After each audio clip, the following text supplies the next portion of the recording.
Cultivation Online Audiobook by Kevin, Chapter 1281.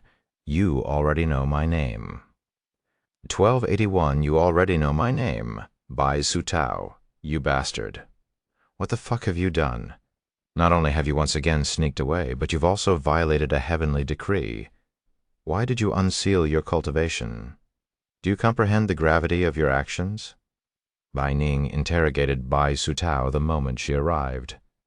I can explain this, Bai Sutao replied hurriedly, his face fraught with fear.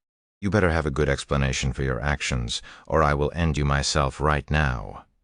Bai Ning's gaze emitted a potent aura of bloodlust, her patience with Bai Sutao's antics thoroughly worn thin. Bai Sutao immediately pointed at Yuan and cried out loud, "It's all that bastard's fault! He came out of nowhere and provoked me while I was minding my own business and drinking tea with a new friend. Not only did he humiliate me, he even attacked me. I was only defending myself." He proceeded to direct his finger at the dozens of limbs on the ground and continued, "Look down there at my limbs. I was forced to use almost all of my supreme rejuvenation pills because of him." Bai Ning looked at the ground where Bai Sutao's severed limbs were scattered about like trash and frowned. Turning her attention to Yuan, she inquired, "Who are you? It's common courtesy to offer your own introduction before seeking to learn about others." Yuan replied calmly. Following a momentary silence, Bai Ning abruptly vanished from her position, appearing in front of Yuan with a swiftness so remarkable that he could barely perceive the motion. "I won't ask again," she spoke in a frigid tone. "She's strong, really strong," Yuan cried inwardly. Even without the need for a confrontation, Yuan could discern that she was immensely more powerful than Bai Sutao. Despite that, he did not give in to her pressure and said, "I won't repeat myself either." Before he could complete his sentence, Bai Ning suddenly extended her hand toward his throat with the intention of killing him. Yuan anticipated her actions and managed to respond promptly, deflecting her hand with his own. Bai Ning's eyes widened slightly, clearly taken aback. After blocking her attack, Yuan distanced himself from her. Bai Ning did not follow him and remained still. "Why did you target Bai Sutao?" Bai Ning inquired suddenly. "It's none of your business." "Regrettably, it is. No matter how inept he may be, he is still my younger brother from the same family, and as the eldest in the family, I have a right to understand why someone is targeting my sibling," Bai Ning asserted. "So you're his sister, huh?" Yuan had heard about her from Shimei. However, since she wasn't involved in their incident, Yuan couldn't justify attacking her. Even if she was Bai Sutao's sibling, if she had attacked Shimei, or was responsible for Feng Yushang's current situation, he would have had enough reason to act. "I don't know who he is, but he's undoubtedly from the upper heavens. He's also a beast, although I can't discern his specific race by scent alone, as there's something peculiar about it," Bai Sutao interjected. "Whatever. I don't care about your identity or your reason for attacking Bai Sutao, but since you dared to lay hands on a member of the Heavenly White Tiger clan, I will punish you accordingly and question you afterward." Bai Ning's aura surged the following moment, and unlike Bai Sutao, she did not underestimate Yuan, entering the peak of Spirit Emperor without hesitation. Yuan didn't want to fight her, but seeing how she was determined to fight him, he no longer had a choice. A moment later, the two would clash against each other, their formidable spiritual energies colliding in a fierce confrontation. This person, he's formidable.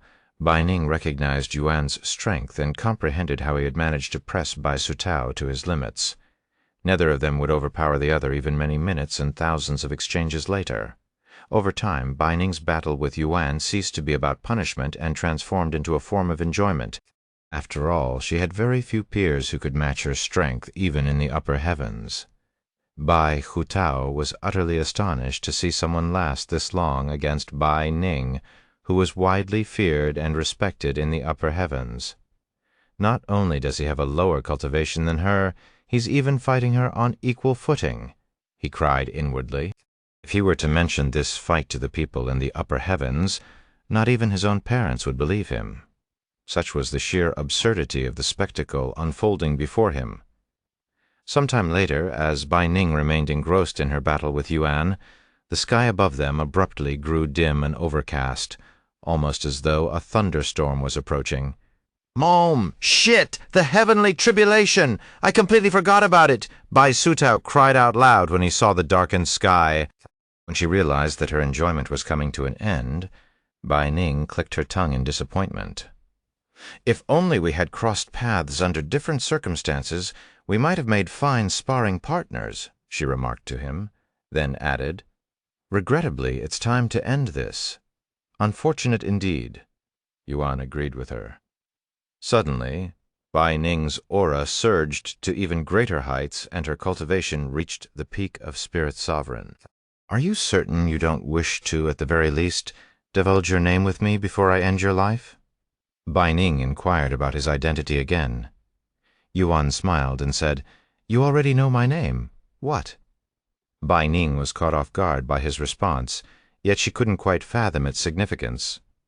"My liege, I'm going to teleport you to safety now." Dong Ye's voice resounded again. Bai Ning suddenly furrowed her brow, detecting Yuan's attempt to escape. "Don't even think about it," Bai Ning roared as she prepared to stop him. "Halt!" Yuan suddenly bellowed in a commanding tone. Inexplicably, Bai Ning found herself abruptly losing control over her own body and froze in place. Then, before her very eyes, Bai Ning watched helplessly as Yuan vanished from her sight like a ghost. Chapter 182. Crucial Matter. Once Yuan's presence disappeared, Bai Ning immediately regained control over her own body, yet she continued to remain frozen in place, her face filled with shock and disbelief. What just happened? Why did my body suddenly? She looked at her own hands and tried to fathom what had just occurred, yet she couldn't find an answer even with her vast experience and expansive knowledge. "Elder sister, what should I do?" Bai Sutao's desperate cries immediately interrupted her thoughts. She turned to look at him with a frown and responded in a cold voice, "Whatever you're supposed to do. Don't act like this is your first encounter with a heavenly tribulation." "But I have never encountered one this powerful," he stammered nervously, swallowing hard as the dark clouds expanded, enveloping the entire sky above them. Bai Ning looked at the clouds and sneered. "You might be on the verge of death after this, but you won't die." And without saying another word, she left him to deal with the heavenly tribulation alone. Damn it. That fucking bitch is as heartless as ever. Family, my fucking ass. Bai Sutao cursed at her inwardly before clearing his mind and preparing to deal with the heavenly tribulation. Eventually, a bolt of purple lightning struck Bai Sutao, obliterating everything within a 1,000-mile radius around him, and it repeated 4 times, with each successive strike growing more potent. Bai Sutao utilized all of his life-saving treasures and resources to deal with the heavenly tribulation, as he wouldn't be able to survive on his own power, at least not in his current state. Meanwhile, after leaving Bai Sutao alone, Bai Ning tried to search for Yuan, traveling tens of thousands of miles, only stopping when it was her turn to deal with the heavenly tribulation. And despite only unsealing her cultivation to Spirit Sovereign, her heavenly tribulation was countless times more powerful than Bai Sutao's heavenly tribulation, mostly due to her true cultivation as a true immortal. Each bolt of lightning was strong enough to obliterate a spirit enlightenment cultivator 1,000 times. Yet all Bai Ning had to do was wave her sleeves, destroying the lightning and only suffering minor injuries afterward. The heavenly tribulation only lasted for 3 strikes before it disappeared, and Bai Ning immediately returned to her search.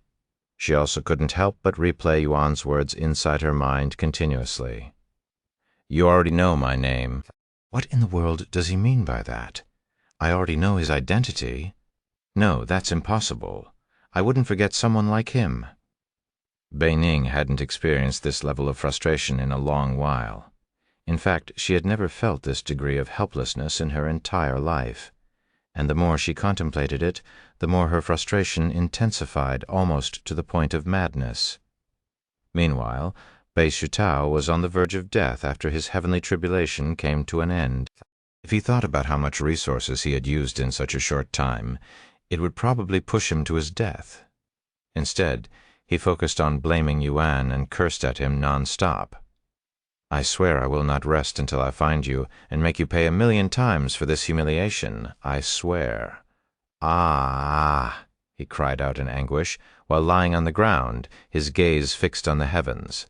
As for Yuan, he found himself back at Dong Ye's cabin after being teleported. Thanks. I would have been in trouble there if you didn't teleport me away. He expressed his gratitude to Dong Ye. Please don't thank me. I was simply doing my job. Dong Ye shook his head. And he continued, Anyway, as expected of you, my liege, I'm impressed by how well you played them.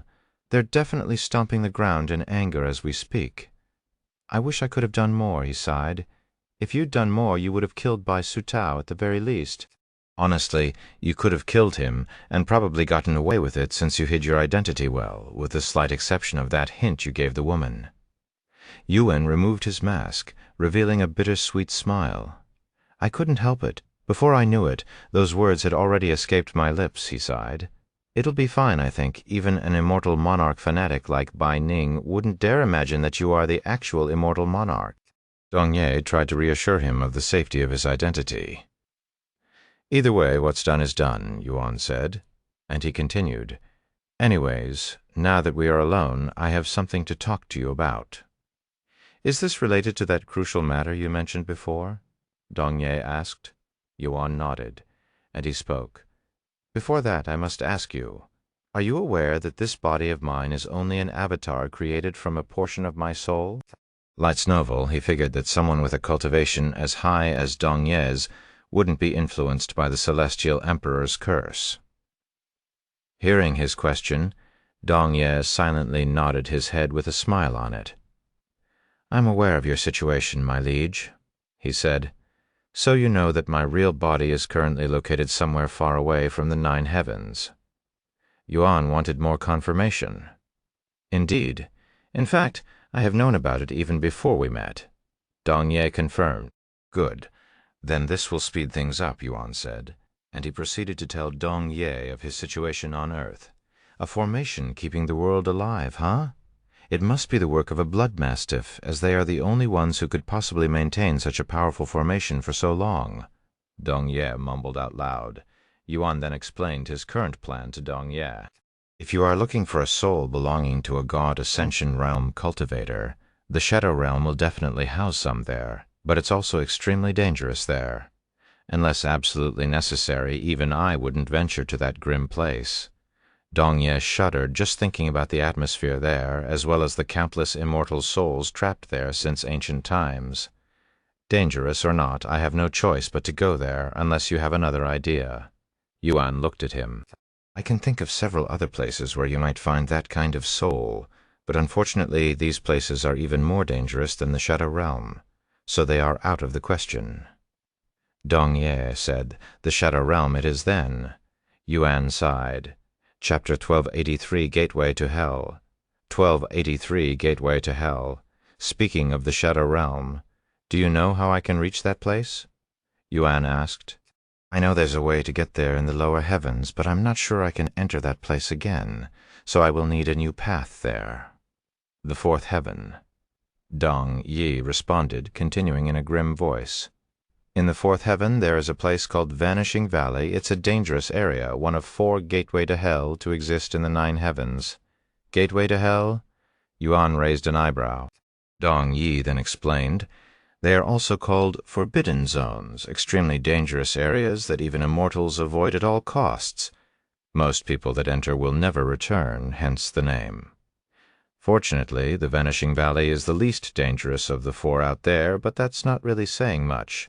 The Vanishing Valley is a deceptive place that may not appear very expansive at first glance, but once you step into the valley, it magically stretches on, endlessly ensnaring you within its confines for eternity, not to mention the countless powerful magical beasts roaming within that place.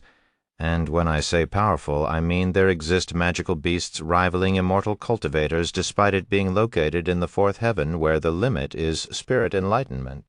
Magical beasts as powerful as immortals. Yuan swallowed nervously after hearing this information. Even with his talents, he wouldn't last a single breath against such powerful opponents. There's a reason why even immortals perish in these regions. Forbidden zones defy all logic and transcend heavenly rules. They are domains not intended for humans. Dong Yi added solemnly. Is this the only way into the Shadow Realm? Yuan then asked. No, but the next entrance is in the seventh heaven. Unless you want to wait until then, you will have to enter through the Vanishing Valley, and even if you wish to wait, it won't be any safer than the Vanishing Valley. I will head to the Vanishing Valley then, Yuan declared. Will you be coming with me? He then asked. I have faith in your abilities, my liege, Dong Yi smiled. So you won't be coming. Regrettably, I'm unable to enter a forbidden zone due to their unique properties, which would strip me of my technique and reveal my existence in this world, Dong Yi lamented. Unique properties? Yuan inquired for more information. Dong Yi nodded and continued with his explanation. All forbidden zones are shrouded in a unique energy that nullifies any disguises, including concealment techniques, and without such techniques my presence would be announced to the entire world, which will lead to an all-out war. Is that so well? I wasn't expecting you to follow me everywhere I go anyway. Yuan shrugged. I have one more question. The curse cast by the Celestial Emperor, which is currently afflicting many in the 9 heavens, is there any way to dispel it? How did you manage to evade it? Dong Yi did not immediately respond and pondered for a moment before answering. The curse itself has no effect on those at God Ascension. As for getting rid of the curse for those already affected, this useless servant has very limited experience when it comes to curses, so I cannot help you. I'm sorry. Yuan shook his head. It's fine. I'm sure we'll find a way eventually. Sometime later, Dong Yi said, My liege, regarding the matter with the ancient seals, I have located Liang Shaosheng, the previous patriarch of the Azure Dragon clan. Oh, where is he? He spends most of his retirement at the Tunes of Heaven's establishment in North Wind City. It's not far from here, actually. If that's the case, I should visit him first before I return to the others. My liege, if you are after his ancient seal, you will most likely have to take it from his corpse, as it is their job to protect the seal even at the cost of their lives. Dong Yi warned him. The identities of the ancient seal holders are shrouded in secrecy for a reason, as they bear the responsibility of safeguarding the seals. It's only logical to assume that taking them by force might be the necessary course of action. Yuan fell silent, as he didn't want to forcefully steal the ancient seal. Is there any way to acquire the seal without fighting? Yuan asked. Dong Ye silently shook his head. Is that so? Yuan closed his eyes and sighed. I'll try to convince him to hand over the seal without fighting, but if I must, I will take it by force. Then I'll take you to the city now. Dong Ye said sometime later. Yuan was transported right outside of North Wind City. Light's Novelle. Upon entering the city, he immediately began inquiring about the Tunes of Heaven's establishment. Tunes of Heaven's establishment? Head to the entertainment district in the southern part of the city. You'll realize you're close when you begin hearing music. Thanks. Yuan began heading towards the south as directed. After walking for several minutes, Yuan suddenly caught the sound of a zither being played. I must be getting close. The sound only grew louder as he got closer to his destination, yet nobody on the street seemed to be bothered by it. In fact, they were all enjoying the free music. Eventually, he spotted the Tunes of Heaven's establishment. It was an expansive 4-story building that occupied half of the city block. The constant flow of people entering and exiting the establishment indicated its popularity. When Yuan approached the entrance, he was stopped by a beautiful young woman, who asked him, Are you here to dine in the lobby, or do you have an appointment with someone? I'm here to dine, he said. And are you here alone? I am. I understand. Please follow me. Yuan nodded and followed the woman inside. The first floor had the appearance and setup of a restaurant, but there was a small stage at the center of the room, graced by another beautiful woman who was performing with her zither. Chapter 1284, Flashing Memories. 984 Flashing Memories. Here is your seat. The woman gestured to show Yuan his table, thanks. He was closer to the walls than the stage in the center of the room, but he was still able to have a clear view of the woman on the stage. The woman then said, If you wish to have a meal while you enjoy the show, This is the menu. If this is your first time at our establishment, you should know that we charge an extra fee for every 30 minutes that you stay here. The price will also be on the menu," and she continued. "There's also the option to rent a private room and hire one of our experts to give you a private performance if you're interested." After the brief introduction, the woman left him alone and returned to the entrance of the building to welcome the next guest. Yuan looked around the room and thought to himself, "Since he's from a renowned family, he will most likely have a private room." He proceeded to use his divine sense to inspect every individual within the building to find Liang Shaosheng. However, he couldn't find anyone that fit the description given to him by Dong Ye, and the strongest cultivator there was only a spirit lord, according to Dong Ye. He shows up to this place almost every day. Since he's not here right now, let's just enjoy the show for now. Yuan opened the menu and proceeded to order a dozen dishes without hesitation. While he waited for his order, Yuan looked at the second menu where he could hire one of their musicians. There were over 50 musicians on the roster at a glance, with 90% of them being women. Everyone had a different price, with the most expensive one to hire being 20 times more expensive than the second most expensive musician. Li Luoyang, 100 spirit stones an hour. Yuan's eyes widened at the extraordinary price tag. He personally cannot imagine spending so much money on an hour of music. Once he was finished with the menus, Yuan turned his focus to the woman performing on the stage, mostly to her slender fingers and the way they played the zither. Before he realized it, the music had put him into a trance-like state. In the midst of his daze, an image suddenly flashed inside his head, a piece of memory that he did not recognize. That was, in that fleeting memory, he witnessed a beautiful young woman playing the zither on a stage, yet the surroundings and the musician on the stage were somewhat different. Even though the memory flashed for less than a second, Yuan unmistakably identified the person on the stage as the zither goddess. That was definitely the zither goddess, albeit a little younger than what I remember. Why did she appear inside my head just now, he wondered. "Thank you for the wait. Here is your food?" A server showed up with his food shortly after. Shortly after Yuan began eating his food, another image flashed inside his head. This time he was sitting before a table filled to the brim with food, but there was another individual there, sitting right beside him with an innocent smile on her face. Zither goddess? Once again, the zither goddess has appeared before him in his memories. Whose memories are these? If it's the zither goddess, perhaps Tian Kai. But why are they surfacing now? As Yuan pondered the implications of these memories, a voice resounded throughout the first floor. "This is a notice to all patrons. Fairy Li Luoyang will be performing in 30 minutes, and for the next 60 minutes the 30-minute fee will be raised to 10 spirit stones per person. She's finally here. I've waited all month for this moment. I barely managed to save up 20 spirit stones for her." Despite the exorbitant price tag, nobody in the establishment voiced complaints. On the contrary, many of them seemed exhilarated, their faces brimming with anticipation. Witnessing the excitement of those around him, Yuan also felt a rising sense of anticipation. 15 minutes later, Yuan noticed a particular individual entering the establishment, emanating the aura of a peak spirit king. He had mostly black hair with several strands of blue hair, and he had black eyes, looking vastly different than the azure dragon family he'd encountered in the ancient dragon city. Furthermore, he barely exuded the aura of a dragon. He's finally here. Liang Shaosheng, Light's Novel.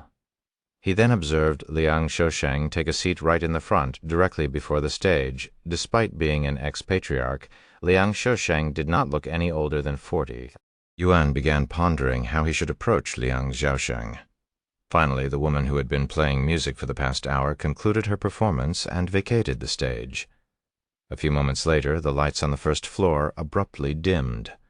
Suddenly, the sound of a zither echoed through the establishment, this time producing a few random notes. The very next moment, a figure materialized on the stage as if by spectral magic. She was a tall beauty adorned in a pink outfit that accentuated her generous curves. "Hello, everyone," the woman greeted as she took a seat on the stage, placing a black zither on her legs. My name is Li Luoyang, and I will be entertaining you for the next hour." The entire place erupted with excitement, with everyone cheering loudly for her. "Fairy Li, you're as beautiful as ever." "I love you, Fairy Li." While everyone was charmed by her beauty and elegance, Yuan was paying attention to something else. Third-level Spirit King. Her cultivation is quite impressive for a musician in this place. He hadn't anticipated the musician to be a cultivation expert, but it explained her high fees. "Today, I will be performing a special piece, one that was passed down to me by my master 300 years ago. It's called The Old Dream," Li Luoyang announced. "The Old Dream?" Yuan mumbled, sensing an odd sense of familiarity with the name. Chapter 185 Tan Songyun, 901285 Tan Songyun, Ding. Li Luoyang commenced the song with gentle melodic notes before gradually intensifying the piece, all while maintaining the same tempo. Every movement her fingers made was bolstered by her cultivation, enhancing its impact and enabling her to produce notes that seemed to tangibly touch the depths of one's soul. She began singing a moment later, her soft voice sending chills down everyone's spine. "Old memories are like a window. Once pushed open, it becomes difficult to close. In this old dream, the sound of your voice beckoned my soul.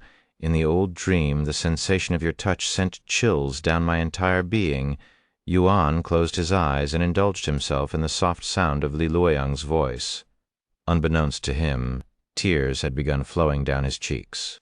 Gradually, more unfamiliar memories began flashing in his mind. He was seated in what looked like a restaurant, and his attention was drawn to the stunning young woman positioned on the stage at the room's center. She was dressed in vibrant red robes, her long, flowing black hair cascading down her back, and resting on her legs was a worn-out zither. Nonetheless, her zither skills were far from exceptional. In fact, they were somewhat rigid and inexperienced. Despite this, she had a full audience, with most of them captivated by her beauty and attending solely for that reason. The young woman was aware that her audience wasn't there for her musical talents, and this weighed heavily on her heart. Nevertheless, she couldn't voice any grievances, as this was her sole means of earning a livelihood. She possessed remarkable endurance, having endured hours on the stage, continuously playing the zither without any breaks. Upon concluding her performance, she rose to her feet and offered a bow to the audience. "Thank you all for joining us today." She expressed her gratitude. When the young woman got off the stage, the audience quickly surrounded her with pouches filled with money in their grasp. "Fairy Tan, please accept this gratification. Marry me, Fairy Tan. I can promise you a life of happiness." "Sorry, I have an appointment I must attend to now." The young woman hurriedly made her way through the crowd and somehow found herself standing right in front of Yuan's table as the young woman walked past him. Yuan muttered, "The music was rather terrible, but your passion and dedication somewhat compensated for it." "Eh?" The young woman known as Tan Songyun abruptly halted her movement and turned to look at him with wide eyes. Despite Yuan's critical words, Tan Songyun didn't display any signs of anger. In fact, she seemed quite pleased, as it indicated that Yuan had paid attention to her music and wasn't there just for her beauty. However, she didn't linger and left shortly after. Over the next several days, Tan Songyun would not return to the public stage, but she was still working within the building, giving private performances to those who hired her. Whenever she moved about in the restaurant, she would notice Yuan sitting at the same table from time to time. Eventually, she gathered all the courage she had been building up for weeks and approached him, asking, "Excuse me, would you be willing to hire me for a session? One of my clients happened to cancel his appointment, so I have a free slot later tonight." "Huh?"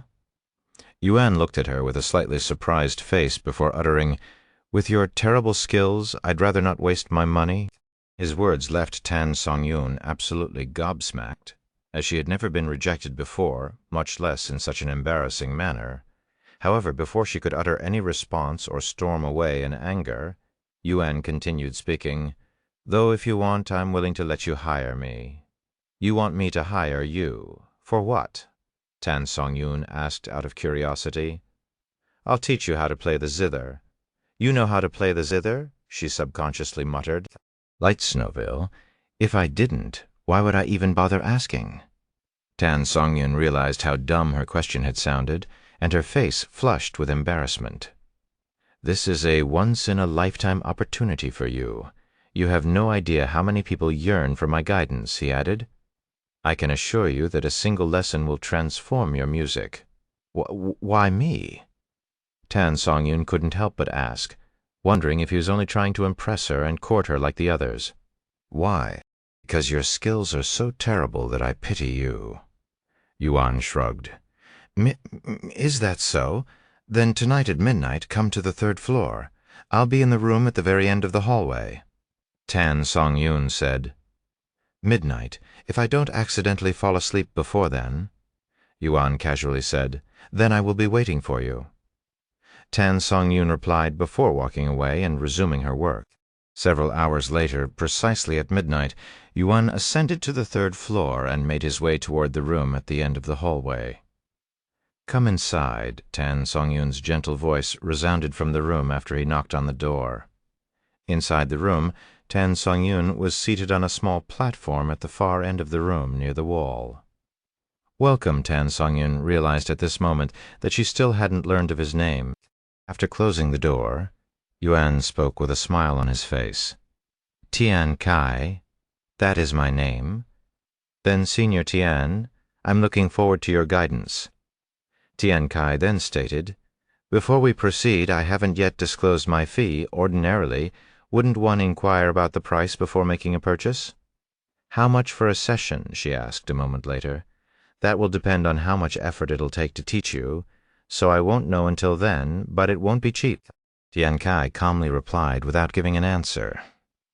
Tan Songyun couldn't help but feel a bit apprehensive, as if she might be taken advantage of, but at the same time she had this indescribable sense of curiosity toward him for some reason. Maybe it was his confident demeanor, his straightforward character, but it could also be something else. If he asks for an unreasonable amount, I could always refuse. It's not as though he could force me to pay him, she thought to herself as she nodded her head, accepting his guidance. Chapter 1286, Tian Kai. Let's begin the session, Tian Kai said as he walked up to Tan Songyun before taking a seat right in front of her. Play me one song. It doesn't matter which one. Tan Songyun nodded and randomly picked one of the songs she would play to the public. Tian Kai closed his eyes and listened in silence. Several minutes later, she asked him, How was it? Tian Kai opened his eyes and released a deep sigh. Unbelievable. How did you manage to worsen your skills since your performance several weeks ago? What? What? It's worse. Tan Songyun was speechless. Play me a different song. Tian Kai requested a moment later. Okay. Tan Songyun proceeded to play a second song. This time she selected a piece she was particularly confident in. However, Tian Kai's Christum only worsened. It's even worse than your last song. Good heavens, your talents are backwards. And Tan Songyun was beginning to wonder if he was merely messing with her. She frowned and said, What am I doing wrong? Can you at least tell me that? Tian Kai didn't answer her question and instead said, Play the song again. I'll show you.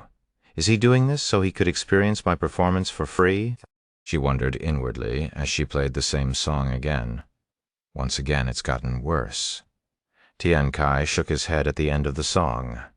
Tan Songyun could no longer bear it and frowned. Stop messing with me or I will call the guards and have you removed. Tian Kai shrugged. It's not my fault that you're thinking about useless things when you play the zither. What? Tan Songyun's face loosened a little after hearing his words. You're thinking too much. Clear your mind and play from your heart. Let your feelings guide your fingers, not your mind, he offered genuine advice for the first time. Clear my mind? That's easier said than done. There's no way I can do that so suddenly. Tan Songyun said. Then allow me to ask you one question. Why do you play the zither? He suddenly asked her. Why? To make a living, of course. Really? Even though there are plenty of other things you can do to earn money? Tian Kai looked at her with a doubtful gaze. Tan Songyun frowned and responded in a cold voice. What are you implying, that I should sell my body instead? You're no different from the other men. I'm disappointed in you. Leave." However, Tian Kai had a bewildered look on his face and said, "How did you manage to misunderstand my few words so much? I'm impressed. Then what are you implying? I'm trying to say that you're lying." Tian Kai sighed. "I'm what? Whether intentionally or not, you're lying to me, and more importantly to yourself, by claiming you play the zither merely to make a living." "I can discern what you cannot from the way you play the zither," Tian Kai remarked. "You could have chosen to be a dancer or even a songstress, yet you chose to play the zither despite the burden it puts on your heart." "Burden?" Tan Song-yoon looked at him with a puzzled face. "When you played the zither publicly that day, you were disheartened throughout because the audience wasn't truly listening to your music. With your heart so heavy, it's no wonder your performance was so terrible. And if you were truly playing for the money, you wouldn't have such a burden in the first place." Tan Song-yoon was at a loss for words. She couldn't comprehend how he could see through her so clearly. It was as if he could read her mind. Those feelings, I want you to forget about them while you were with me, because I am listening, so play the zither with that in mind." Unbeknownst to her, Tan Sung-yun began to cry, as she had always longed to hear such words, to know that someone was listening to her music. Without requiring any further instructions or another word spoken, Tan Sung-yun's fingers started to glide along the zither's strings. "What's this feeling?" "My shoulders, my hands, they feel so light like feathers." For the first time, Tan Sung-yun was completely absorbed in her own performance with a clear mind. As the song neared its conclusion, Tan Sung-yun experienced a sense of regret, not wanting her newfound feeling to end. After the song concluded, Tan Sung-yun fell into a profound silence, her gaze fixed on her trembling hands that were reluctant to release the zither. Tian Kai's voice broke the silence a moment later. "That was a little better than your public performance. But it's still terrible. What do you think? If you still want me to leave, I'll never show my face here ever again." When Tan Sung-yun heard his words, she immediately lifted her head and exclaimed, "No, please. Stay here and listen to my music a little longer," she uttered with a rosy face. Tian Kai smiled and said, "My ears can only handle so much. But if you improve with every song, I think I'll be able to endure it." Tan Sung-yun hastily nodded her head, even though the idea of improving with every song was beyond her comprehension. Over the next hour, Tian Kai would continue to give her guidance. But he did not directly teach her how to play the zither, only allowing her to improve by herself. When she realized this, she asked him for the reason. "Why? It's simple. I don't have the authority to take away your style, to take away what makes you unique. I am not teaching you because I want you to play like me. I want you to play your own zither. What makes me unique?" Tan Sung-yun did not know how to respond to his reasoning. "Anyways, let's end the lesson here." But I can keep on going," Tan Sung-yun quickly said. "The more you try to force something, the less effective it will be. If you want to continue, we will do it another day." Then tomorrow, same time, sure. Oh, what about your payment?" Tan Sung-yun suddenly remembered. Did you think my session would be finished so quickly? Until you can properly play the zither or you fire me, it will count as one session." Thank you," Tan Sung-yun said after snapping out of her daze. Without saying anything else, Tian Kai disappeared from her sight. And for the rest of the night, Tan Sung-yun would continue practicing the zither, imagining that Tian Kai was still in the room and listening to her the whole time. Chapter 1287, Tan Sung-yun's Response. 1287, Tan Sung-yun's Response. The handsome young man watching Tan Sung-yun's performance had a surprised look on his face as he listened to her zither performance. It actually sounds good?" he cried inwardly. Tan Sung-yun was renowned for her lackluster zither skills and her outstanding beauty, so one could imagine his surprise when Tan Sung-yun's music actually sounded good. Once her song had concluded, the young man immediately began clapping with excitement. "Amazing, truly amazing, Fairy Tan. Your performance just now is incomparably better than just a few days ago. How did you improve in such a short amount of time?" he inquired. "I am presently receiving guidance from an expert."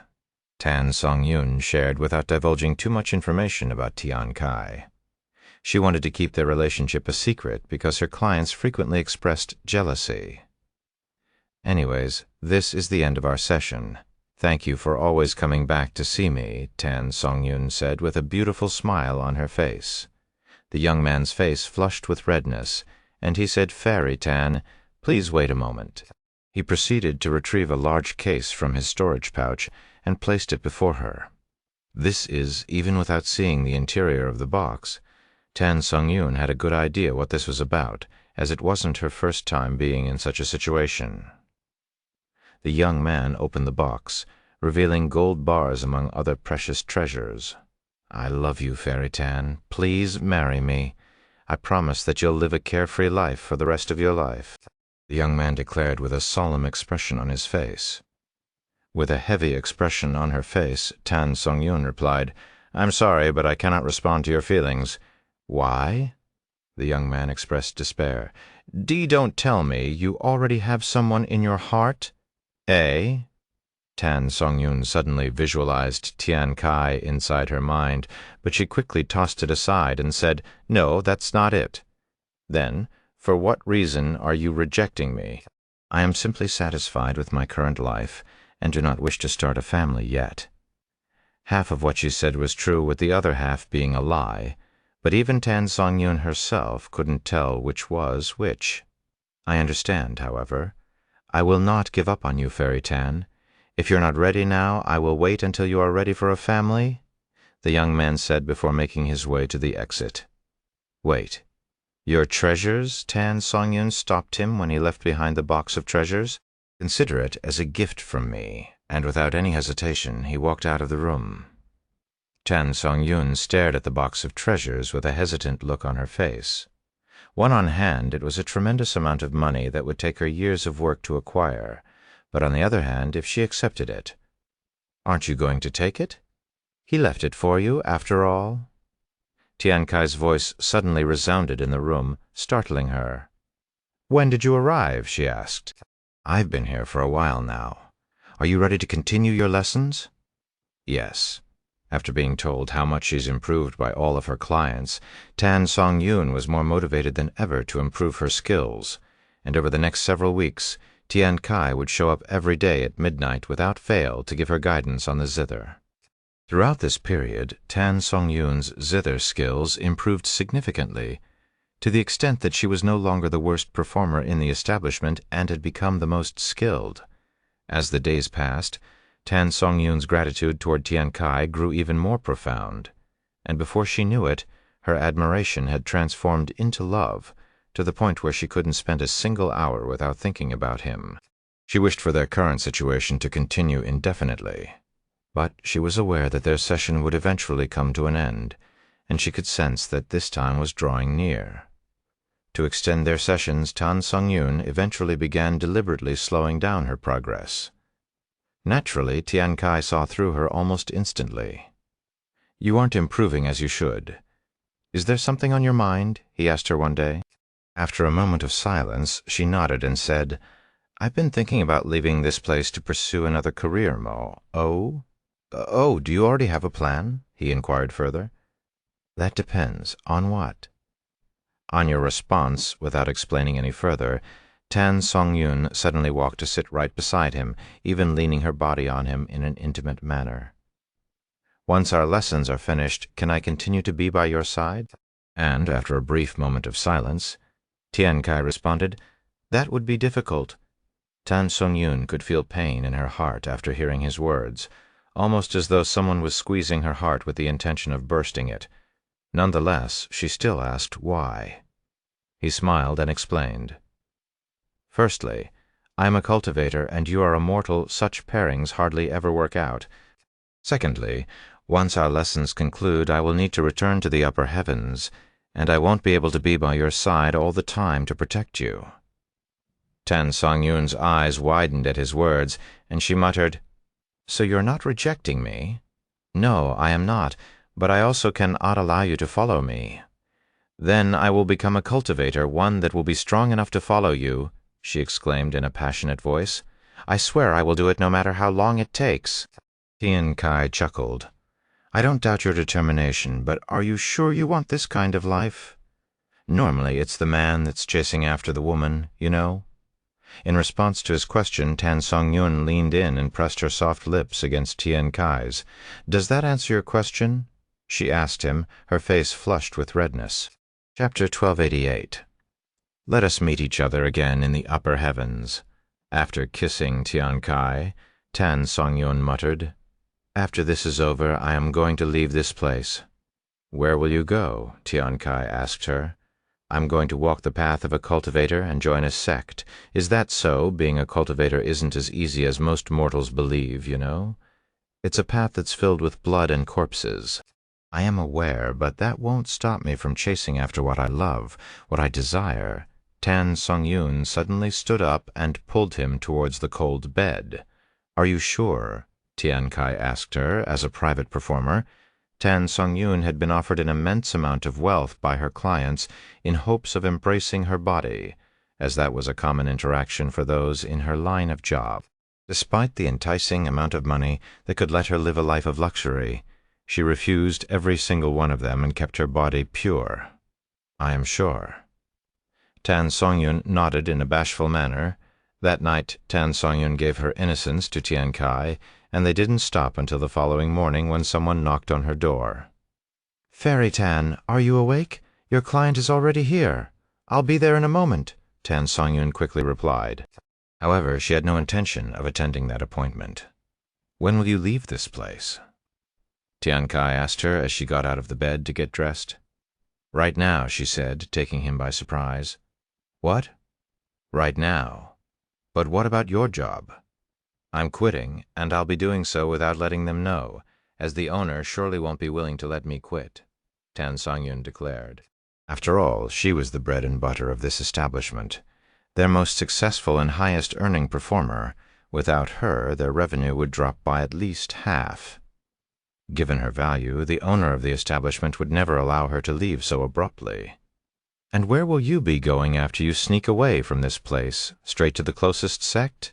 It's too sudden. Are you even thinking this through? Tian Kai couldn't help but express his concerns. I don't know where I will go, but I have enough money to not worry about such things for now. I haven't decided on which sect to join yet, but I'll join one before I run out of money. Tian Kai rubbed his eyes and sighed. Are you really sure you want to do this? She stared at him with a resolute face and nodded. I won't repeat myself. I want to stay by your side, and I'm willing to do anything to realize that dream. Tan Song-yun realized that she might be moving a little too fast, especially since she barely knew Tian Kai, but she also knew how her heart felt about him and what it desired. Seeing how adamant Tan Song-yun appeared, Tian Kai showed a defeated smile on his face. In that case, why don't you stay with me for a bit? Eh? Tan Song-yun's eyes widened, seemingly taken aback by his unexpected offer. After all, our lessons are not finished yet, and since you'll be joining a sect, I've decided to teach you a little more than I had planned. After a slight pause with no response, he asked, You don't want to? Tan Song-yun immediately snapped out of her daze and replied, I do. Please let me stay with you. Then you should start packing, he said with a smile. Tan Song-yun didn't have much luggage. In fact, besides her zither, some clothes, and money, she had nothing else. Several minutes later, she was ready to leave. Okay, I'm ready, Tan Song-yun declared. Tian Kai nodded and walked to the window, opening it. Whenever you are ready, he said to her. We're leaving through the window? Unless you plan on disguising yourself, I don't see how you'll sneak out from the front door. Don't worry, I won't let you fall, Lights Novell. Tan Song-yun nodded and walked over to him. When she got close enough, Tian Kai hugged her waist and jumped out of the window. What? Tan Song-yun was so shocked that she forgot how to scream, but she quickly realized that they weren't falling down. Instead, they were going higher and higher toward the sky. We're flying? You were an immortal cultivator all along? She exclaimed. You don't have to be an immortal to fly. Tian Kai laughed. Sometime later, Tian Kai descended by a river located within the mountain range, and there was a humble building constructed beside the river. I wasn't expecting to come all the way out here. Is this really where you live? Tan Songyun looked around with an amazed face. I travel often, so I usually make my own home. You don't like it? I do. I really like the atmosphere here. It's so peaceful and quiet. Thus began Tan Songyun's new life with Tian Kai. During the day, they would practice music together, and then during the night, they would express their love for each other.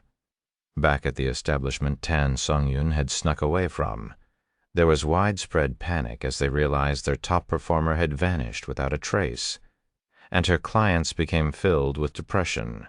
Naturally, they made efforts to search for her, but their attempts were in vain. Time passed in the blink of an eye, and before they were aware, Tan Songyun had stayed with Tian Kai for almost a year.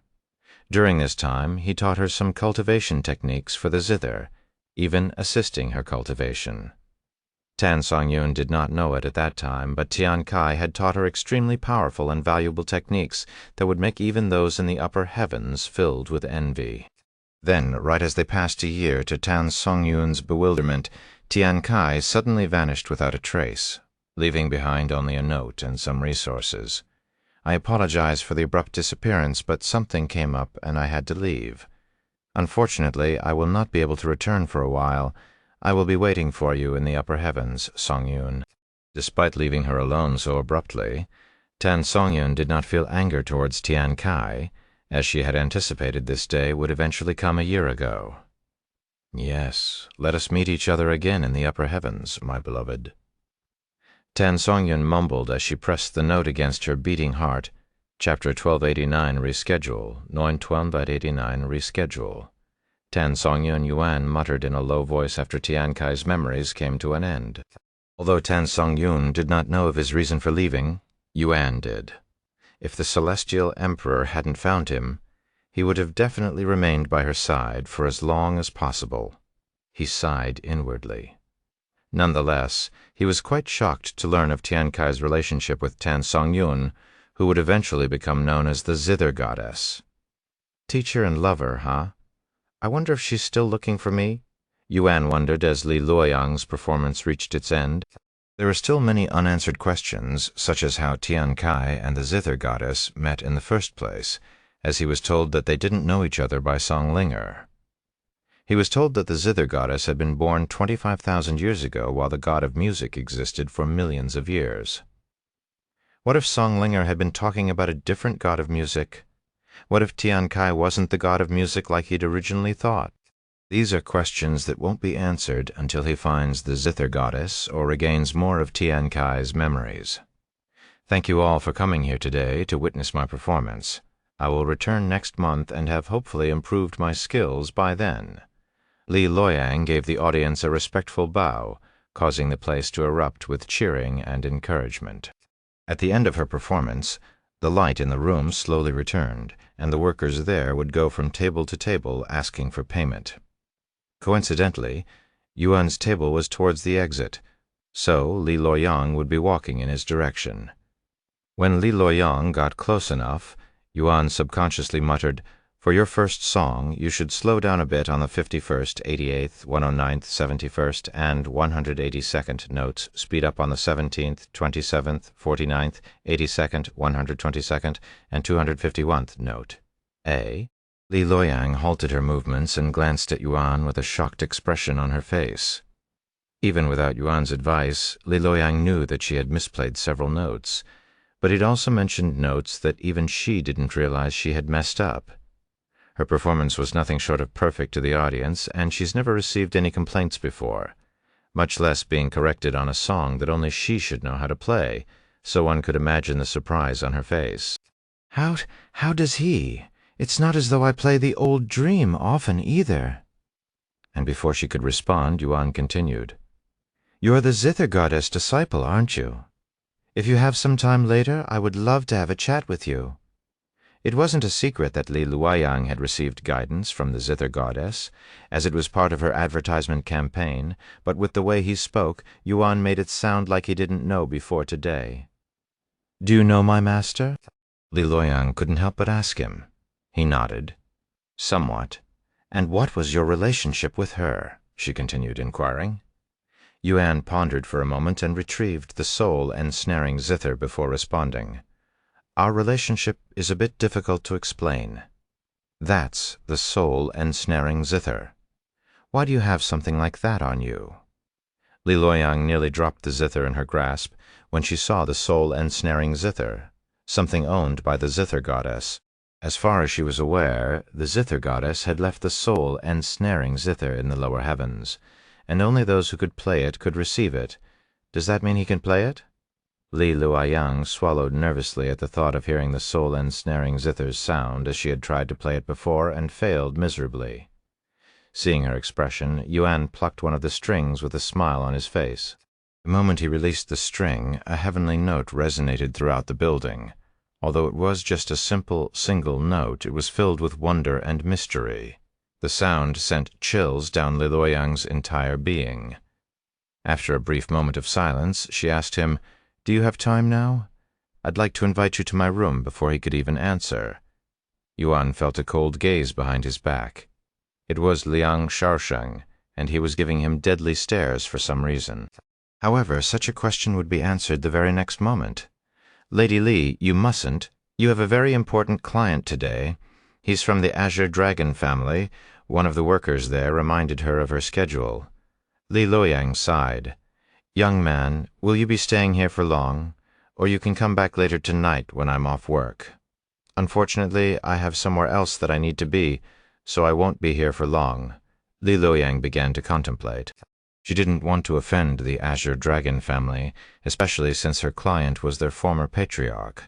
However, she had been dreaming of hearing a song from the soul-ensnaring zither ever since she learned about it hundreds of years ago, and didn't want to miss the opportunity. Eventually, she took a deep sigh, walked over to Liang Shaosheng and bowed. "I am deeply sorry for the inconvenience, but I would like to reschedule our session. As compensation, I will give you 3 hours of my time instead of just 1, and it'll be free of charge." Liang Shaosheng wasn't someone who cared about money. He was more irritated at the fact that Li Luoyang had chosen Yuan instead of him. However, since it was difficult to make an appointment with her even for someone like him, he decided to not make a scene there and just accept his free sessions. After forcing a smile on his face, Liang Shaosheng spoke. "Don't worry about it. I have nothing but time on my hands since my retirement, and the compensation is more than fair." Meanwhile, Yuan sighed inwardly. "Looks like it'll become even more difficult to take his ancient seal without fighting. Chapter 1290, Mysterious Beauty. 1092 Mysterious Beauty. After confirming her rescheduling with Liang Shaosheng, Li Luoyang brought Yuan to her room on the 4th floor. Unsurprisingly, as the establishment's most popular and highest-earning performer, Li Luoyang's room took up half of the 4th floor. The interior of her room was simple yet elegant, with decorations that were barely noticeable until Li Luoyang stood near them, enhancing her beauty. "Please, make yourself comfortable," Li Luoyang said to him as she took her usual seat by the platform. Yuan sat directly in front of her. "So, what would you like to know about my master?" Li Luoyang asked him. "Oh, just so you know, this information won't come for free. In return, I'd like you to play some songs for me with that soul-ensnaring zither." "Of course," Yuan nodded. Then, for my first question, "Do you know where the zither goddess is now?" "No, but she visits the lower heavens once every few hundred years. Do you think she'll visit soon?" "I doubt it, since she visited 100 years ago." "I see, then. How did you become her disciple?" "Well, she was a patron at this establishment when I happened to be performing that day, and she approached me with the offer of guidance. I refused at first, unaware of her identity." Then Li Luoyang raised her hand when Yuan tried to ask another question, and she said, "I'd like to hear a song before we continue," without saying another word. Yuan placed the soul-ensnaring zither on his lap and began playing with a gentle smile on his face. Li Luoyang's eyes widened with shock a few moments later. She only had to hear a few notes before she was convinced of his godlike skills. Yuan's music penetrated the walls and quickly filled the building, shocking everyone inside. When those outside the building heard the music, they rushed inside to take a glance at the performer. but to their disappointment, he was nowhere to be found. "Who's that playing?" "Only Fairy Lee would be this good." "No, I have never heard this song before." "Who else besides Fairy Lee could perform like this? It's even coming from the 4th floor." "What about that young man who went with her?" "She must have known about his skills, hence why she risked offending Senior Liang." Yuan's performance lasted only a minute, which was far from enough to satisfy the audience. Are you also her disciple?" Li Luoyang asked him afterward. Yuan pondered for a moment before responding, "I guess you can say that since she taught me how to play this zither." "So she taught you, no wonder why you can play it." Yuan then asked, "Can I ask my next question now?" She nodded. "Do you know anything about the zither goddess' relationship with the god of music?" "God of music?" Li Luoyang raised her eyebrows, and she asked, "Which one? There's been many throughout the years. Someone named Tian Kai?" "Tian Kai? Sorry, I am not aware of any god of music by that name." "Is that so?" This confirmed Yuan's suspicion that Tian Kai was never the god of music lights novel. If Tian Kai wasn't the god of music, who was he? And why was the zither goddess absorbed in the god of music's statue? "Can you tell me what you know about the god of music? Not the people, but the title in general." Li Luoyang nodded, but she also pointed at his zither. A moment later, heavenly music filled the establishment once more, attracting even more customers to the building. The music lasted a little longer this time, allowing the workers at the building to pinpoint the location it came from. "It's definitely coming from Lady Li's room. How much would it cost to hire someone like him?" The owner of the establishment muttered to herself as she pondered how much she was willing to pay. Once the music ended a few minutes later, Li Luoyang asked him, "How long did it take you to reach that level of skills?" "A few years," he responded with a smile. Li Luoyang burst out laughing. "That's a great joke. A few years. Anyone in her position might think that Yuan was joking, but if she knew that Yuan had only started playing the zither a year ago, she might consider giving up on playing herself. Anyways, the title of God of Music gets passed around quite often, so much so that it doesn't really matter nowadays. If you want it, you can challenge the current God of Music and snatch it from them. I think you'll have a good chance with your current level of skills. I'm not really interested in acquiring the title." He shook his head and continued, "Another question? Do you know why the zither goddess comes down to the lower heavens?" "I asked her this question before, and she told me that it's to visit her old home." "Her old home, huh?" The image of a certain building beside a river suddenly appeared inside Yuan's head. Wait a minute. The teleportation formation within the zither goddess' immortal cave, is that her method of transportation? Its existence would make much more sense if she used it to visit the lower heavens every few hundred years. Does this mean I have a good chance to find her in the 5th heaven?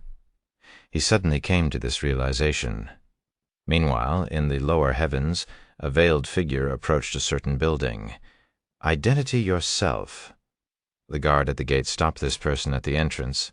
The figure removed the veil, revealing a stunningly beautiful face, and she spoke in a low voice, "The soul ensnaring zither. I cannot sense its presence.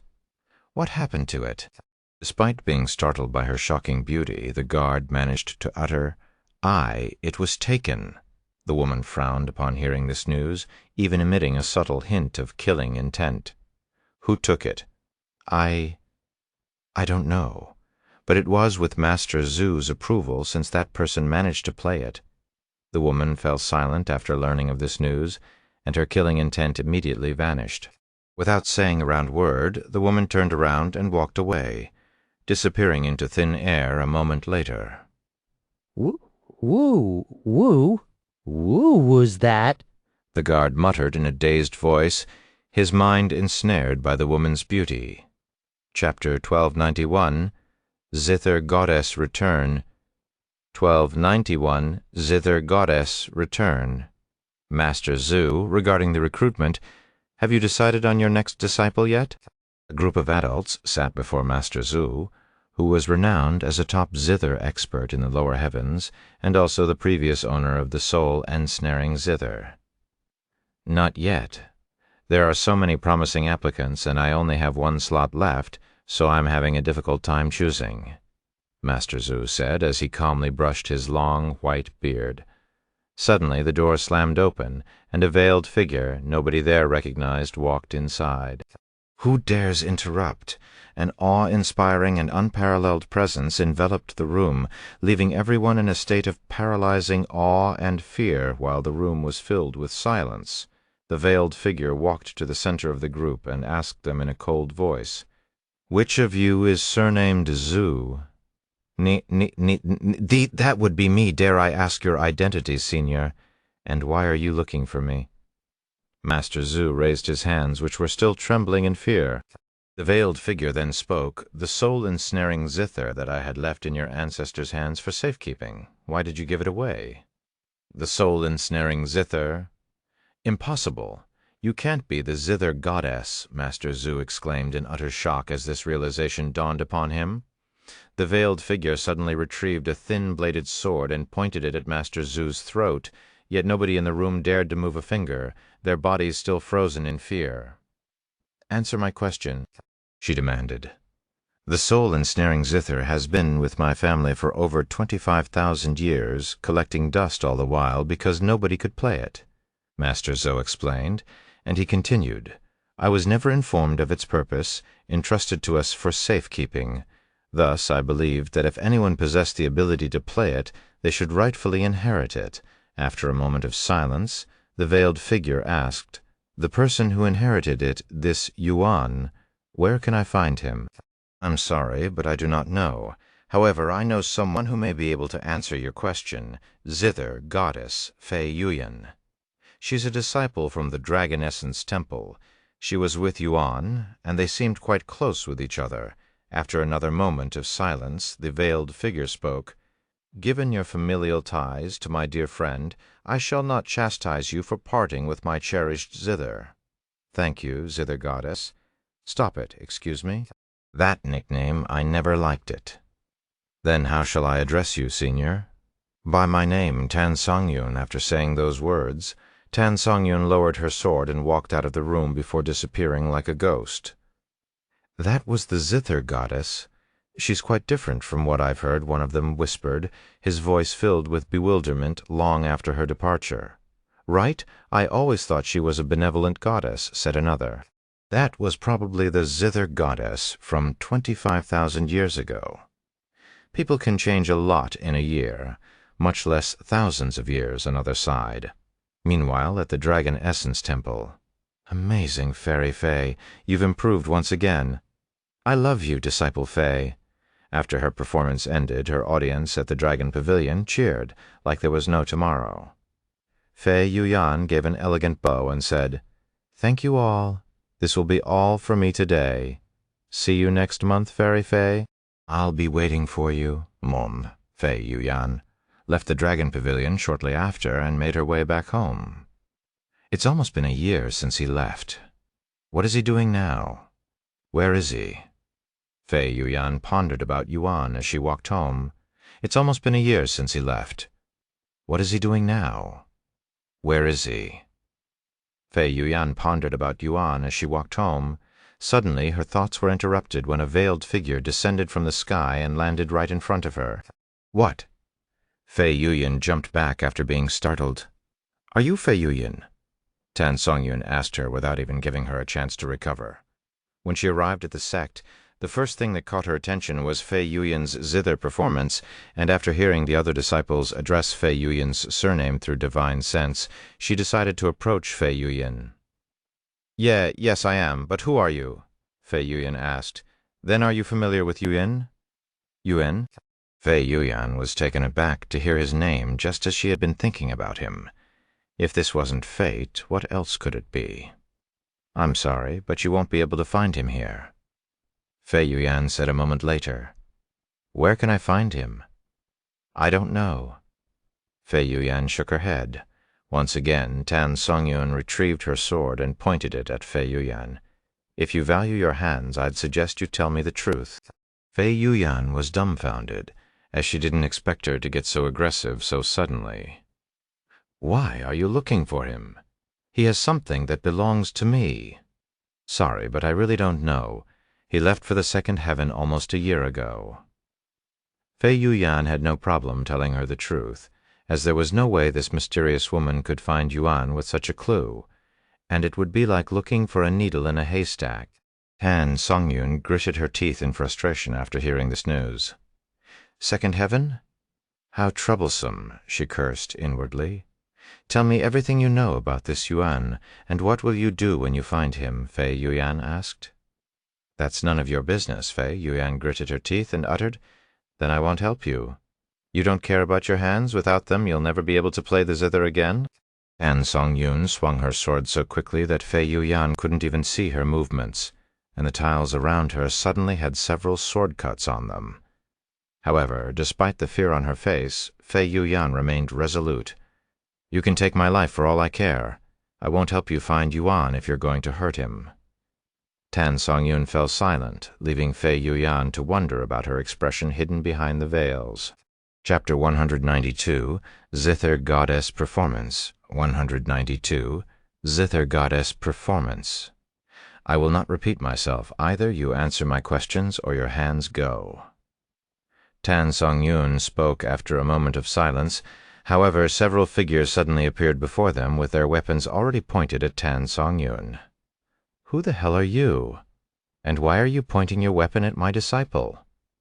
Long Yijun, sect master of the Dragon Essence Temple, inquired in a demanding tone. Sect master? I don't know why, but she's inquiring me about Yuan, Fei Yuyan said. Yuan? Long Yijun frowned upon hearing this familiar name. I don't care who you are or why you're looking for Yuan, but how dare you invade our sect and threaten one of our disciples?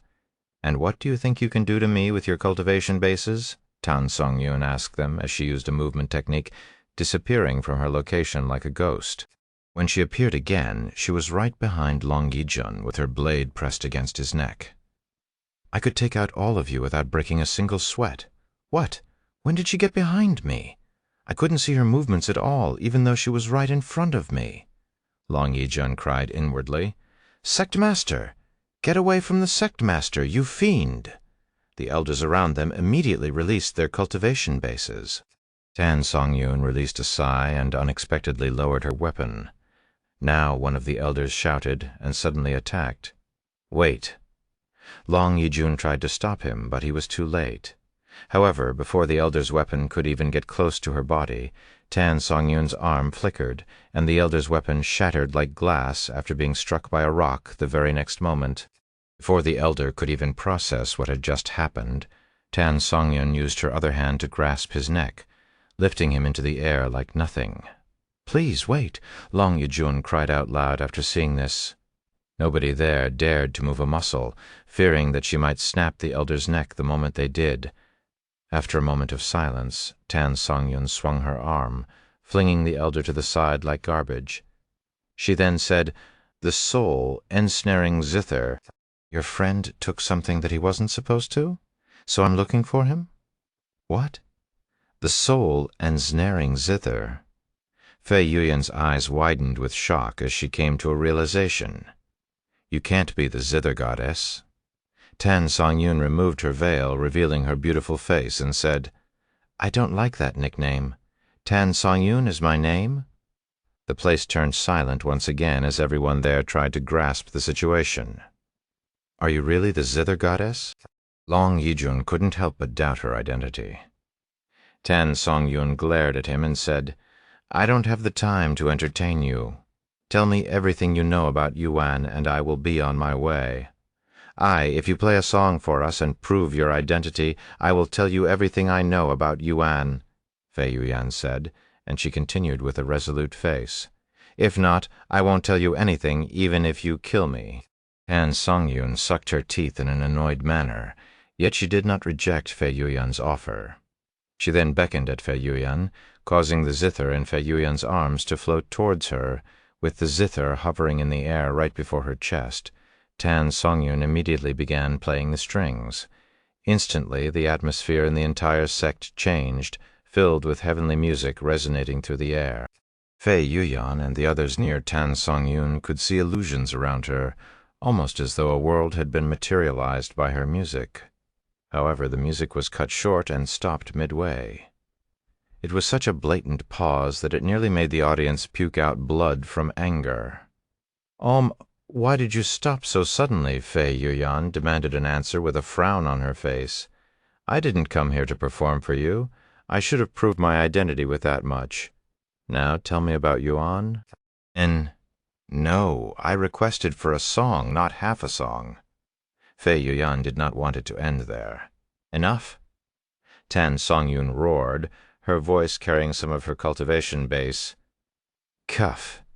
Fei Yuyan and those around her suddenly coughed up a mouthful of blood. "My patience has run out.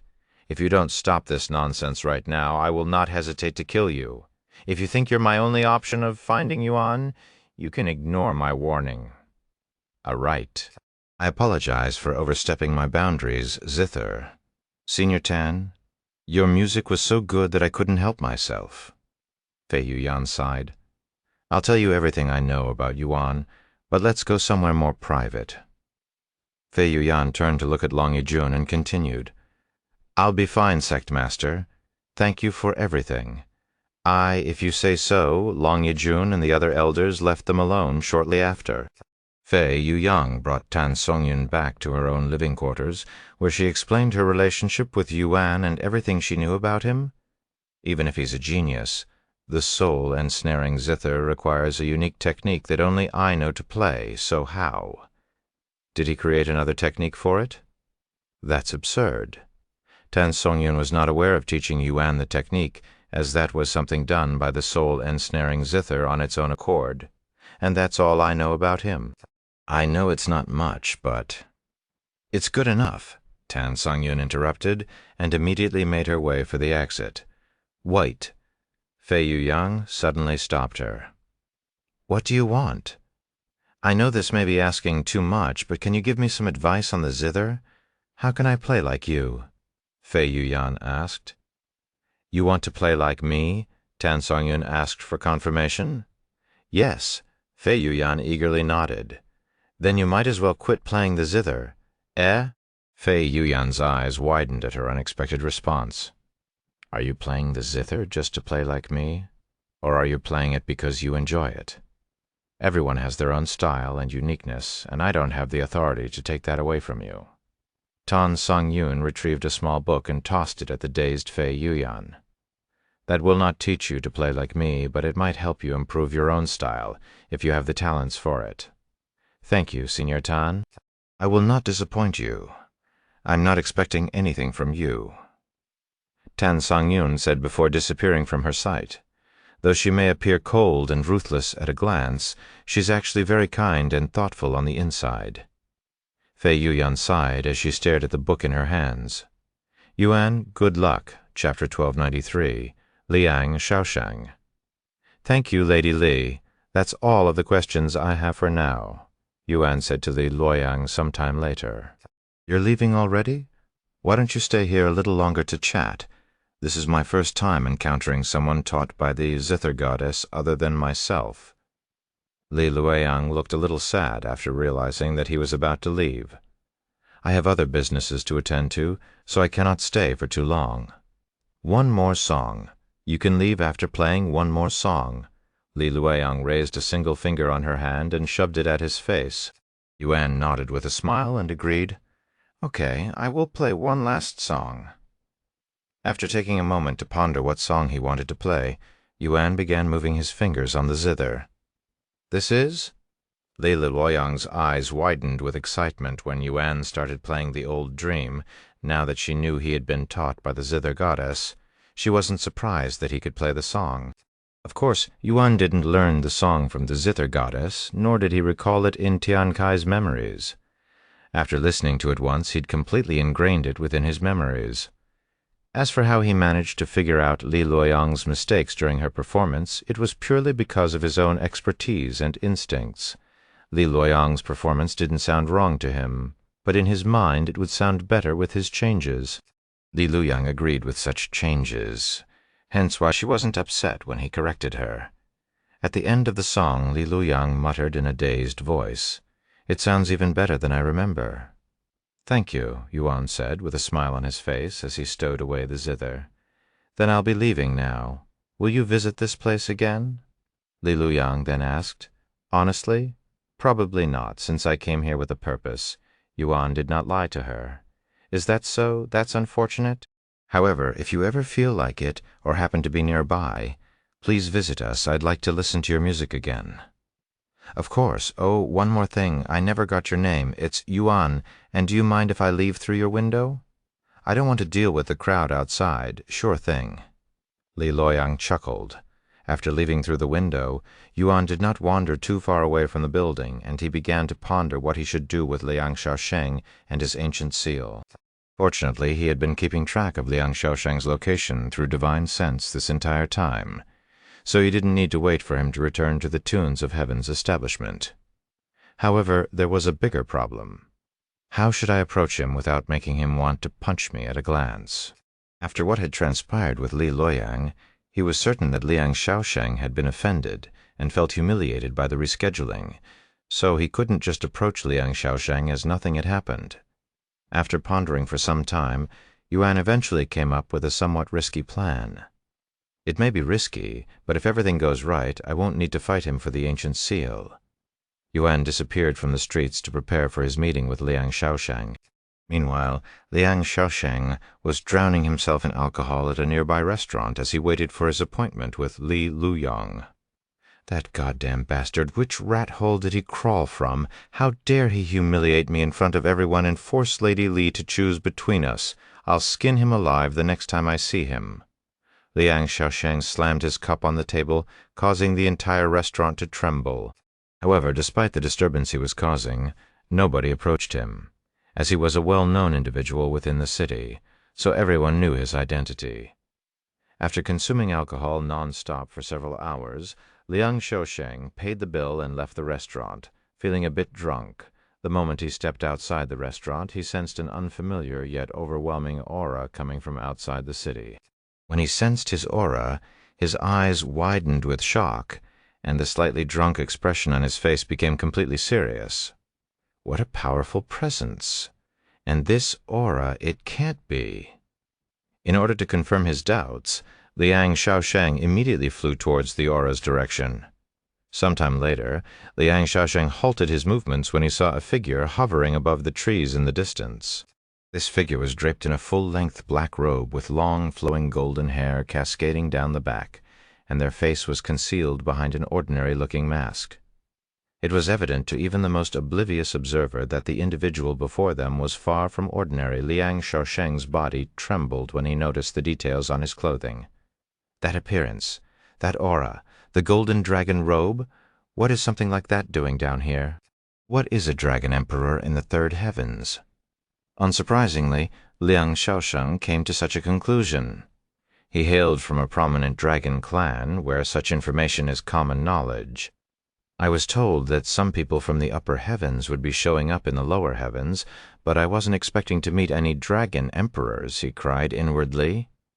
Shortly after Liang Shaosheng's arrival, Yuan slowly turned around to glare at him with a serious atmosphere around him. "Who the hell are you?" Yuan asked in a cold voice, pretending not to know him. Liang Shaosheng subconsciously lowered his head in submission and responded in a respectful voice. "This lowly one is from the Azure Dragon family, and my name is Liang Shaosheng. One of the 4 ancient families, huh? And what does the Azure Dragon family want from me?" Yuan suddenly activated Dragon's Gaze to scare Liang Shaosheng a little more and to erase any doubt Liang Shaosheng had of his identity. Dragon's Gaze. Liang Shaosheng nearly crapped his pants when confronted by its terrifying pressure. "The Azure Dragon family has nothing to do with this. I was coincidentally in a nearby city when I sensed your impressive aura, so I decided to check it out. I'm sorry if I had disturbed you." Liang Shaosheng shouted in a terrified voice. Seeing Liang Shaosheng's reaction, Yuan deactivated Dragon's Gaze and retrieved his aura, allowing Liang Shaosheng to breathe properly. Chapter 12094, Treated Like Royalty. Chapter 1294, Treated Like Royalty. After a moment of silence, Liang Shaosheng said, "Once again, I sincerely apologize if my curiosity had disturbed you. If my presence isn't wanted here, I will immediately leave." Faced with a dragon emperor from the upper heavens, he attempted to distance himself from the situation. Even as a member of the 4 ancient families, he felt like a commoner in the presence of a true dragon emperor. Wait. However, Yuan did not let him off so easily. "Since you're here, you might as well stay for a little longer, especially since you're from the Azure Dragon family. I happen to know someone from your lineage in the upper heavens." Yuan approached Liang Shaosheng, who was visibly tense and nervous. In the presence of a dragon emperor, even a seasoned expert of over 1,000 years might feel as vulnerable as a child. When he was close enough, Yuan released a somewhat surprised and puzzled noise. Are you really from the Azure Dragon family of dragon bloodline?" Yes, I am definitely from the Azure Dragon family. Unfortunately, our bloodlines in the lower heavens are quite weak and lacking, especially when compared to those in the upper heavens." Liang Shaosheng retrieved a medallion to prove his identity afterward. "Is that so? That explains why I can barely sense the aura of a dragon from you," Yuan muttered. "How pitiful!" Liang Shaosheng cried inwardly at Yuan's rude remarks, yet he did not dare utter any complaints and even pretended as though they were compliments. "Anyways, is your family nearby?" Yuan suddenly asked. "Huh? They are, but why do you ask, Your Majesty? I'd like to witness how the Azure Dragon family operates in the 3rd heaven, or would that be too troubling? I am a stranger to your family after all." "Of course not. It's no trouble at all, Your Majesty. It'd be an honor to grace our family with the presence of a dragon emperor." Liang Shao's eyes lit up when he heard Yuan's words. This is working out pretty well, Yuan thought to himself.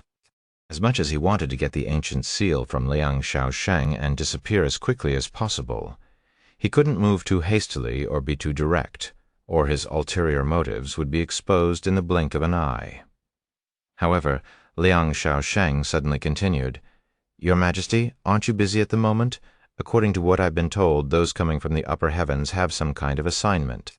"Yes, and I've been working for months without any breaks now, so I've decided to take a day or 2 off. If you are worried about me being punished for slacking off, you should worry for those who spent 6 months in the Nameless Emperor's tomb first." My apologies, Your Majesty. I didn't mean to." "It's fine." Yuan shook his head. "Then allow me to guide you to our humble estate," Liang Shaosheng said. Yuan nodded and proceeded to follow him. While he traveled with Liang Shaosheng, Yuan notified Xiaohua and Lan Yinging that he would be gone for a little longer than expected, and not to be worried about him since he was fine. Several hours later, Liang Shaosheng entered a valley located several thousand miles away from Northwind City.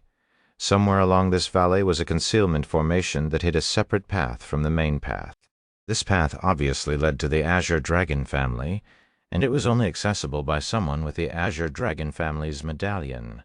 As they stepped into the formation, it felt like they had entered a completely different realm. The path was lined with medicinal herbs and other exotic plants, leading them to the sprawling estate at the far end of the pathway. Although they were still quite far away from the mansion, Yuan could already see people gathering outside in a large formation.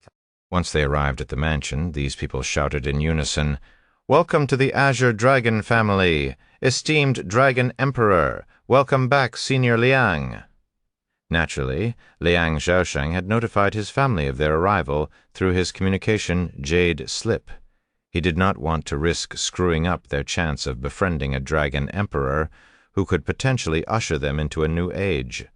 "I appreciate the effort, but I actually dislike crowds," Yuan calmly said, as he did not want to deal with more people in his current situation. Is that so? My apologies. I will send them away immediately." Liang Shaosheng then beckoned for them to leave. The Azure Dragon family looked puzzled after being sent away, but they didn't dare to question it, and immediately dispersed except for one person, the current patriarch of their family. "This is my son and the current patriarch, Liang Dishan." Liang Dishan stepped forward and bowed. "It's an honor to meet you, Dragon Emperor. If there's anything you need from this one, don't hesitate to call for me." Yuan silently nodded. "Then allow me to show you around," Liang Shaosheng said a moment later. Yuan didn't say anything and silently followed him inside the building. Using his divine sense, Yuan could see several hundred people inside and within the vicinity of the mansion, with about a third of them giving off a similar aura as Liang Shaosheng. Wherever they went, the people there would stop whatever they were doing to lower their heads to Yuan, treating him as though he was real royalty. As the Azure Dragon family treated him with such reverence, Yuan couldn't help but realize the significance and importance of dragon emperors. Their status seemed to surpass even the family's own revered ancestors. After showing Yuan around the mansion, Liang Shaosheng eventually brought him to the guest room. "Your Majesty, might I propose a moment of respite? Is there a particular dish or libation that might pique your interest? Regrettably, our provisions may not rival those of the upper heavens, but we shall exert every effort to provide you with satisfaction." Despite being a retired patriarch, Liang Shaosheng's servant-like attitude rivaled real servants. "I'm not particularly picky, so I'll have whatever you got to offer," Yuan said. "As you wish." Liang Shaosheng immediately called over a servant and basically requested a feast. Liang Shaosheng, being a dragon himself, was well aware of their penchant for food. Thus, he believed that providing a sumptuous feast for a single dragon emperor wouldn't be too extravagant. Chapter 12095, Traitor. While they waited for the food, Yuan asked Liang Shaosheng, "Tell me a little about your family's history." Liang Shaosheng quickly replied, "Our family has a lineage dating back to the primordial era. If there's any specific aspect you'd like to learn about, please feel free to ask, and I'll do my best to provide the information." Yuan clarified, "I'm interested in the history of this specific branch of your family, not your entire family lineage." "Oh, if that's the case, then our Azure Dragon family came down to the third heaven shortly after the divine heavens was split into 9 separate realms at the end of the immortal monarch's era," Liang Shaosheng continued in a dispirited manner. "Well, when I say we came down, it's more like we were exiled by the main branch. Our bloodlines were considered weak and unfit to stay in the upper heavens, so we were basically cast out." Hearing this, Yuan couldn't help but ask, "Do you hold a grudge against the main branch for their decision, for kicking you down here?" Liang Shaosheng immediately shook his head. "Of course not. That'd be outrageous.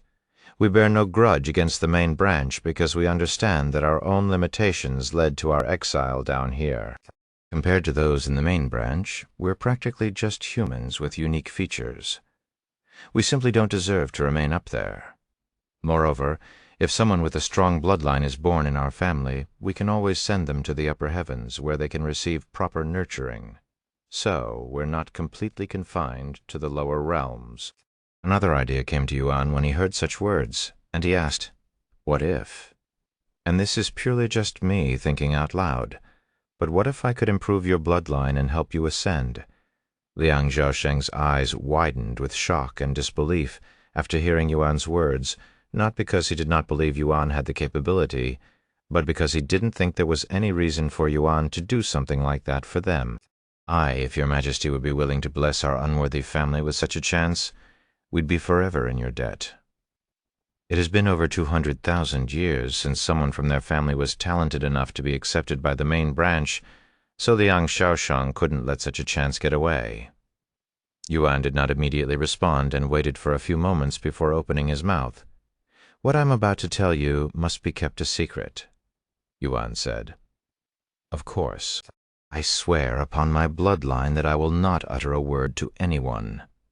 Liang Shaosheng immediately agreed with the solemnity that reflected the deep significance of a beast's oath. To a beast, their own bloodline held a significance akin to a soul for humans, and when a beast swore upon their bloodline, it became an unbreakable bond, even in the face of life-threatening challenges. Yuan then asked, "Do you know my purpose for coming down here?" "According to my sources, those who came from the upper heavens are looking for a certain individual," Liang Shaosheng said. Yuan nodded and said, "Indeed. A criminal so dangerous that he's wanted by the Celestial Emperor himself. However, that is not the only reason I came down here. The ancient seal holders, as someone from the 4 ancient families, I'm sure you are well aware of their existence. Of course, they are responsible for guarding the ancient seals used for opening the primordial realm, a dangerous realm crawling with criminals. But how are they related to your mission? As an ancient seal holder himself, Liang Xiusheng had to inquire. Rumor is there is a traitor amongst them, and they plan on opening the primordial realm. What? Liang Xiusheng exclaimed in a shocked voice. That's impossible. I am aware of how unbelievable it sounds, but that's what I was told. Hence why I'm down here to investigate the Azure Dragon family. Honestly, I was pretending to not know your identity at first, so that I could watch you without arousing suspicion. But now that I am here, I realize there's a better way to do this. Liang Xiusheng, one of 4 ancient seal holders, allow me to ask you, do you still have your ancient seal on you? I want to see it. Yuan glared at him. Liang Xiusheng swallowed nervously, and after a moment of silence, he inquired in a trembling voice, I apologize for my impertinence, Dragon Emperor, but could you please share with me which family you belong to? Yuan narrowed his eyes and muttered in a cold voice, You dare doubt my identity? I wouldn't dare, however, as an ancient seal holder. I cannot expose my ancient seal to anyone who doesn't have the authority, even if they are a Dragon Emperor. Please understand my position here, Your Majesty. The room fell silent as Yuan tried to think of a way out of this. Shit. Did I act a little too quickly?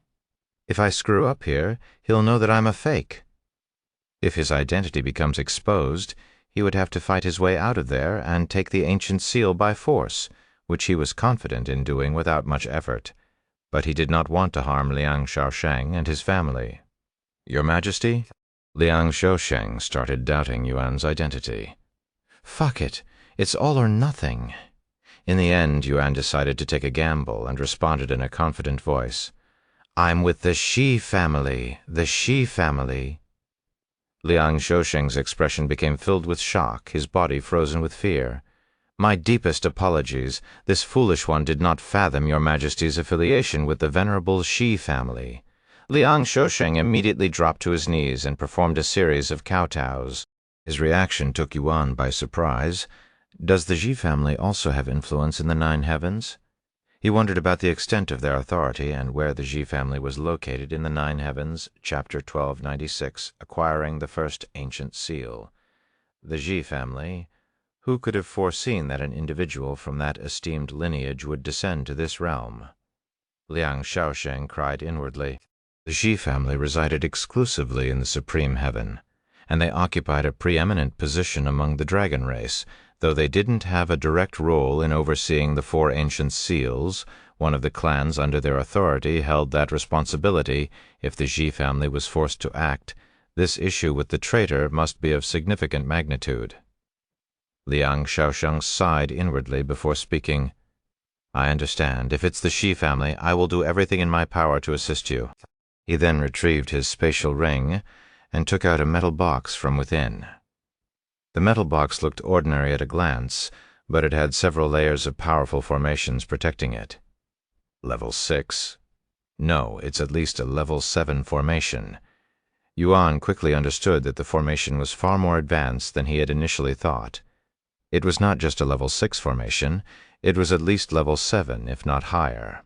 This realization meant that even if he had managed to take the metal box by force, he wouldn't have been able to open it until he became a level 7 array master or higher.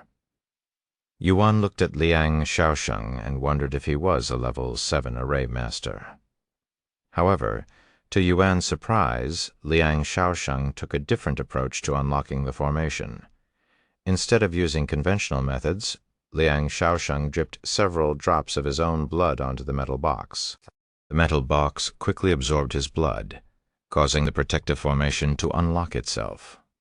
Once all of the formations vanished, the metal box unfolded itself, revealing what appeared to be a metal piece of a puzzle inside. This is actually my first time seeing the ancient seal. What a unique appearance it has, Yuan muttered. It is only a piece of the full key after all. Liang Xiusheng did not find anything weird with Yuan's comment, since the ancient seals rarely leave their holder's grasp. Your Majesty? What is the Ji family's plan regarding the traitor? Liang Xiusheng suddenly asked.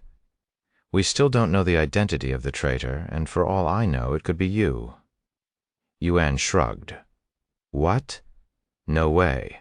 I swear upon my bloodline that I am not the traitor. I would never dare, not even in my dreams. Liang Xiaosheng immediately declared. Unfortunately, I don't know that for sure. Therefore, the Ji family has decided to retrieve all ancient seals for the time being until everything is sorted.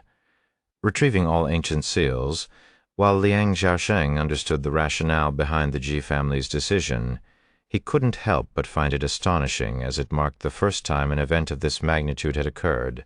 And I'll be honest with you, Yuan added, there's a good chance that the Shi family will decide to change the ancient seal holders as well as a precaution. Liang Xiaosheng nodded. That makes sense. I have been holding on to this ancient seal for over 20,000 years now. I thought I would be holding it until my last breath, but this is fine as well. I shall entrust it to you and the Ji family. Liang Xiaosheng offered the ancient seal to Yuan without any suspicion that he was being scammed. Ancient seal has been acquired. Thank you. Yuan accepted the ancient seal and stored it inside his dragon's spatial ring.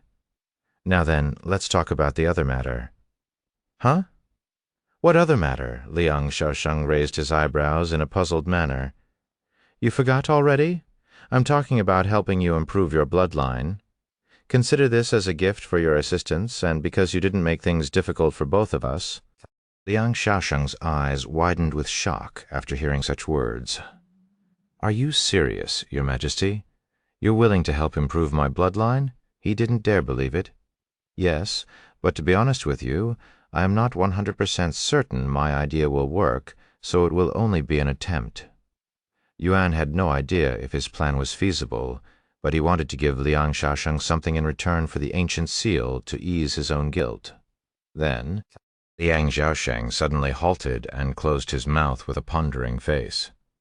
Is something wrong? Yuan asked. No, but I have a request for Your Majesty. Instead of improving this unworthy one's bloodline, can you help someone else? My granddaughter, her talent and future are better than mine, after all, Yuan nodded. I don't mind. Thank you, Your Majesty. Liang Xiaosheng's face immediately brightened with excitement. She's currently at her sect, but I'll tell her to return immediately. In the meantime, please enjoy the feast we've prepared for you. I appreciate the feast, but I don't like to be around people. That's perfectly fine. We can bring the food here for you. If that's the case, Yuan nodded. Servants showed up shortly after to replace some furniture before filling the room with food and drinks. Please enjoy yourself, Your Majesty. If you need anything, I will be waiting right outside this room. Liang Xiaosheng bowed before leaving the room, since he knew that Yuan needed to take off his mask to consume the food. Once he was alone, Yuan removed his mask and began cleaning up the dishes. Meanwhile, Liang Xiaosheng contacted his son.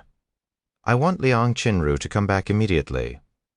Liang Dishan had a look of disbelief on his face as he asked, Father, don't tell me you're trying to give her to the Dragon Emperor. You fool. Do you honestly think the Shi family's Dragon Emperor would take an interest in someone from a branch family? He's way beyond our reach. Liang Xiaosheng lectured him. What? He's from the Ji family? Liang Dishan exclaimed in shock after learning of this information. If you understand the situation, hurry up and call her back. We cannot let him wait too long. I understand. I will immediately send someone too. Go get her yourself, Liang Xiaosheng commanded. Liang Dishan didn't say anything else and immediately left the mansion. Chapter 1297, Spiritual Energy Outburst. Liang Dishan, 1297, Spiritual Energy Outburst. Sometime after Liang Dishan left the mansion, he arrived at the Heaven and Earth Grand Manor, a secluded sect with fewer than 1,000 disciples. Despite their small number of disciples, the Heaven and Earth Grand Manor was an immense powerhouse within the third heaven. They were the most powerful sect and had the highest concentration of geniuses, true geniuses that have the capability to fight those at a much higher cultivation than themselves. The Heaven and Earth Grand Manor also had a presence in the upper heavens, which granted them connections and resources far beyond what other sects could hope to compare. All of the sect elders in the Heaven and Earth Grand Manor were Spirit Kings, with many of them being at the peak of Spirit King. Senior Liang, what can we do for you today? The sect leader of the Heaven and Earth Grand Manor personally greeted Liang Deshan when he arrived. "Where's my daughter? I need her to return home immediately," he said. The sect leader responded while shaking his head. "Unfortunately, Disciple Liang just entered closed cultivation. If we disturb her now, it might affect her cultivation.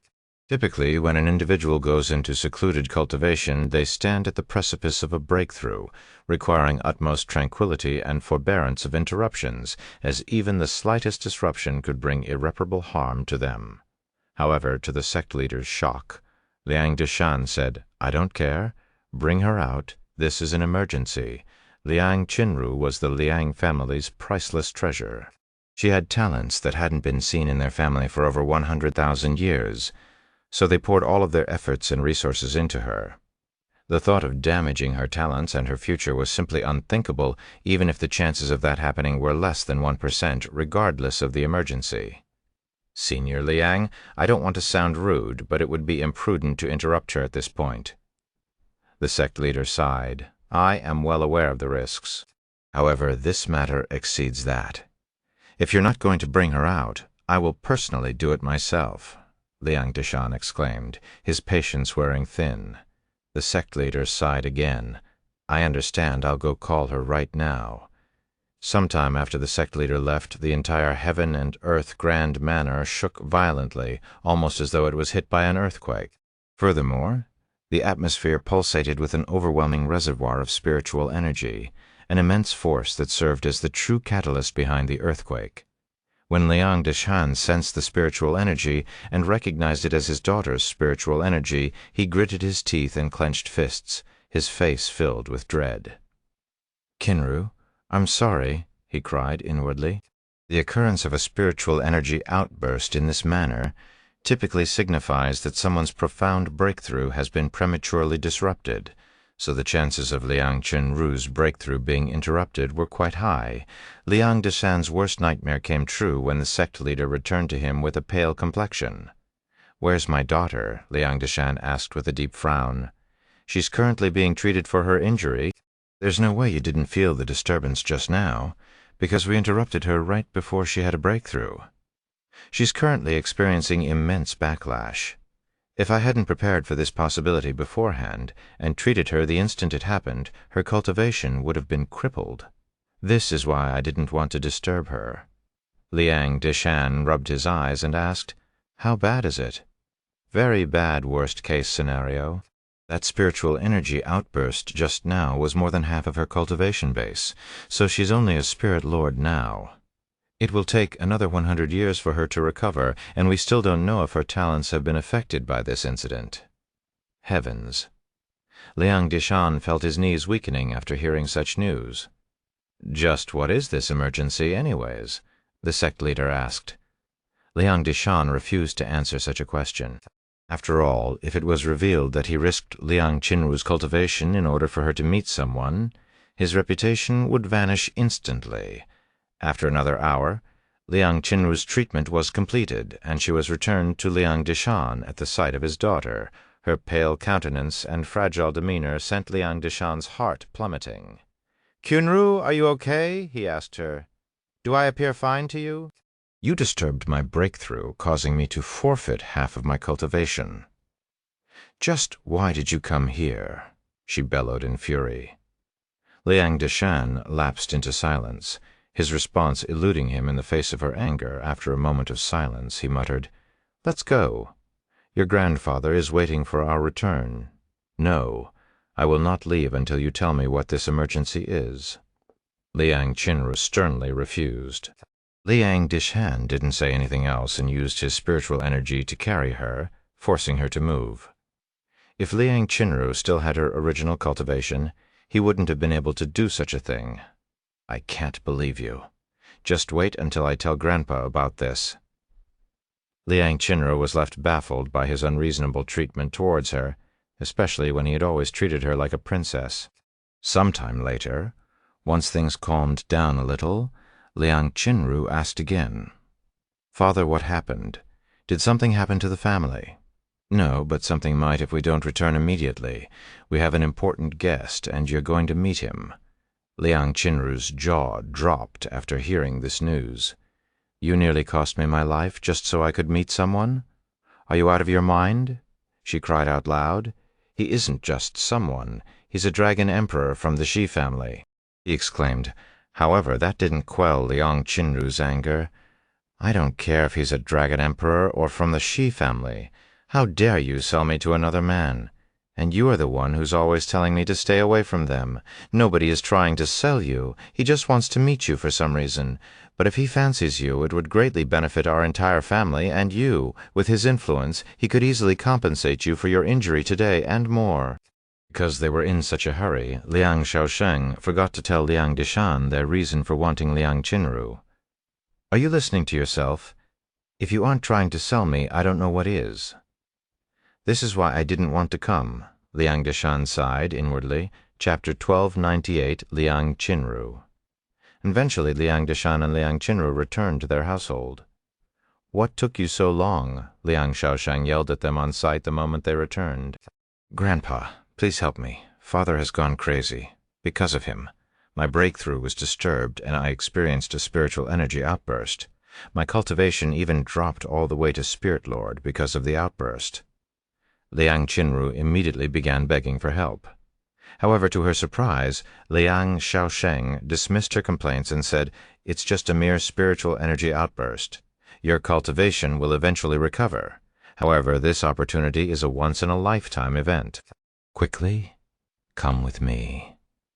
Liang Qinru couldn't believe what she was hearing. Her grandfather, who treasured her more than even her father and was known to move heaven and earth at her slightest request, was dismissive about the injustice she'd experienced. Seeing how she wasn't moving, Liang Xiaosheng resolved to take matters into his own hands. He firmly seized her arm and proceeded to guide her away. As they approached the guest room that was occupied by Yuan, Liang Xiaosheng warned her, "When you meet the Dragon Emperor, make sure you don't say or do anything offensive, as that could literally cause the death of our entire family." "Is this Dragon Emperor really that important? I can't believe you're going to sell me to him," she sighed with a distressed look on her face. If her cultivation base hadn't been harmed, she wouldn't have to endure such humiliation. "What the hell are you talking about? Who said anything about selling you?" Liang Shaosheng frowned. "Huh? Then why did you force me to come back? And why are you so desperate to let him see me if you're not trying to sell me? You foolish girl. Do you have any idea what kind of power a Dragon Emperor possesses? One from the Shi family, no less. The Dragon Emperor is a benevolent and charitable person, and he agreed to help you improve your bloodline." "What? My bloodline?" Liang Qinru's eyes widened with surprise. "He was originally going to help me, but I requested for him to help you instead. After all, you're the most talented in our family with the brightest future. But the spiritual energy outburst could have affected my talents. That kind of minor setback will become irrelevant once your bloodline improves. Even if it increases by a single grade, your talents will soar to unimaginable heights, to levels that even if all of your talents are gone, it would still make you far stronger than before." Liang Qinru swallowed nervously after hearing such words that sounded quite exaggerated. Upon reaching their destination, Liang Shaosheng issued one final caution. His voice weighted with concern. "Please remember not to take any action that might incur his displeasure. If he makes any requests of you, simply acknowledge them with a nod." He then knocked on the door and announced, "Your Majesty, my granddaughter, Liang Qinru, has arrived. We apologize for the delay." Qinru needed treatment after experiencing a spiritual energy outbreak, because we disturbed her seclusion to rush her here, and she was in the midst of a breakthrough. "Spiritual energy outbreak?" Yuan raised an eyebrow after hearing this unfamiliar term. He wore his mask and opened the door a moment later. "This is the Dragon Emperor? Why is he wearing a mask?" Liang Qinru wondered to herself. "Qinru greets your Majesty," she said, as she bowed her head in a respectful manner. "What happened to you?" Yuan inquired for more information. "I was in the middle of a breakthrough when my father came to get me. A spiritual energy outburst occurred when I lost my concentration, and I ended up losing more than half of my cultivation base," Liang Qinru explained, hoping to gain some sympathy from him. Sure enough, Yuan felt bad for her. That is truly an unfortunate incident, since it was entirely Liang Dishan and Liang Xiaosheng's fault for rushing her return. Yuan didn't feel guilty about her incident, however, he definitely pitied her. Although I cannot return your lost cultivation, I can try to improve your bloodline. What do you say? My cultivation will eventually return, but improving my bloodline is a different story. If you could do such a thing for me, I would be forever grateful to your majesty. Liang Qinru raised her head, revealing her face to him. Yuan's eyes widened when he saw Liang Qinru's face, as she greatly resembled somebody that he knew. Dragon goddess Yeyu? Although she looked much younger, Liang Qinru resembled dragon goddess Yeyo. Of course it could be a coincidence, Yuan contemplated to himself. The other azure dragon family possessed the scale of dragon goddess Yeyo, which contained a fragment of her memories. With this revelation, the notion of a profound connection between the azure dragon family and dragon goddess Yeyo seemed increasingly plausible. Your Majesty, may I inquire if something is bothering you? Liang Xiaosheng asked when Yuan suddenly became silent. Yuan snapped out of his daze and said, "No, I was just thinking about the process." "Anyways, let's get this started. If there's anything you need for the ritual, our family will cover all of it." Liang Xiaosheng then said, "Ritual? There's no need for a ritual." Yuan shook his head. "Eh? Then how are you going to improve her bloodline?" Liang Xiaosheng was quite puzzled, as it usually required a ritual to improve one's bloodline. "You'll see in just a moment." Yuan gestured for them to enter the room behind him. Once they were all inside the room and closed it, Yuan picked up an empty cup from the table and began filling it with his blood. The grandfather and granddaughter duo watched with wide eyes. When the cup was nearly filled to the brim with his blood, Yuan offered it to Liang Qinru, who had a baffled look on her face. Noticing her hesitation, Yuan spoke with a chuckle. "Don't worry, the cup is unused and clean." Chapter 1299, Cup of Blood, 9299 Cup of Blood. Your Majesty, just to confirm, you want me to drink your blood? Liang Qinru asked him in a nervous voice. Anyone would be hesitant if they are suddenly told to drink a cup of blood, especially when the blood belonged to a complete stranger. "That's right." Yuan nodded, confirming her worries. Liang Qinru swallowed nervously as she stared at the cup of blood in silence.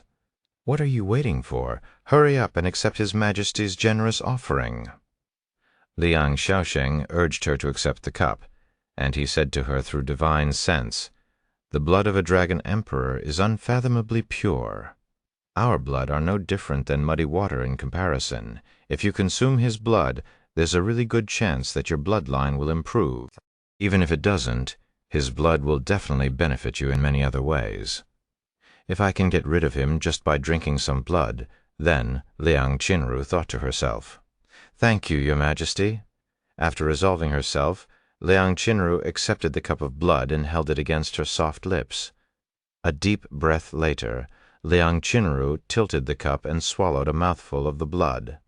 Liang Qinru, who had her eyes closed, suddenly snapped them open. Her pupils dilated with shock. Liang Xiaosheng noticed the look on her face and wondered what caused her to make such a surprised face. "What in heaven's name is this flavor? Why is it so delicious?" Liang Qinru exclaimed within her thoughts, her senses overwhelmed by the unprecedented gustatory delight. It was as if she had never experienced anything so delectable, akin to a starved soul savoring the most sumptuous of feasts for the very first time, and without any hesitation she went for another mouthful. In the following moment her body visibly trembled under the onslaught of the intense sensation coursing through her mouth and throat. After swallowing her third mouthful of blood, Liang Qinru could feel her entire being burning up, almost as though her blood was boiling, though she was too absorbed in the taste of Yuan's blood to notice the change in her body. However, as an observer, Liang Xiaosheng noticed her complexion turning red, looking as though she was getting extremely drunk, not to mention her eurific look. It was only when she inevitably emptied the cup that Liang Qinru snapped back into sense, clang, Liang Qinru suddenly dropped the cup in her hands and fell to her knees. "What is happening? My body is burning. My breath, I can't breathe," Liang Qinru began panicking. "Calm yourself," Yuan said. "That sensation is simply your bloodline undergoing a profound transformation, after all." He had experienced the same sensation during his bloodline's awakening. Upon hearing his words, Liang Qinru's panic subsided, and she gradually realized that, despite the fiery sensation coursing through her body, she was not in any actual pain, but rather experiencing only mild discomfort. "What are you doing? Hurry up and cultivate," Liang Shaosheng suddenly reminded her. Liang Qinru immediately positioned herself in the lotus position and began cultivating. However, she wasn't cultivating to increase her cultivation. Instead, she was focused on the change occurring within her body and trying to maximize its effects.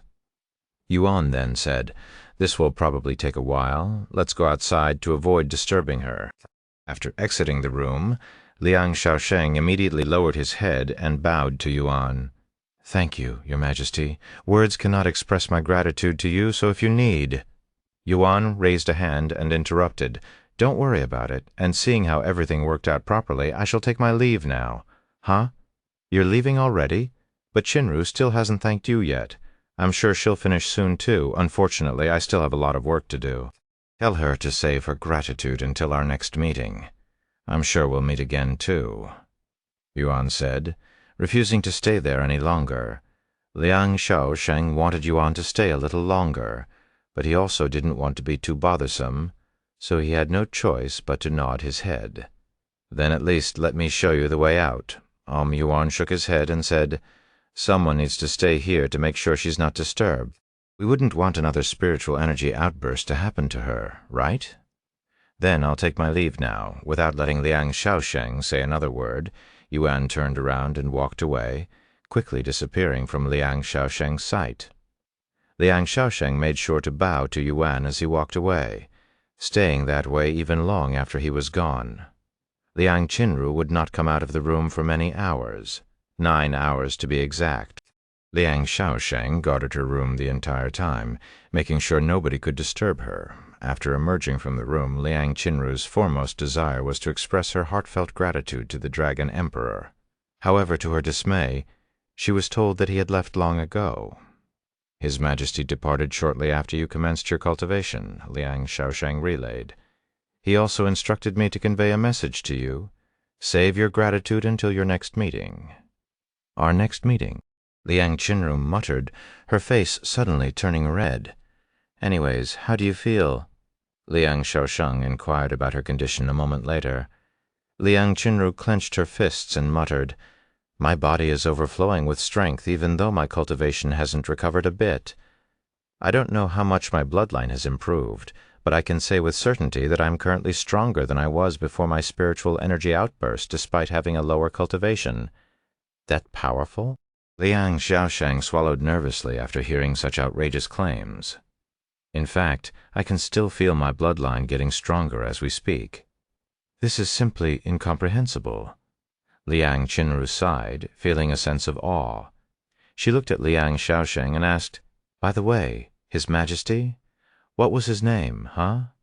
Liang Shaosheng made a weird face upon hearing her question, as it made him realize that he never asked for a name. Thank you for listening to the story on KevinAudio.com. Chapter 1300, Partaking in the Exile Recruitment. You don't know his name? I can't believe you'd make such an embarrassing mistake, Grandpa. Liang Qinru was livid after learning of this information. What, is there really a need to know his name? We know he's a dragon emperor from the Sea family. Isn't that good enough? How many dragon emperors do you think exist in the 9 heavens, much less from the Sea family? Liang Shaosheng defended himself. Liang Qinru couldn't argue with his logic. Anyways, let's get your bloodline tested. If it's good enough, I'll immediately contact the main branch and see if they will be willing to accept your transfer. Okay. Liang Qinru hoped that her bloodline had reached the main branch's standards, as that would allow her to move to the upper heavens where she could meet the Dragon Emperor again. Meanwhile, after leaving the Azure Dragon family's territory, Yuan flew straight toward the nearest city, where he logged off upon arrival. After logging off, Yuan went to find Maifeng, who was just finishing up her daily cleaning. "I need some help regarding the 10 great families.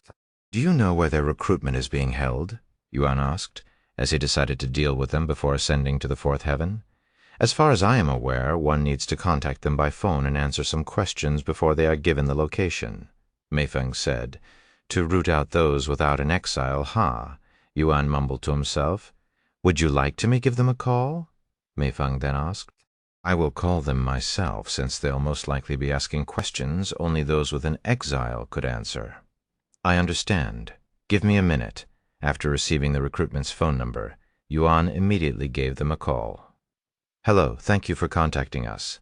Before we begin the recruitment, please answer this question. What is an exile?" The person on the other side of the phone asked Yuan. To filter out players who might attempt to contact them without possessing an exile, the recruitment process incorporated a straightforward question, serving as a method to identify and discern such individuals. Certainly, the answer could be obtained by individuals without an exile, but the effectiveness was enough for the recruitment. Exiles are criminals that had been banished to the primordial realm. "Thank you. My name is David, and I will be your recruiter for today. We will now begin the recruitment process. To start things off, where are you currently located in Cultivation Online? Just the realm is enough. I'm currently in the 3rd heaven." "Perfect. Then what is your cultivation?" Yuan had to ponder for a few seconds before responding. 9th level Spirit Grandmaster." "My, so you're a top player?" David uttered in surprise. "The top players are only Spirit Grandmasters?" Yuan sighed inwardly as the realization dawned upon him that the top players were merely Spirit Grandmasters. Being a player with minimal interaction with the broader player base, Yuan's understanding of their world was essentially zero. "It's all thanks to my exile," Yuan said a moment later. "Of course, the difference between players with an exile and those without is akin to heaven and earth." David was fully convinced that Yuan had an exile by his side now. "Let's move on to the next question. And please be as detailed as possible when answering the next few questions. Where and when did you meet your exile?" In addition to recruitment, the 10 great families also took this opportunity to learn more about exiles in hopes of finding more of them. After pondering for a moment, Yuan calmly answered, "I met my exile about half a year ago near South Wing City in 2nd Heaven." "How did you meet?" "She found me when I was lost." "What condition did you have to meet before being accepted by the exile?" "Condition?" Yuan raised an eyebrow at this question, as he doesn't recall fulfilling any condition. Eventually, he made a guess and said, "I had to entertain her." "Can you be a little more specific?" "What kind of entertainment?" "She was bored, so I hunted some magical beasts for her." Contemplating these questions, Yuan found himself pondering how other players encountered their exiles and whether they had undergone specific quests to secure approval. After all, it seemed inconceivable that any exile would willingly accept a weak player as their master, considering the potential impact on the fulfillment of their legacy. "What grade is your exile?" David then asked. Yuan contemplated for a moment whether he should answer properly, but considering how much he'd overestimated the players before, he eventually decided to give a fake answer. "What was before divine grade again?" "She's a Lord grade servant," Yuan answered. "Wow, Lord grade, your exile must be exceptionally powerful." David expressed his awe so clearly it could be visualized through the phone. Out of curiosity, what grades are the other exiles?" Yuan asked. "They are mostly elite grade out of the dozens of players we have recruited. You're the 3rd one to have a Lord grade exile." Such sensitive information is typically kept a secret, but David wanted to recruit Yuan no matter what after learning that his exile was Lord grade. I see. Yuan expected most exiles to be Lord grade if not divine grade like Xiaohua, so he was greatly surprised to hear that most of them were only elite grade. How could there be such a huge difference? What determines their grades, their strength or their potential? David continued asking questions shortly after. "What is your player ID?" "Xiao Yang. Is that your real name as well?" "Yes. eventually. Thank you for taking the time to answer our questions. This marks the end of the first part of the recruitment. For the next part of the recruitment, you will need to show up at a specific location in Cultivation Online with your exile, where another player with an exile will confirm the identity of your exile. Will you be able to make it there right now? It's located at Enchanted Bamboo Forest near Yoke City. I can make my way there now. Great. Please call this number when you've arrived, David said before giving him another phone number. Chapter 1301, Majestic Pill Pavilion. After hanging up the phone, Yuan sat there in silence and pondered how he should act accordingly. Since he had an exile, there wasn't any need to worry about failing the recruitment. However, his face is quite renowned after his announcement half a year ago, so most players out there have probably memorized his face by now. I could go to the recruitment wearing a mask, but that'd be a little suspicious. Even if I transformed myself, there's a decent chance that I'd be recognized. Suddenly, Yuan recalled the existence of a certain pill that could change his outer appearance and decided to disguise himself for his recruitment. Now that he's dealt with his problem, he has to worry about Xiaohua. Even without much knowledge of the other exiles, he would be willing to bet his life that Xiaohua was unique and that not many other exiles were as small and young as her. He was also pretty sure that Xionglu had warned the others of Xiaohua, who killed Zhao Hui, so they would all be alerted the moment they saw her. Can the pills also make her taller? Yuan wondered inwardly, as he was only aware of the pill's capability to alter one's facial features. In the end, not wanting to overthink it, he decided to think about Xiaohua's disguise after getting his hands on some appearance-altering pills. Normally, he'd go to Feng Yuxiang for such an issue, but because of her condition, he would have to find other ways to acquire the pills. After returning to Cultivation Online, Yuan immediately went around asking people about stores that sold pills. The Majestic Pill Pavilion will have all of your pill needs. There's a small branch in this city, but if you're willing to make the trip, there's a major store in the Western Owl City that will sell almost all pills one can imagine. Can I travel to the Western Owl City through the teleportation device? Yuan asked. Of course, but it'll cost you a good amount. Thank you. Yuan decided to check out the branch store first. The branch store was smaller than Yuan had envisioned. The interior was barely large enough to fit a dozen people inside at once, and there was only one person working at the desk. Welcome to the Majestic Pill Pavilion. How can I help you? The worker there asked when Yuan approached the desk. Do you have any pills that can change one's appearance? Appearance-altering pills, huh? They are quite rare, so we don't carry any here. If you want to buy them, you'll have to go to the main branch at Western Owl City. In the end, Yuan had to travel to the Western Owl City half an hour later. Yuan arrived at Western Owl City and the Majestic Pill Pavilion. This place is ridiculously huge. Yuan was baffled at the sight of the colossal building that spanned an entire block and towered with 40 floors. The place looked more like a royalty's apartment building than a store.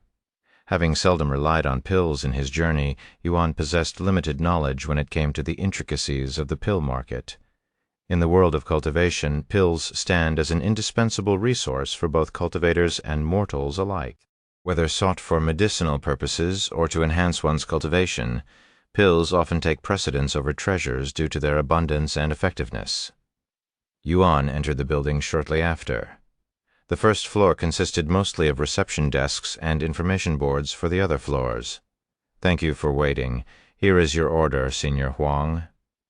The worker handed a box of pills to the customer. On the first floor, ordinary customers could order pills and pick them up at a later date.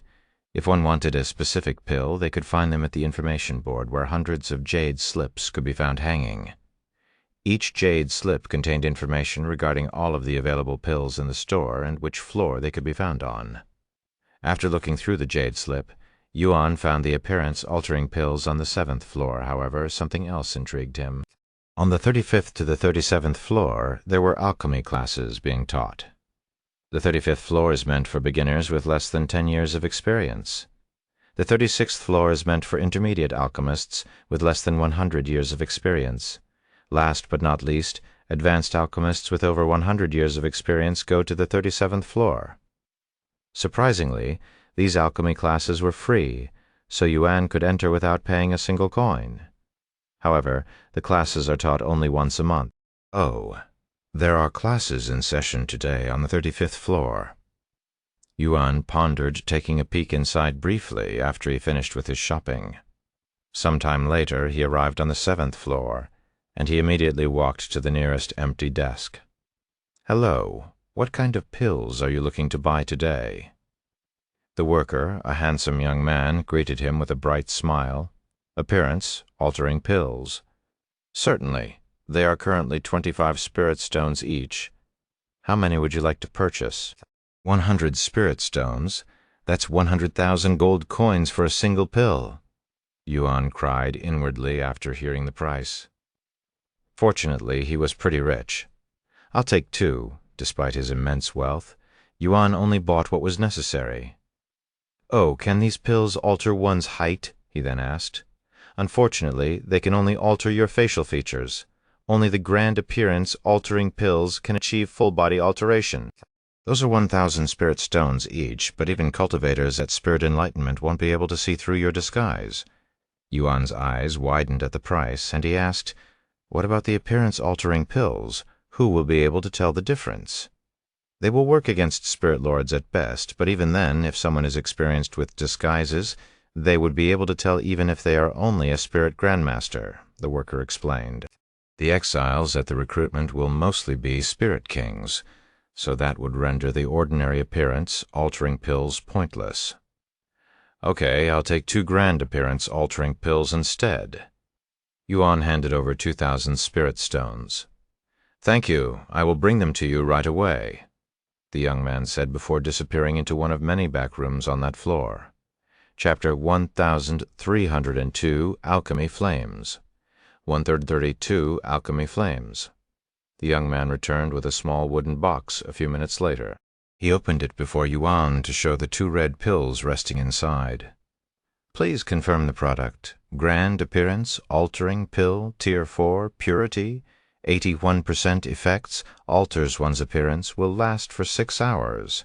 Description: a spiritual pill concocted by pill expert Chen Cheng. Limit: once every 6 hours. Grand appearance-altering pill, Tier 4 Purity, 87% effects, alters one's appearance, will last for 6 hours.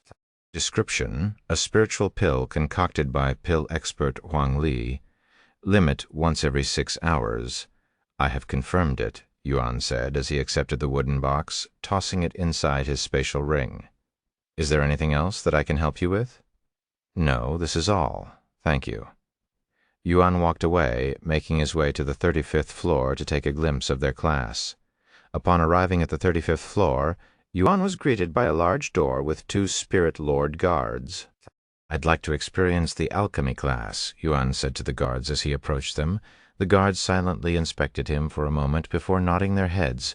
Yuan opened the door and entered the massive room. The room's interior, devoid of decorations and furniture for space efficiency, housed over 500 people at a glance. They sat in silence, attentively observing a middle-aged woman on a platform at the room's end as she skillfully concocted pills. Yuan took a seat at an empty spot and used his divine sense to take a closer look at the concoction. Since he watched Wang Shuying concoct pills before, he understood the basics and the middle-aged woman's current progression. Since she's still melting the ingredients, she must have just started. 3 hours later, she's still melting the ingredients. It took Wang Shuying only an hour to finish. Yuan wondered if the pill being created was much more powerful than the Tier 2 pill Wang Shuying had concocted. Eventually, after waiting 4 whole hours, the alchemist on the stage intensified the strength of her alchemy flames, causing it to dance vigorously. Several more minutes later, the alchemist opened the cauldron, releasing a cloud of dark smoke and revealing the completed pill. Spirit Recovery Pill, Tier 1, Purity, 91%. Effects: restores spiritual energy. The effectiveness will significantly decrease for cultivators above Spirit Master. Description: a spiritual pill concocted by pill expert Ming Yi. Limit: once every hour. It's only a Tier 1 pill? Even the purity is worse than the Tier 2 pill concocted by Wang Shuying. Yuan shook his head inwardly. Does this mean Wang Shuying was already more skillful than this pill expert half a year ago?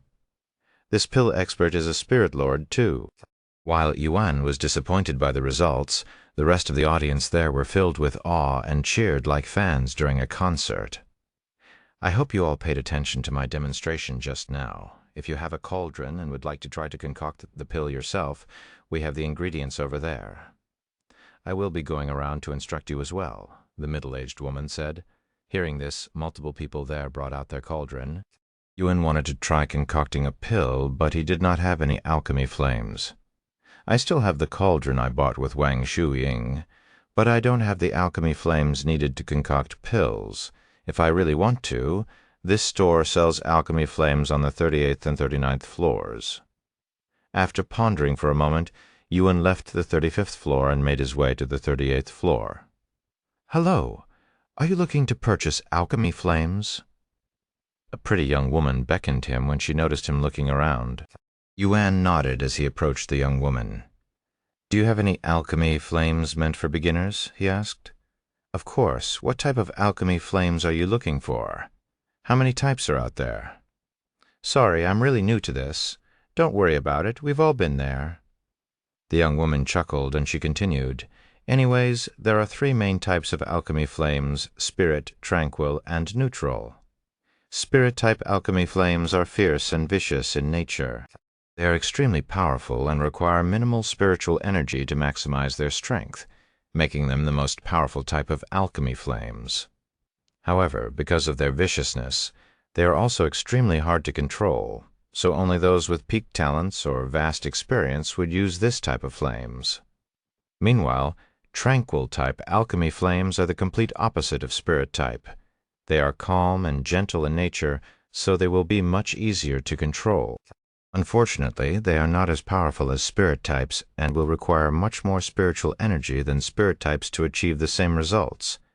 This is the most popular type of flames for beginners, but most of them quickly change to the other types after gaining some experience. Last, but certainly not least, we have neutral type, also known as ordinary alchemy flames. Just as its name implies, they have a neutral nature. They are neither calm nor vicious, placed right between spirit type and tranquil type, with a perfect balance of power and control. Most experienced alchemists favor this type. In fact, the vast majority of alchemists use this type of flame. Yuan pondered for a moment before deciding. I'll choose tranquil type. Since he has an immense supply of spiritual energy, he won't have to worry about the inefficiency of such flames, and as a beginner, he should use something easy to manage. I understand. Here is a list of all available tranquil-type alchemy flames for sale. The first 3 pages are meant for beginners, so you don't have to look past that. The young woman handed him a thin book with about 5 pages. Yuan nodded and started looking through the book. Although 3 pages sounded a lot at first, once he looked at the book, there were only 6 names per page. However, when he saw the prices for these beginners' alchemy flames, his eyes nearly fell out of their sockets. Nameless, tranquil flames, 10 million spirit stones. 2. Azure jade, 370 billion spirit stones. 3 soothing heavens, 450 million spirit stones. 4 blue fate, 490,500,000 spirit stones. 5 royal sea, 585 million spirit stones. 6 perfect silver, 700,000 spirit stones. Holy fuck! Why the hell are they so expensive? He cried inwardly. Chapter 103, Creating Alchemy Flames. The prices for the alchemy flames were so outrageously expensive that Yuan doubted if his eyes were working properly. Am I seeing this right? 1, 2, 3, 9 digits? Why the hell do these alchemy flames cost so much? Yuan had to count the digits 2 times before he could believe what he was seeing. After confirming the prices, Yuan noticed the other information written beside each alchemy flame. 2. Azure jade, 370 million spirit stones. Description: discovered and named by pill demoness Li Hua 3 million years ago. Effects: pills concocted with azure jade will automatically gain a 30% increased effect. Recovery pills will gain an additional 10% increased effect. 3 soothing heavens, 450 million spirit stones. Description: discovered and named by heavenly soldier Bai Long 900,000 years ago. Effects: pills concocted with soothing heavens will automatically gain a 35% increased effect. Strengthening pills will also gain an additional 1% purity. 4 blue fate, 490,500,000 spirit stones. Description: discovered and named by ice fairy Wu Ying 5 million years ago. Effects: pills concocted with blue fate will automatically gain a 35% increased effect. All pills have a 5% chance of gaining an additional 15% increased effect. 5 royal sea, 585 million spirit stones. Description: discovered and named by Princess of the Sea Liu Hai 11 million years ago. Effects: pills concocted with blue fate will automatically gain a 40% increased effect. When concocting pills near the sea, gain an additional 2% purity. 6 perfect silver, 700,000 spirit stones. Description: discovered and named by Silver Emperor Jin Bojing 7 million years ago. Effects: pills concocted with perfect silver will automatically gain a 40% increased effect. There is a 1% chance to duplicate all completed pills. As Yuan read the additional effects granted by the alchemy flames, he started to understand why they are so astronomically expensive. When the young woman saw Yuan's surprised expression, she couldn't help but let out a chuckle. Named alchemy flames are very expensive due to their scarcity. How does one discover named alchemy flames? Yuan then asked. Named alchemy flames are simply special alchemy flames with unique properties. They can be found anywhere in the world, and when they are discovered for the first time, the individual who discovered it may give it a name. Are named alchemy flames one of a kind? Certainly not. Most named alchemy flames have identical duplicates. In fact, the ones we have for sale at the moment exist elsewhere. However, certain alchemy flames are considered one of a kind, as only one has ever been discovered to this day. If I recall correctly, there are exactly 10 one-of-a-kind named alchemy flames in existence at the moment. Yuan pondered for a moment before asking, if I were to acquire nameless alchemy flames today, would it be difficult to change it in the future? No, but you will need to learn how to control your new flames from scratch. Some experts also carry more than a single type of alchemy flame. After learning all of this information about alchemy flames, Yuan pondered if he should spend 10 million spirit stones just to try out alchemy. While I have plenty of wealth after looting the nameless emperor's tomb, it's not as though I have any spirit stones on me since I still need to sell the treasures. He had planned on selling the ancient-grade treasures he took from the nameless emperor's tomb in the 4th heaven, since there is more wealth in that place compared to the 3rd heaven. Besides buying them, are there any other methods to acquiring alchemy flames? Yuan suddenly asked. Of course. Most nameless alchemy flames are not found in the wild, but created by alchemists, you know. Eh? Really? The young woman nodded and said, if you want to try creating your own alchemy flames, we can sell you the method to do so. It'll only cost 100 spirit stones. Huh? Why is it so cheap? Yuan was surprised when he heard about the low price. While this method is public information, it's not something you can learn by going around asking people. Also, not everyone has the capability to create their own alchemy flames. Only 1 in 100,000 people have such talent. I'd like to purchase the method. Yuan decided a moment later. Okay, give me a second. The young woman reached underneath her desk and retrieved a thin book. She handed it to him after being paid 100 spirit stones. We have seclusion rooms on the 20th floor if you wish to use them, the young woman said afterward. By the way, how long does it usually take to create alchemy flames? Yuan asked. If you have the talent, it won't take more than several minutes. I see. Thank you for all the help. Yuan made his way to the 20th floor shortly after. Upon arriving, he was greeted by several hallways with multiple closed doors in each hallway. Are you looking to use a room? A worker there approached Yuan a moment later.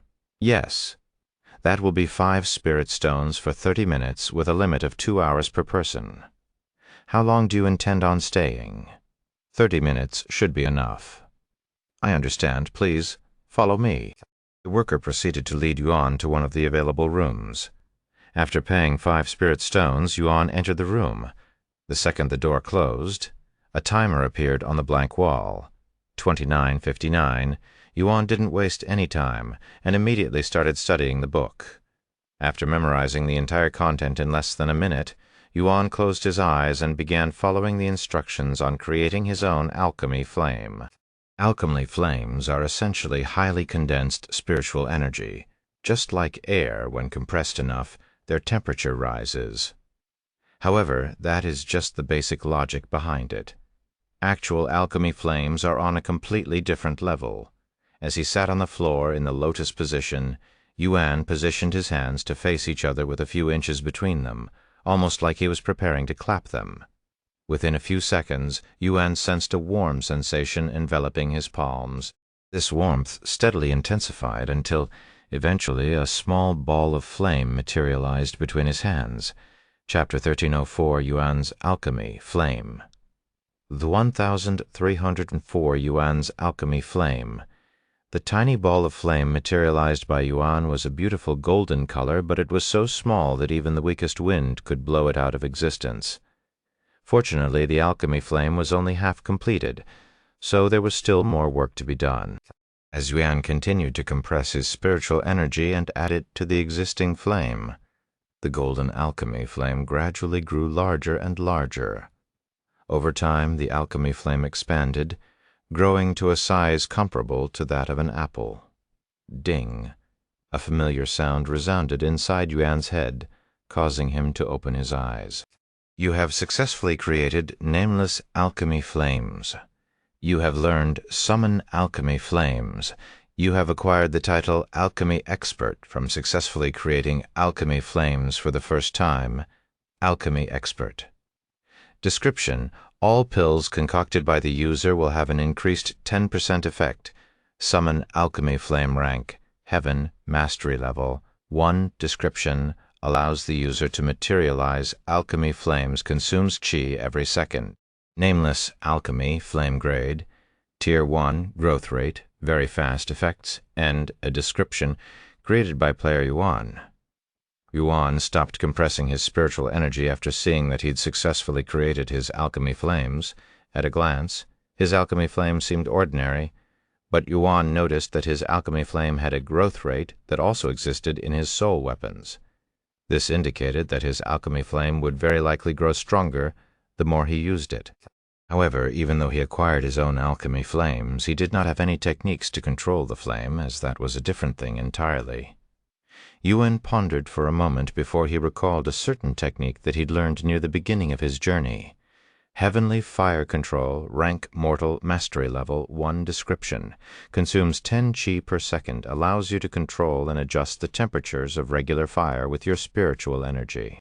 It was a technique he had purchased along with 2 other cooking skills.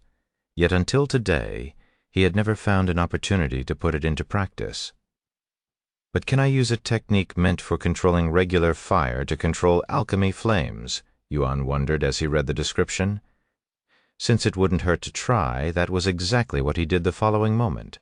Summon Alchemy Flames, Heavenly Fire Control. After summoning his alchemy flame, he attempted to control it using Heavenly Fire Control. It seemed pointless at first when the alchemy flames refused to budge, but Yuan did not stop trying as he was receiving more notifications. Your comprehension of Heavenly Fire Control has increased slightly. Your comprehension of Heavenly Fire Control has increased slightly. Your comprehension of Heavenly Fire Control has increased slightly. Eventually, Yuan could move his alchemy flame using Heavenly Fire Control. Your comprehension of Heavenly Fire Control has increased significantly from successfully controlling alchemy flames. Heavenly Fire Control Mastery Level 1, 2. Once his mastery level increased, Yuan found it possible to control his alchemy flame, but it was only barely enough to make it move left and right a few inches. Your comprehension of Heavenly Fire Control has increased significantly. As Yuan continued using the technique, his comprehension grew rapidly, and his control over the alchemy flame got better and better. Your comprehension of heavenly fire control has increased significantly. Heavenly Fire Control Mastery Level 2, 3, 4. Your comprehension of Heavenly Fire Control has increased significantly. Heavenly Fire Control Mastery Level 3, 4. Your comprehension of Heavenly Fire Control has increased significantly. Possibly due to Heavenly Fire Control being a mortal rank technique and Yuan using it on something as profound as alchemy flames, its mastery level surged dramatically. Heavenly Fire Control Mastery Level 9, max within minutes of using the technique. Yuan maxed out its mastery level, and his control over the alchemy flames reached the point where he could raise or lower its temperature and transform its shape at will. This should be good enough to concoct pills, Yuan muttered to himself before leaving the room and making his way back to the 35th floor. Once he returned to the room, he approached the middle-aged woman who was currently lecturing another individual. "What do you want?" She looked at him after finishing her business with the other individual. "I'd like to try concocting pills as well," he said. The alchemist proceeded to point at the ingredients by the wall and said, "Go help yourself, thank you." After receiving permission, Yuan went to grab some of the ingredients. Fortunately for him, who didn't know the proper ratio of ingredients, there were instructions available by the ingredients. 3 pieces of spirit herb, a gram of ginseng powder, 3 grams of spirit dust, and a tablespoon of echinacea powder. After gathering all of the ingredients listed, Yuan went to an empty space in the room and summoned his cauldron. He sat before it and closed his eyes to recall not the performance done by the middle-aged woman, but what he saw from Wang Shuing's performance. Once he was satisfied, Yuan took a deep breath and summoned his alchemy flame, engulfing the bottom half of the cauldron in his golden flames. When Yuan summoned his alchemy flame, the surrounding onlookers couldn't help but divert their attention toward his distinctive golden flame. In contrast to the usual colors, Yuan's alchemy flame gleamed in bright gold, leading them to speculate that he possessed a named alchemy flame. Look at that. Such powerful flames. He must possess named alchemy flames. What kind of alchemy flame is that? Does anyone know? I only know of 2 other golden-colored named alchemy flames, but even they are not as beautiful and colorful as this. The commotion in the room caught the attention of the middle-aged woman, and upon spotting Yuan's flame, she abruptly halted her activities. Intrigued, she made her way toward him, eager to inspect his alchemy flame up close. "What kind of alchemy flame is this? I have never seen such a bold color before." She had a deep frown on her face as she pondered. Chapter 1305, Damaged Pill. 1305, Damaged Pill? Could this be the Tier 7 named Alchemy Flame Golden Lion's Pride? No, the color is slightly different, and there's no way a beginner would be using a Tier 7 alchemy flame. The middle-aged woman was perplexed by Yuan's alchemy flame. The reason she and everyone there mistook Yuan's nameless alchemy flame for a named alchemy flame was because of its vibrant and unique color. All nameless alchemy flames had the same color with slight variation depending on its type.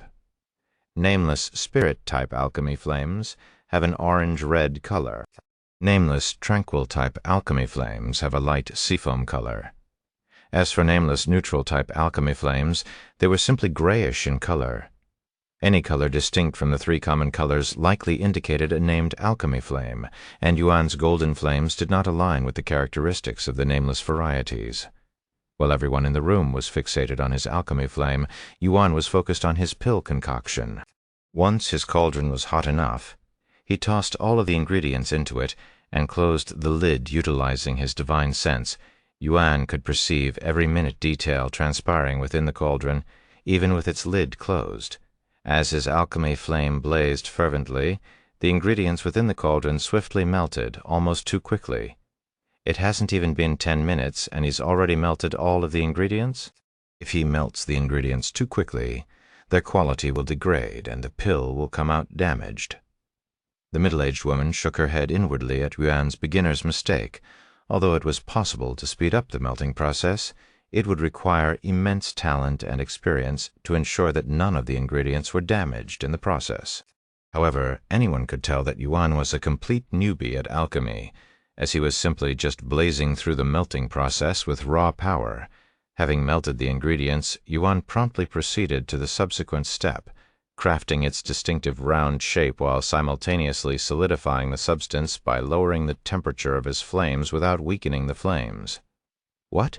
The middle-aged woman's eyes widened with shock when she witnessed Yuan's seemingly perfect control over the temperature of his flames. He's clearly a novice, yet his mastery over the flames is exceptional, lowering the flame temperature almost instantly. Something I struggle with, and he's accomplishing it effortlessly, as if it's second nature. Not only did he lower its temperature rapidly, but he had done so while keeping the flame's shape and intensity the same. Even if given 1,000 years to practice, most people would not achieve anywhere near such perfect control. Just who is this guy? A few more minutes later, Yuan deactivated his flames and removed the cauldron's lid, releasing a dark cloud of smoke. When he retrieved the pill from the cauldron and saw its condition, Yuan raised his eyebrows in a puzzled manner. The pill looked nothing like how he'd expected. It was smaller than it should, and there were cracks all over it. Damaged Spirit Recovery Pill, Tier 1, Purity, 97% effects, restores spiritual energy. The effectiveness will significantly decrease for cultivators above Spirit Master. 90% reduced effect. Description: a spiritual pill concocted by player Yuan. Even though it came out damaged, the purity was surprisingly high. "Let me see your pill," the middle-aged woman suddenly said. Yuan nodded and gave her the damaged pill. "It's damaged, but the purity is ridiculously high. How did he even manage to make such a thing?" The middle-aged woman was greatly surprised by the outcome of the pill, mostly because of its high purity. One contributing factor to the usual lengthy process of melting ingredients lies in the dual task of not only liquefying them, but also purifying the inherent impurities within, so it didn't make any sense for Yuan's damaged pill to have such a high purity when he melted the ingredients in such a short time. This isn't something that can be achieved with talent alone. The high purity must be an effect of his named alchemy flame. If he can concoct a damaged pill with such high purity, one can only imagine the results of a properly concocted pill. She turned to look at Yuan and spoke. "Do you know why it came out damaged? Hastening through the melting process without sufficient experience inflicts harm upon the ingredients, culminating in a damaged pill. I guess I did rush through it a little. Can I try again?" Yuan acknowledged that he was indeed a little impatient. "Go ahead. There are plenty of ingredients left." The middle-aged woman gestured. As Yuan stood up and went to grab more ingredients, the middle-aged woman retrieved a communication jade slip and activated it. "Senior, I think you should come to the 35th floor. There's a really interesting fellow here." She received a response a moment later. "If this turns out to be a waste of time, you'll compensate with 1,000 Tier 4 pills, of course." When Yuan returned to his cauldron, the middle-aged woman stopped him and said, "Wait a minute. Someone will be coming to watch you." Yuan raised an eyebrow, but he decided to not question it. Some time later, an old woman entered the room. When the people inside noticed her presence, they were all greatly shocked. "It's Pill Grandmaster Zhao, the only Pill Grandmaster in the third heaven. What is someone like her doing here?" The people there were greatly baffled by her appearance. They wanted to greet her, but nobody there dared to approach her, as her status was simply too high for them. Pill Grandmaster Zhao directly approached the middle-aged woman who summoned her. "Ma Qingyun, I hope you're prepared to spend the rest of the year concocting pills for me," she said with a cold smile. The middle-aged woman, Ma Qingyun, smiled and said, "You haven't even seen anything yet, Master." She then gestured at Yuan and continued, "He's the one." Pill Grandmaster Zhao turned to look at Yuan and his cauldron for a brief moment before sighing out loud. What a waste of time. Chapter 1306, Expert in Disguise. 1306 Expert in Disguise. "You may begin now," Ma Qingyun said to Yuan shortly after Pill Grandmaster Zhao arrived at the scene. Yuan nodded and immediately summoned his alchemy flame. "What?" Pill Grandmaster Zhao nearly stumbled back in surprise at the sight of Yuan's golden flames. Her eyes widened in disbelief and shock. Yet it wasn't just the golden hue that astonished her the most, it was the exceptional purity of the flames. I have never seen such pure alchemy flames before. Does his body not contain any impurities? That shouldn't be possible for someone his age and that level of cultivation? A smile appeared on Ma Qingyun's face when she saw Pill Grandmaster Zhao's reaction to Yuan's alchemy flame. I knew it was the right call to summon you. She chuckled inwardly. However, Ma Qingyun suddenly frowned when she saw what Yuan was doing in the cauldron. This little, I just told him that rushing the melting process will only result in a damaged pill. But he's still doing it.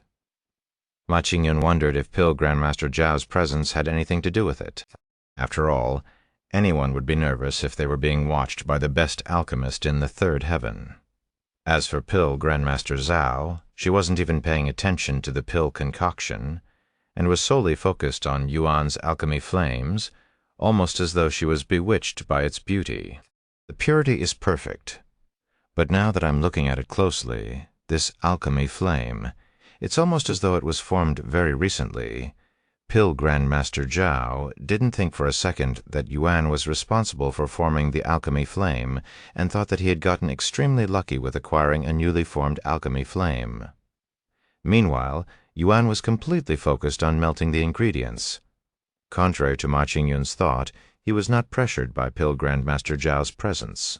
In fact, she was no different than the other people in the room, and while it may seem like he was rushing to melt the ingredients, Yuan was actually taking his time to melt the ingredients. In the end, instead of taking 10 minutes to melt the ingredients, it took him an incredible 20 minutes to finish, twice as long as before.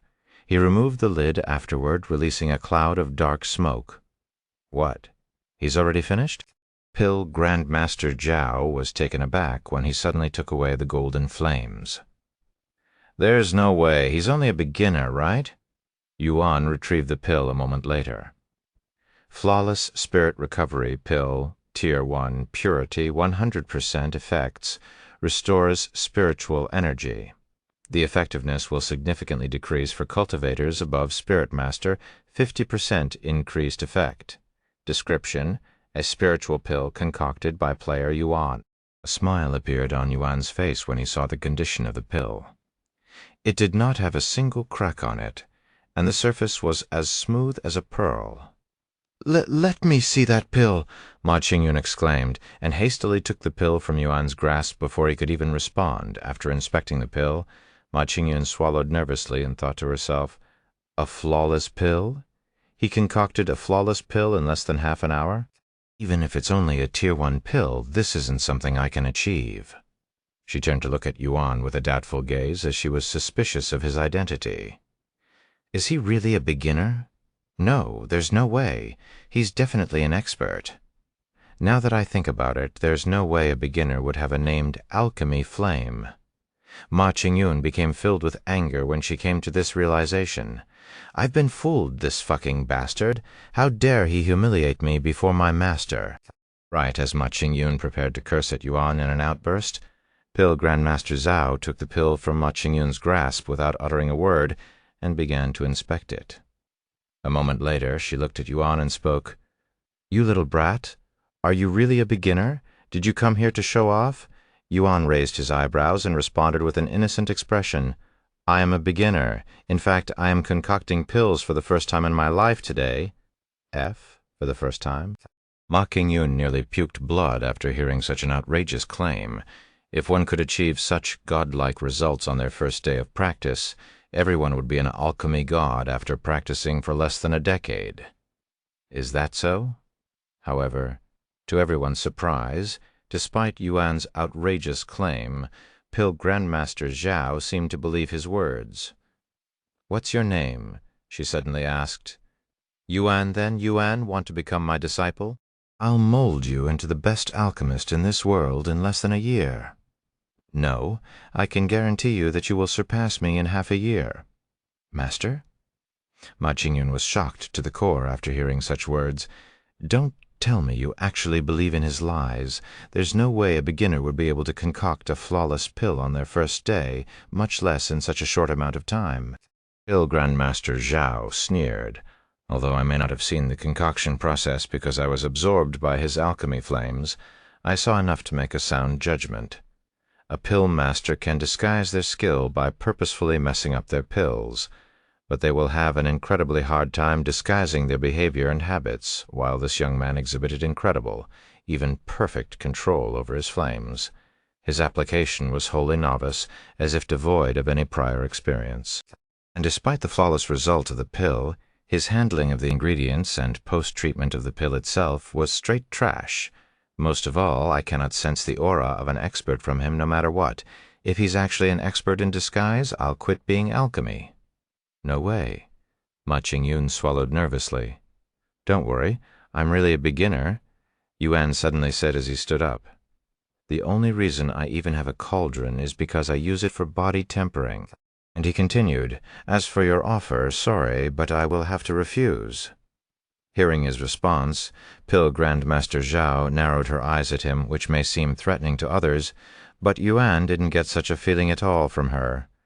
Chapter 1307, Grand Appearance, Altering Pill. What is your reason for refusing? Do you know who I am?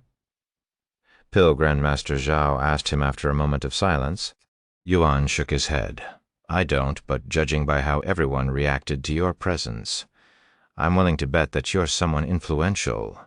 As for my reason for refusing to be your disciple, I just don't have the time right now.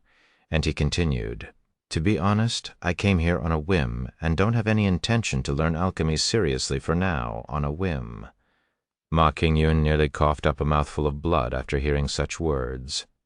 How can someone like that have so much talent? The heavens are unjust, she sighed inwardly. Pill Grandmaster Zhao frowned and said, How can you say such a thing when you have tremendous talents for alchemy? Don't be foolish and waste something that countless would be willing to kill to have. Even if I possess the talent for it, there's currently no compelling reason pushing me to learn alchemy immediately. Moreover, it appears to demand a substantial investment of time. Yuan shrugged nonchalantly. No reason? Exclaimed the Pill Grandmaster Zhao. How can you, as a cultivator, say such a thing? Do you comprehend how many cultivators yearn to master alchemy but lack the innate talent? Pills constitute an indispensable facet of a cultivator's journey. Possessing such a skill would undeniably be advantageous. Consider finding yourself stranded in the wilderness without any pills. A cultivator versed in alchemy can concoct the needed pill on the spot, whereas one devoid of such abilities would be left to struggle and lament the heavens for not bestowing upon them such talents. Do you know why most cultivators invariably travel with an alchemist by their side during exploration? It ensures they never have to worry about depleting their pill supply, and the presence of an alchemist substantially enhances one's chances of survival. Although learning alchemy will definitely demand a considerable investment of time, the benefits undoubtedly outweigh the cons and make it a worthwhile pursuit. After hearing Pill Grandmaster Zhao's lecture on the importance of alchemy, Yuan could not refute the advantage of having the ability to concoct pills at will. However, that didn't change the fact that he did not have the time to learn alchemy. Since most people bring an alchemist with them, I can simply do the same in the future if I really need to. Yuan thought of Wang Shuiying. I understand where you are coming from, but it doesn't change the fact that I currently have no time for alchemy. I will consider learning alchemy again once I lessen some food off my plate, Yuan said as he retrieved his cauldron. You can keep that pill. I will be taking my leave now. Thank you for the class, Yuan said to Pill Grandmaster Zhao before walking towards the exit. Pill Grandmaster Zhao could only silently shake her head as she watched Yuan leave the room. Are you really going to let him leave? Ma Qingyun suddenly asked. What do you want me to do? Beg him to stay. He made a decision, and I will respect it. If he's really as talented as I think he is, I doubt starting a little later will do much to hinder him. Pill Grandmaster Zhao shrugged, and she continued, and, to be completely honest with you, I'm not confident that I have the capability to teach a monster like him. Hopefully he will encounter someone more qualified in the future. Ma Qingyun swallowed nervously. She couldn't fathom what pill Grandmaster Zhao was thinking or feeling for her to act so humbly. After leaving the majestic pill pavilion, Yuan made his way back to Mixu and the others. "Sorry it took so long. I took a detour." "Are we going to the stairway to heaven now?" Chu Shang asked. He shook his head and said, "No, there's one last thing I have to do. The 10 great families, I'm going to put an end to their nonsense before it gets too crazy. It won't take too long." "How do you plan on doing that?" Meishu asked. Yuan proceeded to tell them about his participation in the recruitment. Chu Shang chuckled after learning of it. "Seriously? I can already imagine their faces when you show up." "Do you need our help?" Li Jinshi asked. "No, I just need Xiaohua to come with me to keep up with the appearances, and I plan on dealing with them alone." Yuan looked at Xiaohua and explained, "A group of people have been recruiting exiles like you, and they plan on ambushing us because of what happened not long ago." Xiaohua quickly recalled her most recent fight and nodded. "Okay." Yuan retrieved one of the grand appearance-altering pill and handed it to her. "We'll need to disguise ourselves. Can you change your facial features and make yourself taller?" Xiaohua accepted the pill and proceeded to stare at it with a pondering expression on her face, wondering what she should make herself look like. "Ah, don't consume it now. Let's do it when we are close to our destination," Yuan quickly said when he thought she was going to swallow it there and then. Xiaohua nodded. "Then I'll be off now. I'll see you guys later." Yuan left with Xiaohua shortly after, quickly making their way to the enchanted bamboo forest. About 2 hours later, they arrived at their destination. Yuan consumed the grand appearance-altering pill shortly after arriving, transforming his face to look like a random stranger's face, someone he passed by on the streets and happened to remember. Xiaohua followed him and swallowed the pill. A moment later, her petite body started growing taller and taller until she was even taller than Yuan by an inch, and her face became almost unrecognizable to Yuan. Although she looks completely different at a glance, if I look closely, she somewhat resembles Yao Hua after her transformation. Yuan then asked out of curiosity, "Xiao Hua, that appearance, is she someone you know, or did you make it up?" Xiao Hua nodded and calmly responded, "She's my elder sister, eh?" Yuan's eyes widened at her unexpected words. Chapter 1308, Second Part of the Exile Recruitment. Yuan's 1308 Second Part of the Exile Recruitment. "You decided to disguise as your elder sister? Now that I think about it, I don't know anything about your family." Yuan said after a moment of silence, "My family is very boring. They spend all of their time cultivating, rarely ever stepping outside their room. It's normal to see each other once every few hundred years." Xiaohua calmly said, "Hundreds of years? How old are you really, Xiaohua?" Yuan couldn't help but ask her. Since it wasn't her own face, Xiaohua actually looked quite threatening when she frowned. "Never mind." Yuan decided not to question her further. However, to his surprise, Xiaohua responded, "I don't know. You mean you're so old that you don't remember your own age?" Yuan was speechless after hearing this. No? Xiaohua quickly rejected such an outrageous claim, and she continued, "My memories only go up to a certain point, and most of my oldest memories are missing." "Eh? Really?" This was Yuan's first time hearing such a thing from her. "I only began recalling my memories shortly after we entered the second heaven. I also gained some more memories when we entered the third heaven, so I think that ascending the 9 heavens has something to do with my memories," Xiaohua explained. As for why she hadn't spoken of this subject earlier, it was merely due to the absence of an opportune moment for discussion. "And you didn't know about any of this before?" Yuan asked. Xiaohua shook her head. "Then do you remember why you were in that area when we first met? Surely it wasn't your family's backyard as you had claimed, right?" Yuan recalled their first meeting and asked. "I wasn't lying." Xiaohua shook her head and continued to explain. "That area really belonged to my family. At least my memories told me so." After a moment of silence, Xiaohua looked at Yuan with a worried expression and said, "Brother Yuan, if Xiaohua regains her memories and becomes someone different, you can abandon her." I won't blame you." Despite her words, a calm smile appeared on Yuan's face, and he quickly said, "I won't do that. No matter who you become in the future, fate brought us together for a reason. Unless you decide to walk away yourself, I won't leave you." Brother Yuan, Xiaohua's face flushed with redness. Yuan then said, "If anything, I should be saying that to you. After all, I'm also in the process of regaining my memories. If I become someone you no longer want to follow, I won't blame you for leaving." "That won't happen," Xiaohua immediately said with a firm expression on her face. "I believe you," Yuan chuckled. "Anyways, we're at our destination here. Xiaohua." Yuan showed her the old jade mask he wore and continued, "Just in case the exiles recognize your sister's face." Once Xiaohua wore the mask, he continued, "I will be right back. Wait here for a few minutes." "Okay." Yuan logged off the next moment and called the phone number he received before. "Is this Xiao Yang?" a nervous voice asked the moment the line connected. It was David's voice. "Yes, it's me.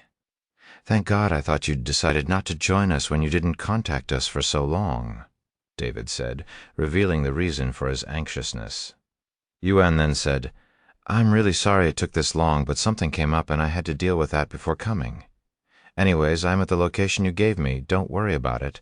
The second part of the recruitment will begin shortly. Just sit tight and wait for our people to arrive." "I understand." Yuan returned to Cultivation Online after hanging up. "Now we wait," Yuan said to Xiaohua. He also made sure to suppress his aura all the way to Spirit Grandmaster. About 20 minutes later, Yuan could sense two individuals approaching their direction from a distance.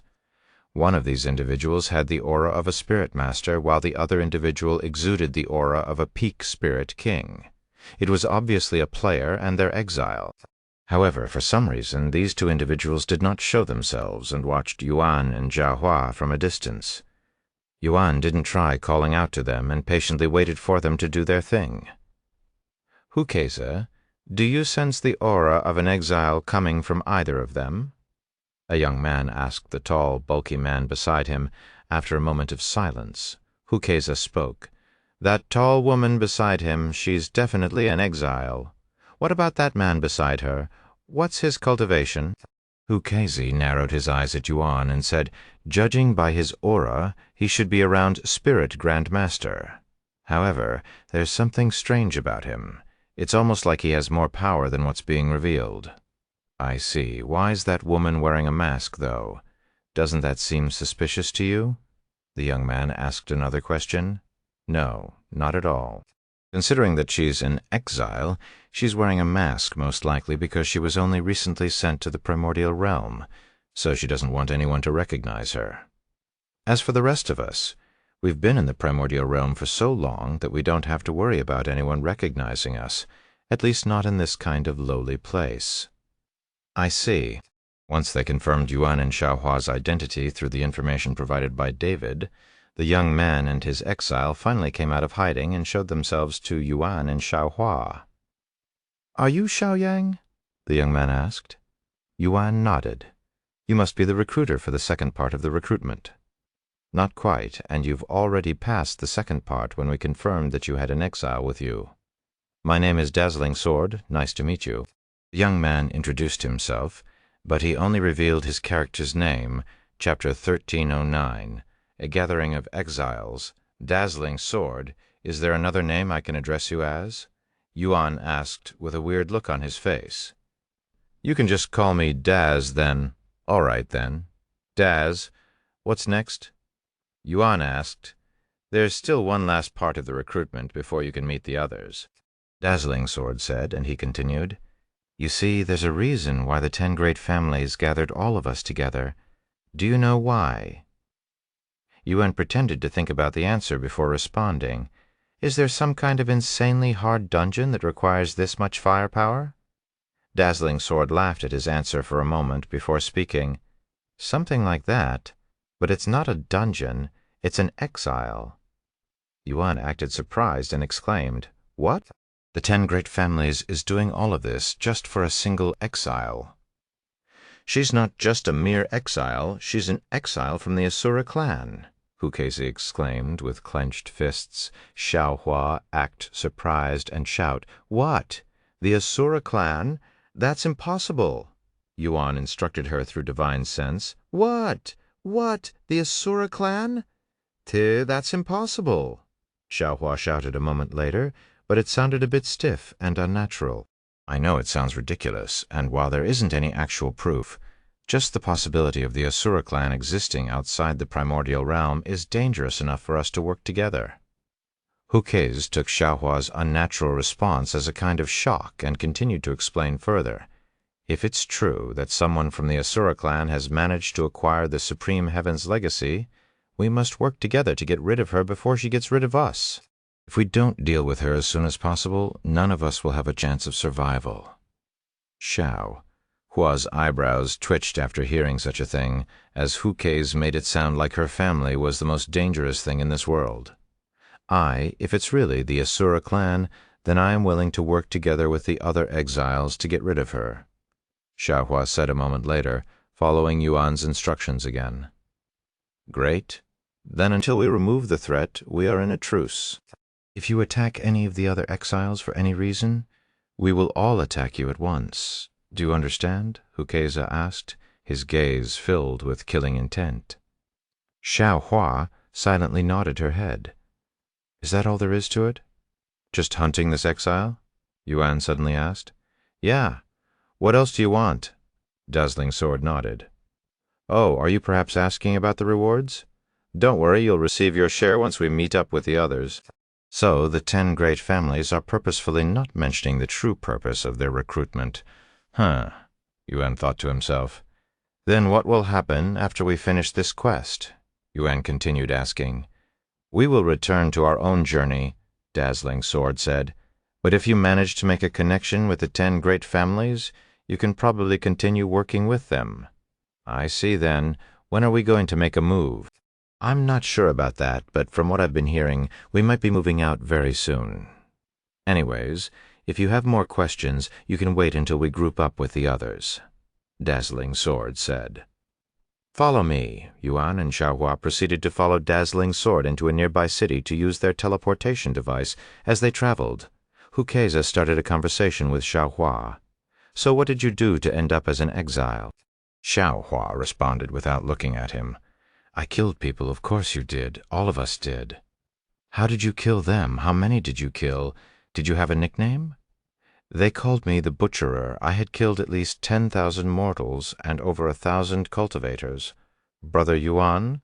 Can I kill him?" Xiaohua asked, even though she already knew his answer. "You'll get your chance later. Try to keep calm for now," Yuan said. After a moment of silence, Xiaohua responded to Hukez in a cold voice. "That's all? 1,000 cultivators? You're much more pathetic than I thought. What did you say?" Hukez stared at her with immense killing intent shooting out of his eyes. Seeing this, Xiaohua turned to look at him and suddenly released her own killing intent. Xiaohua's killing intent was so powerful that it materialized around her as an aura, making it seem as though she was surrounded by the countless souls that she had murdered. Heavens! Hukez fell on his buttocks from shock after sensing Xiaohua's dreadful killing intent. "Do I still need to answer your questions?" Xiaohua asked. Hukez hastily shook his head. "What a fucking monster!" Hukez cried inwardly. How many people did she kill to acquire such immense killing intent? Hundreds of thousands. Millions. Dazzling Sword was left dumbfounded after what he'd just witnessed.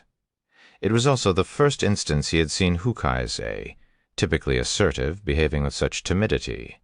Is this the power of a Lord-grade servant? Dazzling Sword swallowed nervously, as Hukez was only an elite-grade servant. After a while, they reached a sizable mansion perched atop a solitary hill, approximately 100 miles away from the nearest city. Yuan could sense the presence of over 100 individuals inside this building, and most of them were spirit kings.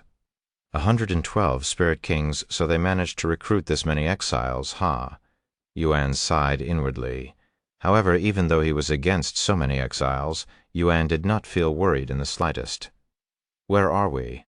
Yuan asked Dazzling Sword. This Yong family's property. Those rich bastards bought this land and this mansion here just for this quest." Dazzling Sword sighed out loud, and he continued, "Anyways, once we go inside, you'll be assigned to a room. Stay in there until you're called. Someone from the 10 great families will personally interview you later.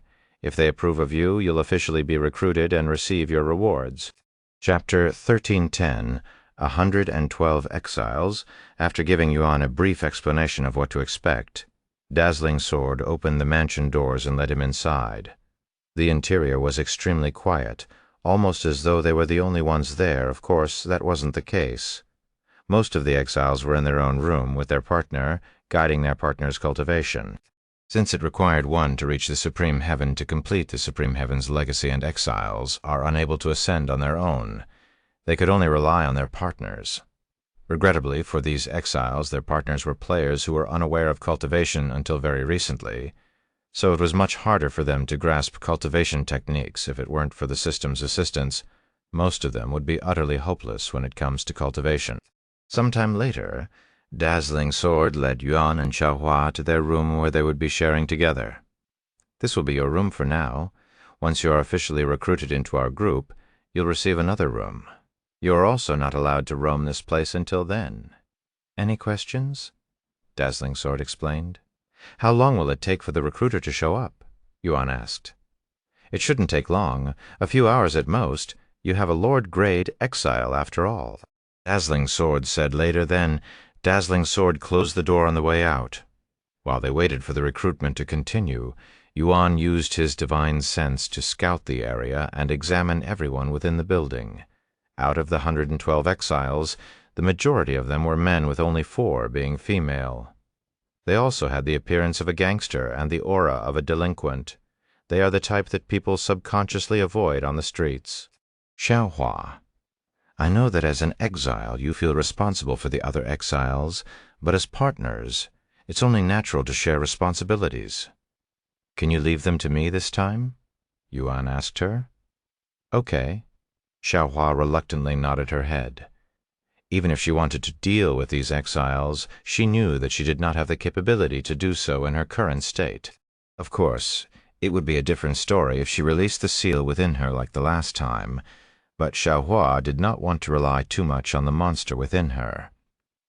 "But, Brother Yuan, I want you to let me take care of that man from before," Xiaohua suddenly said. While she may not be able to fight over 100 exiles at once, she definitely didn't mind taking care of one. "I don't mind," Yuan nodded. About half an hour later, Yuan turned to look at the door when someone knocked on it. They came earlier than I'd expected. He went to open the door to find a beautiful young lady standing outside. Yuan raised his eyebrows after seeing this woman with a familiar face. This woman, if I recall correctly, we met during my visit to Bai Lihua's estate. What was her name again? As Yuan tried to recall her identity, the woman greeted him with a friendly smile and said, "Hello, I'm Fiery Queen from the Walker's family. May I come inside, Zhao Yang?" "Fiery Queen? Oh, right. She tried to recruit me to the Walker's family back then." Yuan finally recalled her identity. Despite his excellent memory, his mind tends to automatically filter out unnecessary or unimportant information. "Please." Yuan gestured for her to enter the room. As Fiery Queen entered the room, her eyes shifted towards Xiaohua, who was calmly seated on the couch. Once they were all seated, Fiery Queen spoke. "In case you don't know, I am from the 10 great families that organized this quest." Yuan smiled and said, "I have heard of you." "Good, then let's start the final recruitment. Actually, this is more like an interview, since you're pretty much already recruited. You have been briefed about our mission by Dazzling Sword, correct?" Fiery Queen asked. "Indeed, our mission is to defeat an exile who hailed from the Asura clan." "That's right. Her existence is incredibly dangerous and would hinder not only the other exiles, but also us, players," Fiery Queen said with a serious frown on her face. "Just how powerful is this exile?" Yuan asked. "She's strong enough to treat other exiles as toddlers. However, now that there are over 100 of us working together, it will only be a matter of time before we defeat her." seeing how she refused to talk about him. Yuan decided to poke the bear at the hornet's nest a little. This exile, she should also have a partner, right? Do we know who it is? Fiery Queen's face twitched a little after hearing his question, and she hastily said, As far as I am aware, this exile is working alone. If she doesn't have a partner, how could she threaten us? I was told that exiles are not allowed to ascend by themselves. While they cannot ascend alone, they can still do other things, such as hindering other exiles and players. This exile from the Asura clan is extremely cruel and bloodthirsty. In fact, she had killed over 100 players already. Is that so? If she's that dangerous, she definitely needs to be stopped. I'm glad that we are on the same page. Now let's talk about our contract. Since you are willing to work with us, we will supply you with a heaven-grade treasure. Unfortunately, we don't have any on hand right now, since they had all been taken by those who came before you. But if you see a heaven-grade treasure that you would like to have on sale anywhere, we will purchase it for you. As for your money of $5 million, we will send it to you the moment we have your bank information. Yuan nodded. Sounds great. Fiery Queen then continued with a fierce look on her face. However, I must warn you, once our money is in your bank, you can no longer back out of this quest. If you do so, we, the 10 great families, will crush you with our full force. Do you understand? Of course. I wouldn't dare to do anything like that. Yuan nodded with a calm smile. Chapter 1311, Player Yuan's Sudden Appearance. After getting his response, Fiery Queen said, You can give your bank information to the one who recruited you through the phone. The payment will be made within 24 hours. The same goes for your heaven-grade treasure. Any questions before I leave you alone? Just one. Yuan raised a finger as he said, When are we going to deal with this exile? Dazzling Sword told me that it won't be long before we act.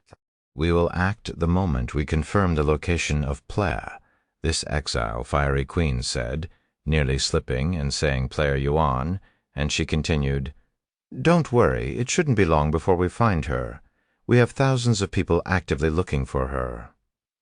Is that so? I hope we find her soon so I can get back to the game, Yuan said with a mysterious smile on his face. So they are looking for me, huh? Not only was he being hunted by the Celestial Emperor and thousands of experts from the upper heavens, but even the players were looking for him. Yuan could wipe out everyone in the mansion at any moment, but he wanted to wait until the main culprits gathered so he could take care of them at once. Since they are actively keeping the fact that they are hunting me a secret, these players have no idea what they signed up for and are just a victim to their scheming. Yuan had no intention of hurting these players, especially since there was a chance he could hurt their souls and cripple their cultivation. However, as for their exiles, I will erase every last one of these criminals. This will also increase Xiaohua's chances at the Supreme Heaven's legacy. While he planned on sparing the players, he was adamant on dealing with the exiles. No more questions, right? Then I will leave you alone for now. You can use this mansion as you like. There's even a swimming pool if you want to refresh yourself. After Fiery Queen left the room, Yuan turned to look at Xiaohua and said, I will be right back. He logged off the following moment. Sometime later, he went to find Maifeng. Can you do something for me? He asked her. It depends on what you need. I'd like you to spread some rumor on the internet about me appearing in a certain location in Cultivation Online. I can do that, but what are you planning? Yuan proceeded to tell her about the current situation and how he needed to reveal his presence so he could act. I see. Give me an hour or so, and your presence will be known by almost everyone on the internet, Maifeng said with a confident smile on her face. Great. As for the location, sometime later, Maifeng retrieved her cell phone and called a certain individual. It's me. I need you to do something for me. Shortly after Maifeng's phone call, rumors of Yuan's location began to spread in every forum and blog related to Cultivation Online. Devil Dog. You won't believe this, but I just met the famous player Yuan today. We even shook hands. 9 lives, really. Where did you find him? Blue Chicken, if it's player Yuan, I saw him too, though I didn't dare to approach him. Cancel me. Nobody has seen player Yuan for over half a year, and he suddenly appeared out of nowhere? Seems sus. Finish him, right? This dude's probably just looking for clout. Devil dog, if you don't believe me, you can go there and look for him yourself. I don't know what he was doing, but he's probably in the middle of a quest. While some people did not believe the rumors, there were many who believed it. It didn't take long for the rumors to reach the 10 great families' ears. What? Player Yuan was spotted at Enchanted Bamboo Forest. There's no way this is real. Zhang Lu did not dare believe his ears. The likelihood of Yuan appearing near their base just as they sought him out was near impossible. It would be no different than him intentionally walking into their crosshairs. Even if the rumors are true, what could he possibly be doing there? Fiery Queen questioned. Does it matter if the rumors are true or not? We still need to check it out for ourselves, Chen Huacheng said. I sent some people to investigate the moment I heard it.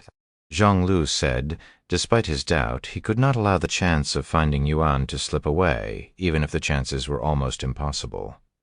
And he continued, call everyone from the group and make sure they are standing by in Cultivation Online just in case.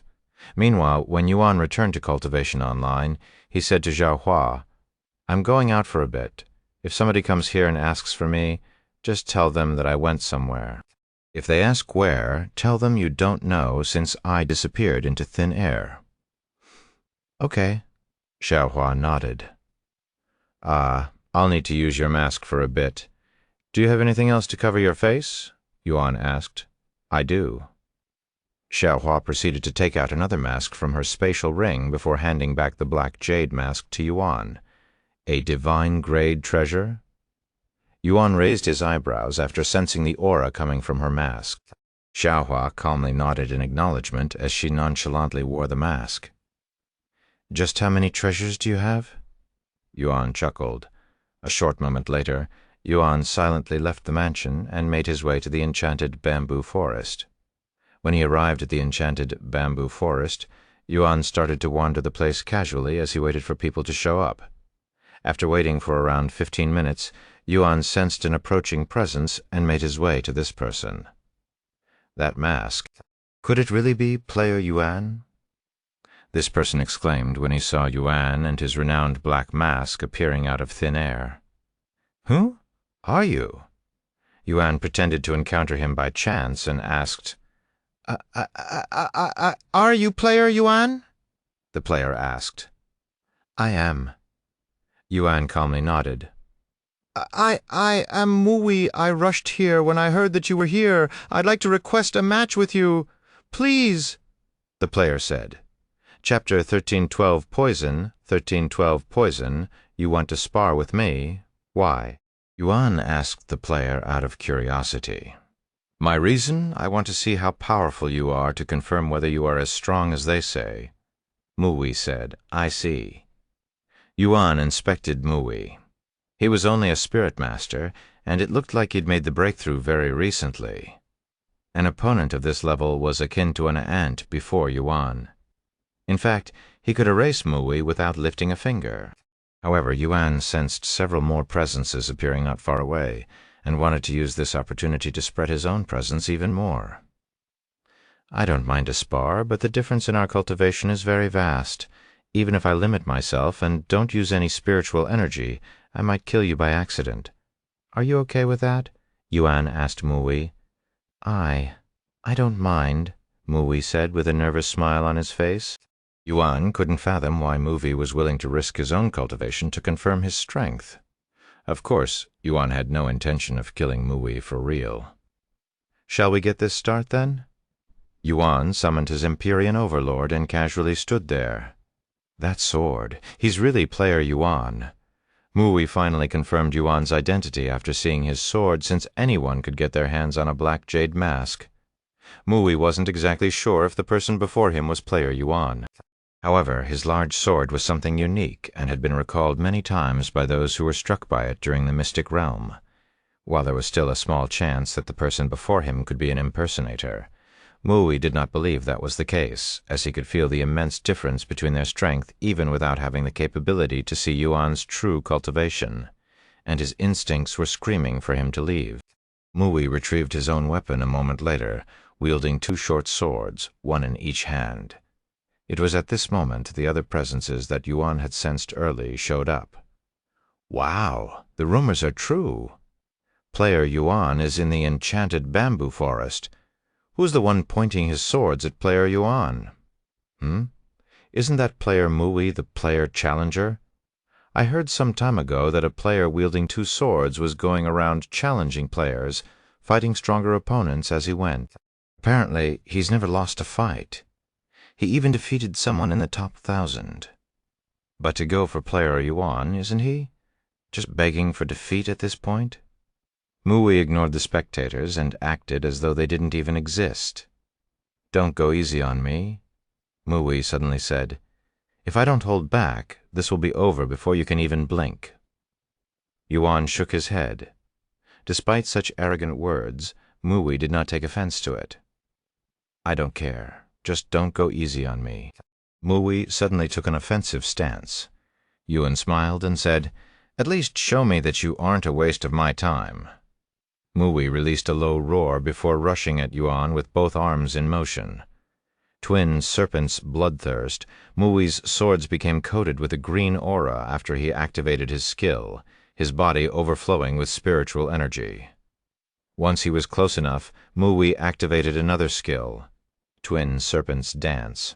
Mui's arms flickered wildly as he swung his swords in a seemingly random manner. Yuan did not move a single step and blocked all of the incoming strikes without using any spiritual energy. However, Mui did not stop his relentless attack even after they were blocked. "That's right, keep blocking my attacks." Mui smiled inwardly. The green aura covering his swords wasn't just for show, and was actively releasing poison. This poison was odorless and invisible to the eyes, and while it may lack strength at first if enough was consumed, it could take out even a spirit lord. "You are just like everyone else, Player Yuan. Underestimating me will be your downfall. Just a little more and I will be known as the first player to defeat you." Mui could already envision his victory. "Look at how vicious and fast he is. How is Player Yuan even blocking these attacks?" The spectators were left speechless by Miwu's performance. Why isn't he fighting back and only defending? Is he so overwhelmed by Player Miwu's relentless attacks that he cannot do so? Are you stupid? Look at Player Yuan's fluid and minimal movement. He's effortlessly blocking those attacks. "This is probably nothing more than child's play for him," said someone with more combat experience. A few minutes later, Mui's eyes flickered with a vicious light. "It's over for you, Player Yuan." Twin Serpent's outburst. After uttering such words, Yuan suddenly stopped moving. "You have been poisoned. You have been afflicted with Twin Serpent's invisible poison. Absolute regeneration has been activated. The Twin Serpent's invisible poison was destroying Yuan from the inside at a rapid rate, but it wasn't enough to keep up with his absolute regeneration, and it took less than 2 seconds for Yuan to suppress the poison. Twin Serpent's invisible poison has been neutralized. Poison resistance has increased significantly."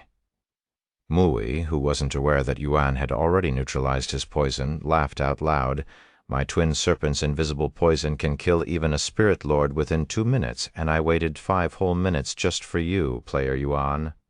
You're probably in so much pain that you can't speak or move right now. Don't worry, it will only last for a moment because you will die soon." "Poison, huh?" Yuan sighed inwardly.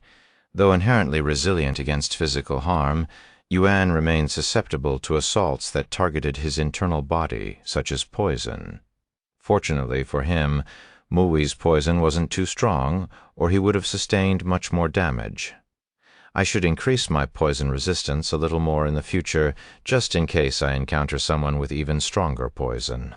Yuan didn't expect to gain insight in such an insignificant spar with another player, and he silently thanked Mui for it.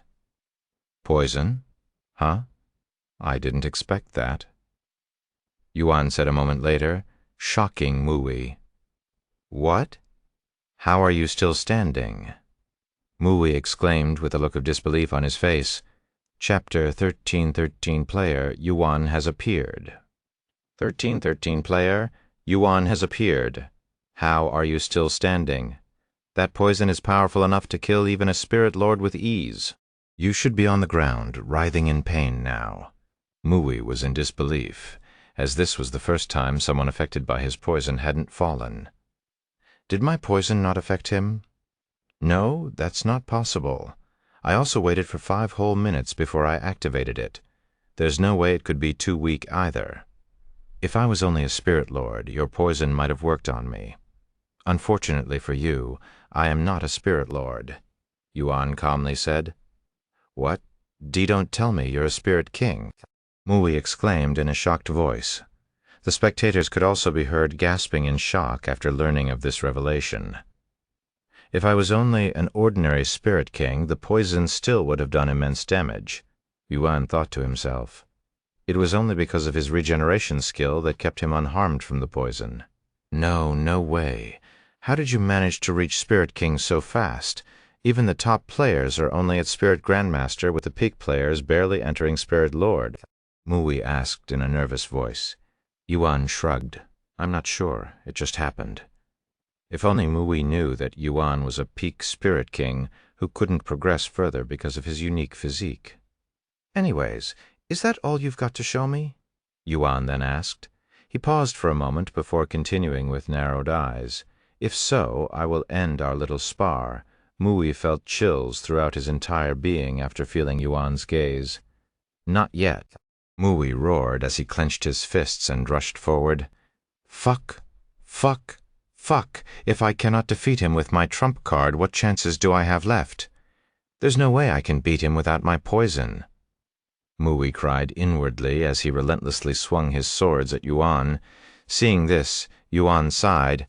"I guess you have nothing else to show me." "Wait," Mui exclaimed. "I'll give you a minute," Yuan calmly said. Mui scrambled his brains, but in the end he had nothing else to show. "Since you helped me gain some insight, I will help you as well," Yuan suddenly said. "Excuse me?" Mui raised his eyebrows. "You wanted to confirm the rumors of my strength, correct?" "What are these rumors?" Yuan asked. That you have the strength to destroy a mountain with a single swing?" Mui recalled one of the comments he'd read online. "Destroy a mountain with a single swing, huh?" Yuan looked around and could see several mountains in the distance. He chuckled and said, "As much as I want to show you that I could destroy a mountain, I cannot destroy nature for such a pointless reason. Instead, I'll show you something else." Yuan suddenly released his cultivation, causing it to burst out of his body. What the hell do you plan on doing?" Mui fell on his buttocks from shock and subconsciously began crawling backward. Yuan clenched the Empyrean overlord and stood there with an overbearing posture. "Please, spare me!" Mui cried out loud with tears flowing down his face. Heaven-splitting sword strike. Yuan swung his sword, but it wasn't at Mui the following moment. A massive beam of spiritual energy shot toward the cloudy sky, blowing all of the clouds away and creating a clear sky for as far as one could see with their eyes. The spiritual energy from the technique was so immense that some of the spectators fainted for a brief moment. "What do you think? That should have been enough to destroy a mountain." Yuan looked at Mui with a smile afterward. Mui could only absently nod his head. Forget about a mere mountain. He could wipe out a dozen mountains or multiple cities with that much power, Mui cried inwardly. Meanwhile, at the Seong family's mansion, where all of the exiles are gathered, the exiles are alerted by the immense spiritual energy they have just sensed. Ceasing their activities, they redirected their attention to the windows, observing the abrupt transformation of the previously cloudy sky into a clear expanse. What in heaven's name was that just now? Who released that spiritual energy? Are they trying to destroy a city or something? The exiles were interested in the person who released the spiritual energy, but it wasn't enough to make them tremble in fear or anything like that. At the same time, the 10 great families received confirmation of Yuan's presence in the enchanted bamboo forest. The rumors were true.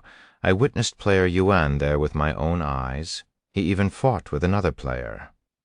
Was there a little girl beside him? Xiong Lu asked. A little girl? No, I don't think so. He was alone. Check. Xiong Lu sucked his teeth in an annoyed manner. If we don't take care of that little girl with him, the source of his powers, it won't matter how many times we kill Player Yuan. Zhonglu thought to himself, no, she shouldn't be that far away as an exile. She has a duty to protect her partner. If we push Player Yuan into a corner, she will definitely show up to save him. A wide smile appeared on Zhonglu's face. This is perfect.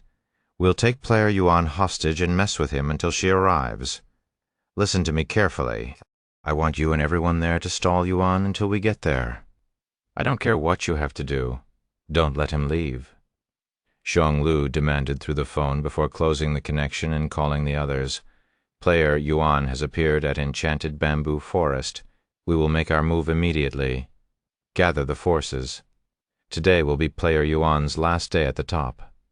Shortly after the phone call, the 10 great families summoned every single exile and their partners. We have confirmed the Asura clan's exile's location. We need to move out immediately. Gather outside the mansion. Fiery Queen shouted loud enough for everyone in the mansion to hear Chapter 1314, Why Don't You Work With Me Instead? 1314, Why Don't You Work With Me Instead? Should I go outside or wait for Brother Yuan's return? Xiao Hua asked Yuan through divine sense. Go with them. We'll meet up in a bit. Yuan quickly responded. Xiao Hua acknowledged. Shortly after being summoned, all of the exiles and their partners gathered right outside the manor, as players from the 10 great families stood before a little over 200 individuals. Zhonglu spoke in a loud voice. Fortunately for us, our target wandered into our crosshair and was spotted at Enchanted Bamboo Forest just a few minutes ago. I have already sent some people to delay the Asura clan's exile for as long as possible, so we need to move immediately. Delaying someone from the Asura clan? Ha! Those people are probably long dead. One of the exiles there sneered out loud. I am aware of our opponent's strength, and I did not send a mere 10 or 100 people. I called over 1,000 people to delay her. Even 10,000 ordinary people would not be enough, another exile shouted. That's why we need to stop chatting here and move already, Zhonglu exclaimed. Let's go.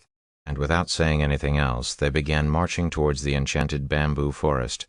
Fiery Queen subconsciously glanced at Xiao Hua, who had an overwhelming presence and stood out even though she was at the very end of the formation. Where's her partner? Fiery Queen raised an eyebrow when she could not see Xiao Yang anywhere in the crowd. Is he not here? This is perfect. A mysterious smile appeared on Fiery Queen's face as she approached Xiao Hua. Where is your partner? Fiery Queen asked Xiao Hua a moment later. I don't know. He disappeared into thin air and hasn't returned since, Xiao Hua nonchalantly responded. So he logged off. I thought we told the recruiters to call everyone on the roster to make sure they are not offline, Fiery Queen thought to herself. Oh well, this works perfectly for me. Correct me if I'm wrong, but your name is Tianhua. Fiery Queen recalled the fake name Yuan had given them. Xiao Hua calmly nodded, acknowledging it. What do you think of your partner, Xiao Yang? Fiery Queen then asked. After a brief moment of silence, Xiao Hua said, He's weak and lacking in talent. Fiery Queen's eyes flickered with excitement after hearing such an answer, and she quickly said, In that case, why don't you work with me instead? I can assure you that I am both stronger and more talented than your current partner. After all, without the help of an exile, I've managed to achieve Spirit Grand Master by myself. If I have a powerful exile like you by my side, I will definitely be able to help you achieve your goals. Of course, she had spent an unimaginable amount of her family's fortune to purchase gold and treasures from other players to reach such a point. How annoying! Xiao Hua sighed inwardly. However, Xiao Hua decided to play along for a bit. And how will you be able to help me achieve my goals? For starters, my family is very rich, so money is of no issue. If you help me grow stronger, I will use that strength to help you. At the very least, I will be much more useful than your current partner. Let me think about it, Xiao Hua said with a desire to end their conversation there. What the fuck is there to think about? I'm clearly better than that ordinary-looking bastard. If someone like him can reach peak Spirit Grandmaster with her help, I will definitely reach Spirit King before anyone else. Fiery Queen cursed inwardly, of course. "Take as much time as you need," Fiery Queen said to Xiaohua with a calm smile. While the 10 great families had managed to find a few partnerless exiles, with the help of their current exiles, she was not lucky enough to be chosen. Fiery Queen didn't plan on taking an exile from another player at first, but when she saw the opportunity to do so, her nature made her act upon her greed. Meanwhile, at Enchanted Bamboo Forest, Yuan was surrounded by players. "Player Yuan, can I get a handshake? Player Yuan, please sign my weapon. Player Yuan, let's party up for a bit." Yuan could tell that some of the players there were genuine fans, but most of the people there had ulterior motives. "Are they stalling me?" Yuan smiled inwardly at their pointless attempts. After all, he did not plan on running away. Since it will take them some time to arrive, I might as well entertain myself. Yuan accepted one of the genuine fans' requests to sign their weapon. After acquiring their weapon, he asked, "How would you like me to sign it?" I will leave that to you. I would appreciate it if your signature could last for a long time." The young fan did not expect for Yuan to respond and was ecstatic when he accepted her sword. "A long time, huh?" Yuan pondered for a moment before retrieving his Empyrean overlord. "Are you okay with me scratching your weapon?" he asked. "I don't mind. What's your name?" "Ren Yun." The following moment, Yuan tossed the fan's sword into the air, and without hesitation, he swung at the sword, engraving the words "to Ren Yun" on one side of the sword's blade. "Here you go." Yuan returned the sword to the baffled fan. "Eh?" The fan looked at the perfectly written words with wide eyes. How did he write such clean words with a sword? "Thank you very much." The fan eventually snapped out of her daze and bowed to him. After a brief moment of silence, the other fans retrieved their weapons and began pleading for a signature as well. "Player Yuan, please sign my weapon too." "Mine too." Yuan proceeded to sign more weapons, only accepting the weapons from his genuine fans, leaving the others wondering why they were being ignored, despite being closer to him. Chapter 313:15. Our target was player Yuan. 313:15. Our target was player Yuan. Warren 313:15. Our target was player Yuan. As Yuan lingered in the Enchanted Bamboo Forest and news of his presence spread online, more and more players traveled there to meet him. However, upon their arrival, they were surprised to find hundreds of players blocking their path, almost like a group of bodyguards during a concert. "Hey, who the hell are you guys? Get out of our way. We're here to meet player Yuan," one of the players there angrily shouted. "You don't need to know our identity. The only thing you need to know is that you aren't allowed past this point. You can try if you'd like, but you'll die," one of the players blocking the path said. The 10 great families did not want any interruptions while they hunted player Yuan, hence the blockade.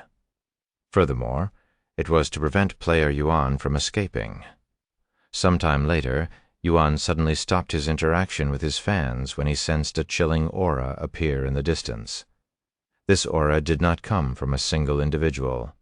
It was created by a group of ominous beings. "They are finally here, huh?" Yuan looked at his fans, and not wanting to involve them in his battle, he said to them, "Sorry, but I have to end things here and continue my quest." "Eh? Already? Please stay with us a little longer." "You haven't signed my weapon yet?" Yuan then said, "I will do this again at a later date and a proper location. I have already memorized all of your faces here, so if I see you at the next location, I will give you priority." And without saying another word, Yuan left the crowd. However, while some players decided to let him go, most of the players there actually followed Yuan. Of course, Yuan had expected this. After all, you're all just fake fans trying to stall me. Yuan couldn't care less if these players were caught up in his battle with the exiles, as they were already involved in the first place. "Please wait, player Yuan. There's still something I must tell you." "Where do you think you're going, player Yuan? I will not let you leave until you fight me." These players tried every tactic available to stall him, as they had misunderstood his current action as running away, and they were all tasked with stalling him until the main forces arrived. If you can catch me, I'll listen to what you have to say, Yuan said to the players before speeding up a little. Unsurprisingly, most of the players there were left in the dust by his speed. Only those with superior cultivation managed to keep up, but even then they were barely keeping up with Yuan. Oh, not bad. How about this? Yuan sped up even more. What? How the hell is he moving so fast? I have a heaven-rank movement technique, and I cannot keep up. As the players desperately tried to keep up with Yuan, he continued to increase his speed every few minutes. However, Yuan made sure to remain in these players' sight, as he did not want the 10 great families to think that he had left. Once he was close enough to the exiles, Yuan decided to leave the players behind, disappearing from their sight like a ghost. What the hell? Where did he go? He couldn't have gone far. Spread out and look for him. We cannot lose track of him when the main forces are so close. We'll be executed if he gets away. These players desperately began searching for Yuan, unaware that he had already arrived before the main forces. Yuan stopped moving when he came across the 10 great families and the exiles.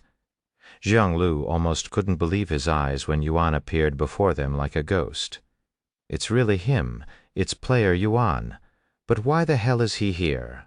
What happened to the guys watching over him? The others didn't immediately realize Yuan had appeared before them. But when they saw Jianglu's surprised face, they began realizing their situation. You player Yuan? Fiery Queen subconsciously muttered. Yuan looked at her and said, "If you're asking for a signature, I'm no longer giving out signatures today." All of the players there realized they were standing before player Yuan after he acknowledged it. Wow, is it really player Yuan? What's he doing here? This is my first time seeing him in person. How lucky. Besides the players from the 10 great families, everyone there did not know they were going to be hunting Yuan in just a moment. What a coincidence, player Yuan. I've been looking for you. You have no idea how much I have wanted to see you since our last encounter, Xianglu suddenly said. Yuan looked at him and asked, "Have we met before? I don't recall meeting you before, though." I'm not surprised, since it was only briefly. By the way, where's that little girl who was with you before? She left to do something for me? Why are you looking for her? Yuan tilted his head in a puzzled manner. Because, hey, why the hell did we stop? The Asura clan's exile will get away at this point.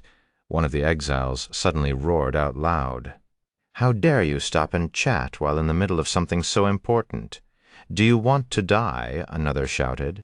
Zhonglu turned to look at the group behind him and calmly said, "We stopped because we have arrived at our destination, at our target." What the fuck are you talking about? Besides us, I don't sense the presence of an exile nearby. Zhonglu pointed at Yuan and continued, "That's because she isn't here right now. However, her partner is right here. If we capture him, she will definitely come to save him." What? Our target was player Yuan? You didn't tell me about this. One of the players there exclaimed in shock. I also wasn't told about this. What is the meaning of this? Did you lie to us? The players began shouting with clear disbelief on their faces. Chapter 13:16, Confronting the Exiles. What is the meaning of this? I thought we were after an exile.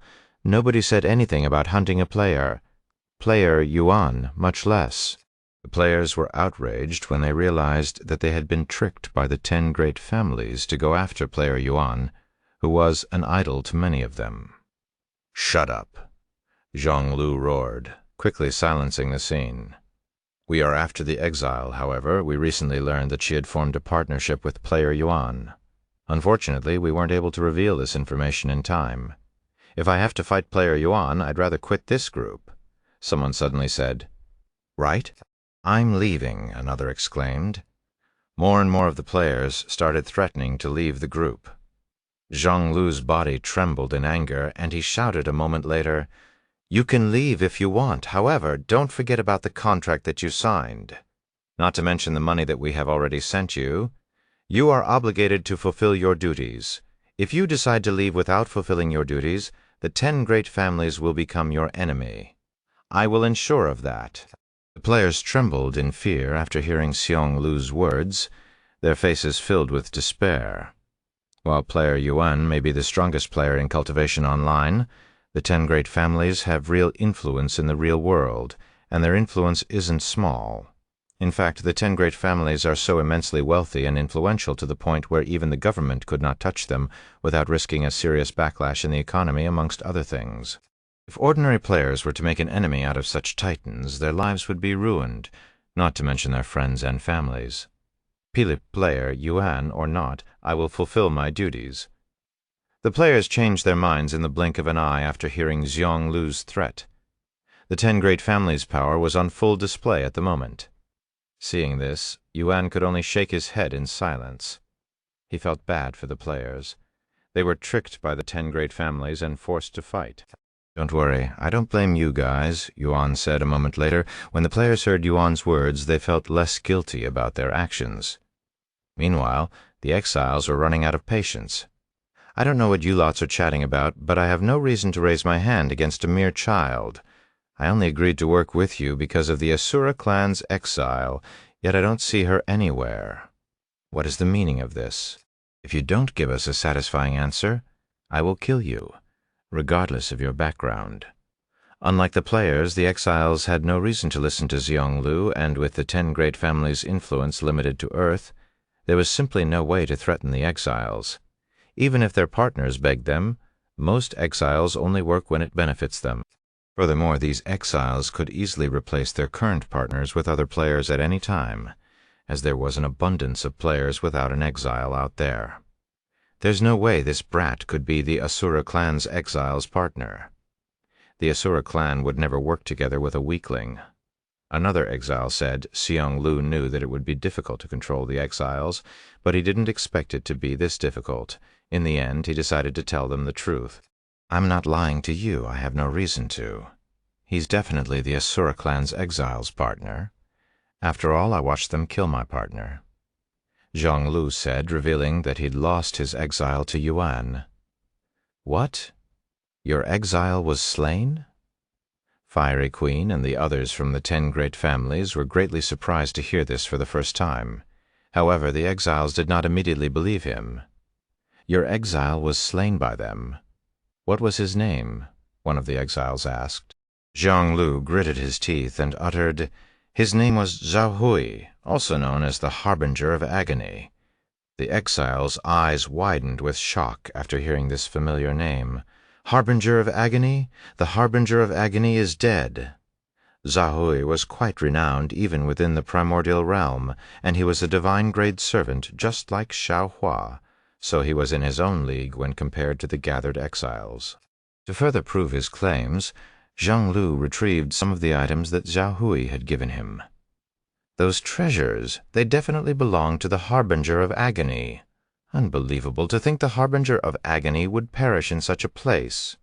Suddenly, one of the exiles there approached Yuan, appearing before him like a ghost.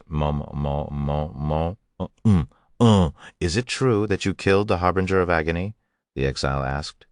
Yuan calmly stared at the towering figure before him. This exile was impressively tall and almost 3 heads taller than him. However, he was quite scrawny with his bones visible. Yuan smiled and responded to the question, "No, I didn't kill him. It was my exile who killed him." "You guys mentioned the Asura clan, right? My exile also mentioned coming from such a place before." The exile standing before Yuan suddenly erupted with immense killing intent, enough to completely cover their area. "Where is she?" "I will spare your life if you bring us to her," the exile said, expecting Yuan to cower in fear from his killing intent, just like the nearby players who were trembling violently. However, to his surprise, Yuan remained composed. "I guess you need to have some backbone to be Asura clan's exile's partner." The exile smirked, and he continued, "Don't say I didn't give you a chance." "Oh, and what are you going to do?" Yuan asked in a calm voice. "Isn't it obvious? I'm going to force you to tell me her location, even if I have to rip apart some limbs." "Is that so? I'd like to see you try." A cold smile appeared on Yuan's face. The following second, Yuan summoned his Empyrean overlord, and with movements that none of the exiles could grasp, he dismembered the arms of the exile standing before him. The exile didn't even realize his arms had been severed, and only sensed a cold sensation brush past his shoulders, and the moment the exile tried to move his arms, they fell off his body and fell on the ground, leaving him stunned and speechless. What? A look of despair and fear appeared on the exile's face when he realized the situation. Too late, Yuan muttered in a cold voice. With another swing, the exile's head was sent flying into the air, landing only a few steps away from Xiong Lu and the others. That's one down. The others could hear Yuan mumbling such words afterward. Complete silence filled the scene as everyone there tried to comprehend what had just occurred. Yuan spread his arms wide apart and broke that silence by speaking in a beckoning manner. "What are you all waiting for? You won't force me to do anything if you just stand there." Xiong Lu pointed at Yuan while trembling and shouted in a nervous tone, "Gi, get him!" The next moment, several exiles left the formation and attacked Yuan at the same time. Chapter 1317. There's not enough of you. Then 1317, there's not enough of you. In the blink of an eye, Yuan found himself surrounded by 4 exiles, all of them exuding immense killing intent. Abyssal quicksand. One of them pointed at Yuan's feet, causing the ground beneath him to sink like a quicksand, binding his movements. Heart-piercer. Another exile from behind shoved his sword towards Yuan's heart. However, as if that wasn't enough, the 2 exiles at each of his sides were swinging their weapons directly at his neck. "Are they going to kill him already?" "I wanted to capture and torture him," Xiong Lu cried inwardly as he watched the scene. Meanwhile, Yuan did not even bother trying to defend himself and stood still in a nonchalant manner. "What?" the exile behind Yuan exclaimed in a shocked voice when he realized that his sword could not pierce Yuan's skin, almost as if there was invisible armor protecting his body. "Your head is mine." A split second later, the exiles by his side reached his neck with their weapons, but just like the first attack, their weapons were stopped and could not penetrate Yuan's skin, much less take his head. "What in heaven's name?"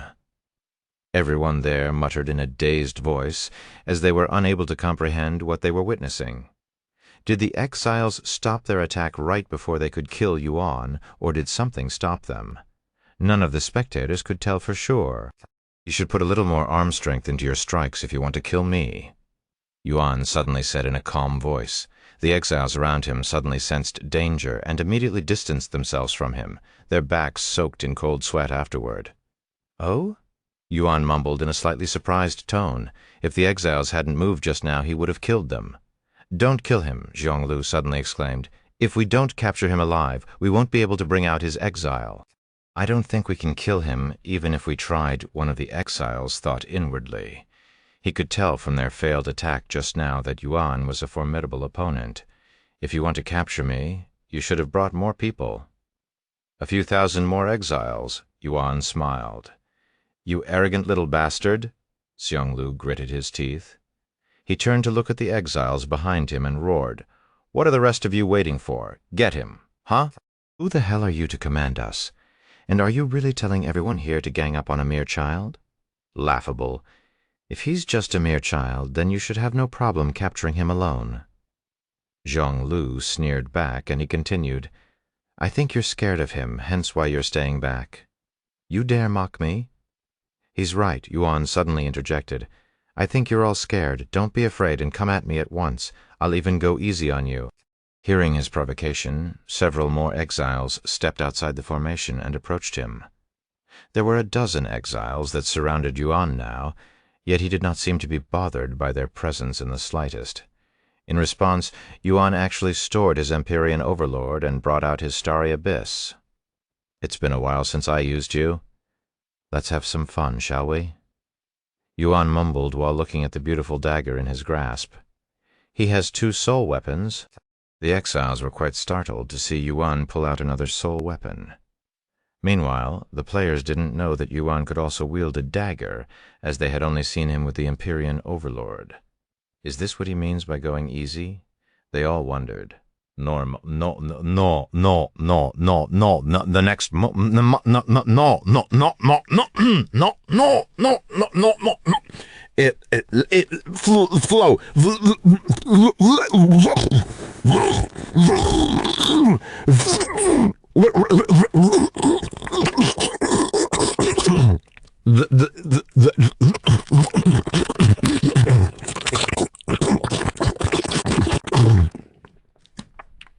The next moment, Yuan made the first move and started attacking the closest exile to him, and before they could react, he executed one of them with a simple strike at the neck. The spectators were stunned.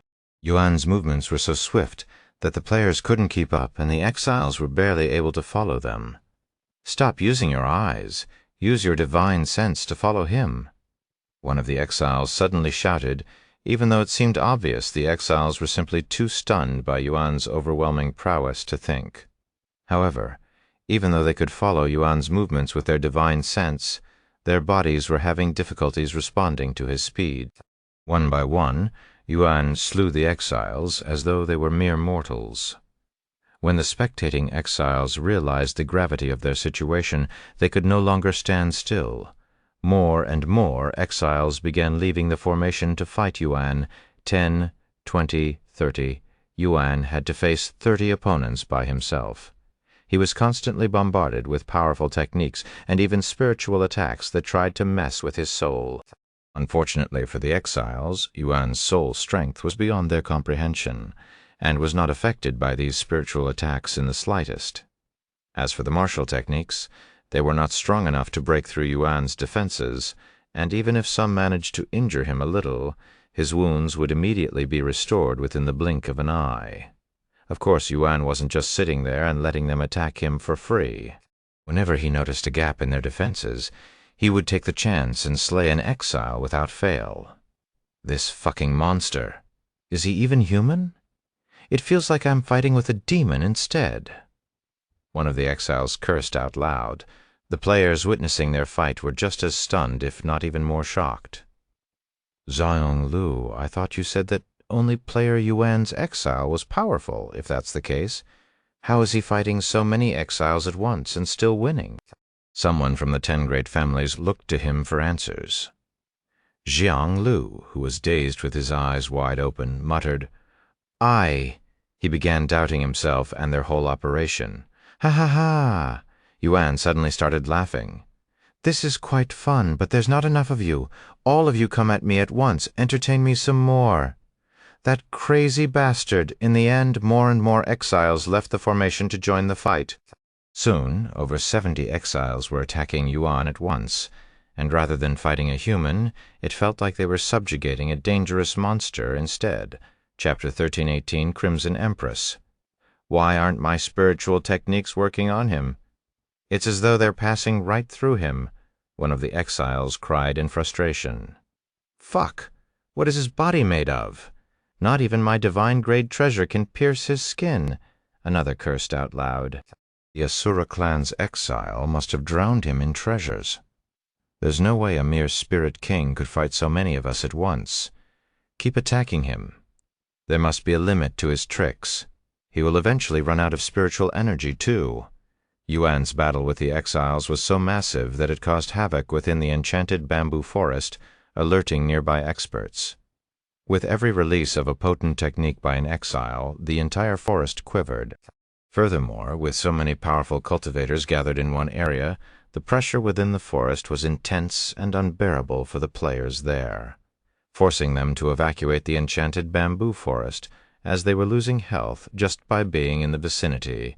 Half an hour into their fight, Yuan slew over 30 exile, and there were only 4 exiles who have yet to join the fight, Zhao Hua being one of them. Fiery Queen, seeing this, approached her and said, "Are you not going to join the fight? We'll lose more exiles at this rate. Please, we need your help." Xiao Hua glanced at her with a cold gaze, sending shivers down her back. "Brother Yuan, what should I do?" she decided to ask him. Yuan smiled and said, "Do whatever you want." After receiving his response, Xiao Hua looked at the exile standing not too far away from her, the one who partnered with Dazzling Sword. Then, without any hesitation, she approached him. Dazzling Sword suddenly sensed a presence behind him and turned around. What? What? To his absolute surprise, Xiaohua was standing behind his exile with her arm extended and fingers grasping onto his exile's neck. What the fuck do you think you're doing to my exile? Dazzling Sword exclaimed, catching the other's attention. Tianhua, what are you doing? Your enemy is over there. Fiery Queen couldn't believe her eyes. Xiaohua ignored Fiery Queen and the other players. Shortly after grasping onto the exile's neck, she tossed him outside the formation. "Senior, what are you doing?" the butcherer asked her with a puzzled look on his face. "I don't like you, and your face is annoying, so I'm going to kill you," Xiaohua said as she retrieved 2 large swords, wielding one in each hand. "If you think I'm just going to sit back and let you kill me, you're gravely mistaken." The butcherer grabbed the 2 axes strapped to his back and wielded one in each hand like Xiaohua. The following moment, Xiaohua kicked her feet and flew at the butcherer, who confronted her with sweaty palms. Despite his words just now, he knew that he had no chance of winning against her after learning of her killing intent not long ago. However, he wasn't expecting to fight her by himself either. Sure enough, the 2 exiles who had refrained from engaging Yuan due to their lack of confidence quickly opted to assist the butcherer upon witnessing Xiaohua's betrayal. The butcherer and the other 2 exiles surrounded Xiaohua with a triangular formation.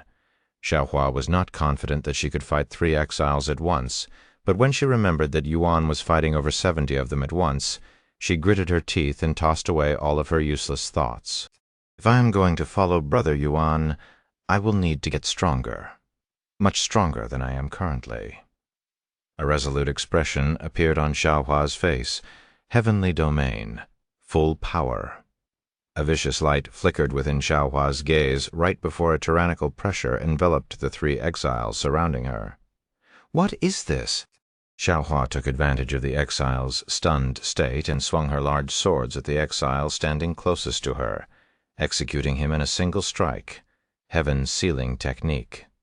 Without any pauses after the kill, she immediately sealed the cultivation of the next closest exile before swinging her sword at him. "My cultivation is sealed?" The exile didn't realize that his cultivation had been sealed until it was too late. In the blink of an eye, Xiaohua slew 2 of the 3 exiles, leaving the last one, the butcherer, completely speechless. Zhayong Lu, who couldn't be bothered by the commotion behind him, finally decided to take a peek, and his eyes widened when he saw the swords in Xiaohua's grasp. "H her, that's her. She's player Yuan's exile," Zhayong Lu exclaimed in a terrified voice after recognizing her swords. "What?" The players turned to look at Xiaohua with wide eyes. Even the exiles fighting Yuan stopped moving and risked their lives to look. "You told us she was a little girl. Which part of her is little?" One of the exiles suddenly cursed out loud. "I'm sure it's her. She used the same weapons when she fought my exile. I cannot explain her change in appearance, but I am certain that it's her who killed Zhahui," Xiong Lu said. "Did she consume an appearance-altering pill to fool us?" One of the exiles deducted correctly. "Appearance-altering pill." Then Fiery Queen turned to look at Yuan with a horrified look on her face. Yuan smiled and said out loud, "I guess there's no point in hiding now, Xiaohua." He removed his mask, revealing his appearance as Xiao Yang. "Xiao Yang, you bastard! How dare you trick us?" Fiery Queen's face flushed with redness after realizing that they had been completely played by Yuan. Xiaohua also removed her mask, revealing her sister's beautiful appearance. When the exiles saw Xiaohua's face, their faces immediately paled. Crimson Empress?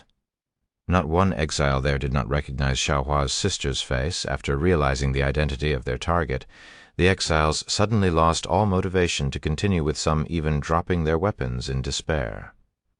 Chapter 1319, Outside, 13,919 Outside Cultivation Online. All it took was a mere glance at Xiaohua's face for the exiles to lose their will to continue fighting. "Crimson Empress?" "We were after the Crimson Empress this entire time." When the exiles came to this realization, their faces twisted with fear and despair. "What's going on? Why did they stop the moment they saw her face? Fiery Queen and the other players wondered inwardly as they tried to comprehend the situation. Unlike the exiles, the players were oblivious of the Asura clan's true influence and power, much less about this Crimson Empress. Crimson Empress, we didn't know you were here. Please, spare me. One of the exiles suddenly got onto his knees and kowtowed while begging for his life. I was tricked into doing this. If I had known it was you, I wouldn't have came here. Another exile dropped his weapon and surrounded his hands toward the sky. They are this terrified of her? Just what kind of person is her sister? Yuan wondered inwardly, finding the exile's reaction to be quite entertaining.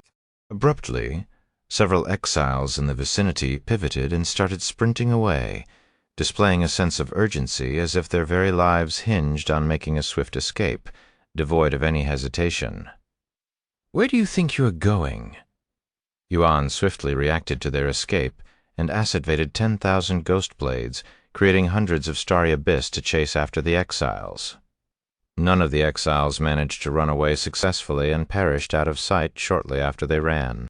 When the other exiles saw this, they tossed away any thought of running away. However, most of them never even intended to run away in the first place, as they weren't foolish enough to turn their backs on the Crimson Empress. Crimson Empress, please have mercy. We will accept any punishment you give us. This was the best way for these exiles to save their lives, by giving it up on their own and hoping the Crimson Empress would spare them.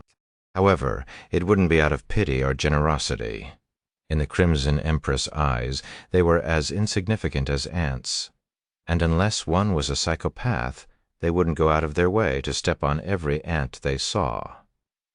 Xiao Hua wasn't sure what to do in this situation. She didn't expect to cause such a commotion by using her sister's appearance. Suddenly, just as Xiao Hua opened her mouth, her figure began shrinking. In the blink of an eye, Xiao Hua returned to her original appearance. This was witnessed by everyone there. Naturally, it was due to the appearance-altering pill running out of effect. Yuan also reverted to his original appearance. Following a prolonged moment of silence, the exiles, initially trembling in fear, transitioned to trembling with rage upon understanding the situation. You little bitch, who the fuck are you? How dare you mess with us by using the Crimson Empress appearance? The exiles rose to their feet, gripping their weapons with renewed determination. Their eyes gleamed with a potent killing intent fueled by an unprecedented sense of humiliation. Even if it's the last thing I do in this life, I will make you pay for humiliating me. How dare you play with me, you little bitch? I'll skin you alive. The exiles roared as they ran towards Xiao Hua, completely ignoring Yuan. Xiao Hua was startled when all of the exiles started running at her and contemplated releasing her seal again. A calm sigh that none of them heard suddenly resounded, followed by an immense pressure that appeared out of thin air. Heavenly Domain. Yuan activated Heavenly Domain, abruptly freezing the movements of the exiles in their tracks, turning your backs to your opponent in the middle of a fight. You guys are either really confident or dumb. Yuan spoke as he replaced the Starry Abyss with the Empyrean Overlord. I guess it's about time I finish this and make my way to the fourth heaven Dragon Awakening. Yuan's aura surged toward heaven, and his presence began to mirror that of a divine beast, his once pristine black hair and clear eyes transformed into a resplendent gold. This won't take long. Vanishing Ghost's soundless blade, Yuan's sword flickered for an instant.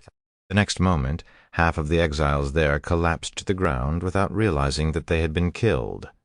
A solitary swing of his sword cleaved through over 40 exiles, rending them in half and causing a river of blood to flow. When the other exiles saw this, their faces paled, but before their mind could even comprehend their situation, Yuan swung his sword again. Shah, an unyielding and overwhelming swordlight flashed, sweeping the rest of the exiles in the blink of an eye. In a span of mere seconds since Yuan's transformation, he had obliterated all the exiles, leaving only the one beside Xiao Hua standing. His overwhelming prowess was on full display, leaving the players in absolute shock and disbelief. Seeing this, Jiahua quickly snapped out of her daze and went to finish the butcherer within a minute. Yuan deactivated Dragon Awakening afterward and approached the players with a nonchalant look on his face as he casually stepped on the corpses in his path, stopping only a few steps away from Xionglu. "Now that all of your exiles are gone, what are you going to do?" Yuan asked. Xionglu didn't know how to react and subconsciously smiled in a nervous manner. "You fucking monster," he uttered in a trembling voice. "If you have nothing else to say, I'll end this right now." Xionglu gritted his teeth and bellowed. "You might wield power in this world, but don't forget who truly holds authority and influence in the real world. You're just a mere orphan without any substantial support. I can crush you and everyone around you like an ant whenever I please." Yuan smiled at his threat and said, "You can't defeat me in this world, so you're going to fight me outside of Cultivation Online next? Of course I don't mind, but don't forget." The smile on Yuan's face suddenly disappeared and his expression turned grim. "You won't die if I kill you in this world, and you will at most lose your ability to cultivate. However, if you decide to fight me on the other side, I can't guarantee that you'll still be alive afterward." Zhang Lu's expression darkened after hearing his words. Chapter 1320, Final Answer, 01320, Final Answer, 01320, Final Answer. "You dare to threaten me?" Zhang Lu bellowed in a fit of rage after hearing Yuan's words. Yuan chuckled. "It's just a friendly reminder. You probably feel quite accomplished after dealing with the Zheng family. However, let me make it clear. The Zhang family operates on an entirely different echelon. Not even 10 Zheng families could pose a threat to us," Xionglu asserted with a tone of superiority. "Consider this carefully, Yuan. Or should I call you Yu Tian?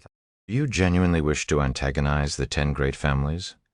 By doing so, you won't merely be provoking us, but also all our allies, encompassing the entirety of the legacy ranking. Even if you somehow have the prowess to resist us, how long will you be able to keep that up? The legacy rankings control the world. Can you hide from the world? Can you fight against the world? What about your friends?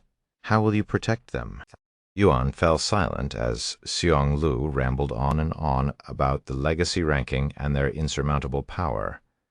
"Yu Tian, if you have any sense, cease this opposition. I'm open to having you work for me. There's no need for us to be adversaries. Join us and assist in conquering this world called Cultivation Online together. You will be paid handsomely, and you will receive unimaginable fame and status." Zhang Lu extended a hand and continued, daring Yuan to defy the proposition. "If you refuse to work for us, then we can only be adversaries, and we will crush you with the full extent of our power." A heavy silence enveloped the entire area as those present held their breath, anticipation hanging in the air as they anxiously awaited Yuan's response. Yuan's reply had the potential to reshape not only the dynamics within Cultivation Online, but also on Earth itself. After all, his cultivation techniques and secrets in Cultivation Online could easily flip the entire world around. Nevertheless, whether Yuan accepted or declined Zhonglu's offer, the world would undergo a transformative shift.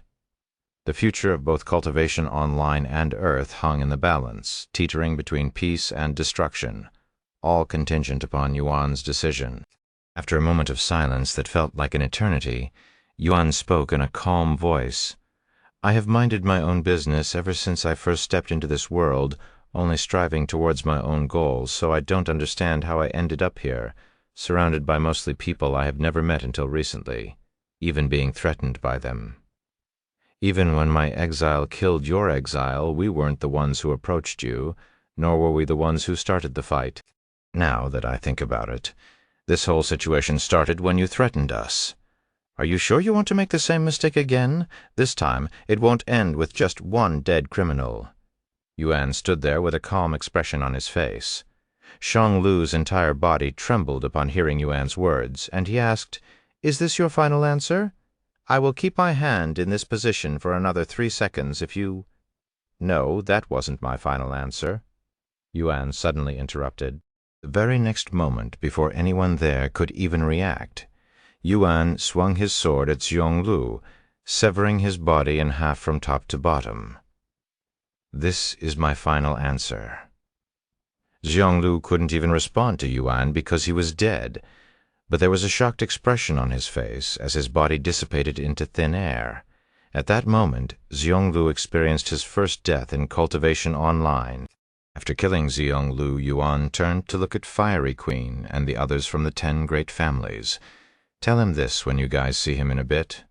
I hope you guys will entertain me more than today. Wait. Just as Fiery Queen opened her mouth and tried to speak, a notification appeared before her. You have died. The other 7 players from the 10 great families also encountered the same notification simultaneously. Once he dealt with the 10 great families, Yuan shifted his attention to the remaining players standing there, their faces marked with terror as they wondered if they were next to die. After releasing a deep sigh, Yuan spoke. You can relax. I'm not going to kill you guys since you were basically tricked into hunting me.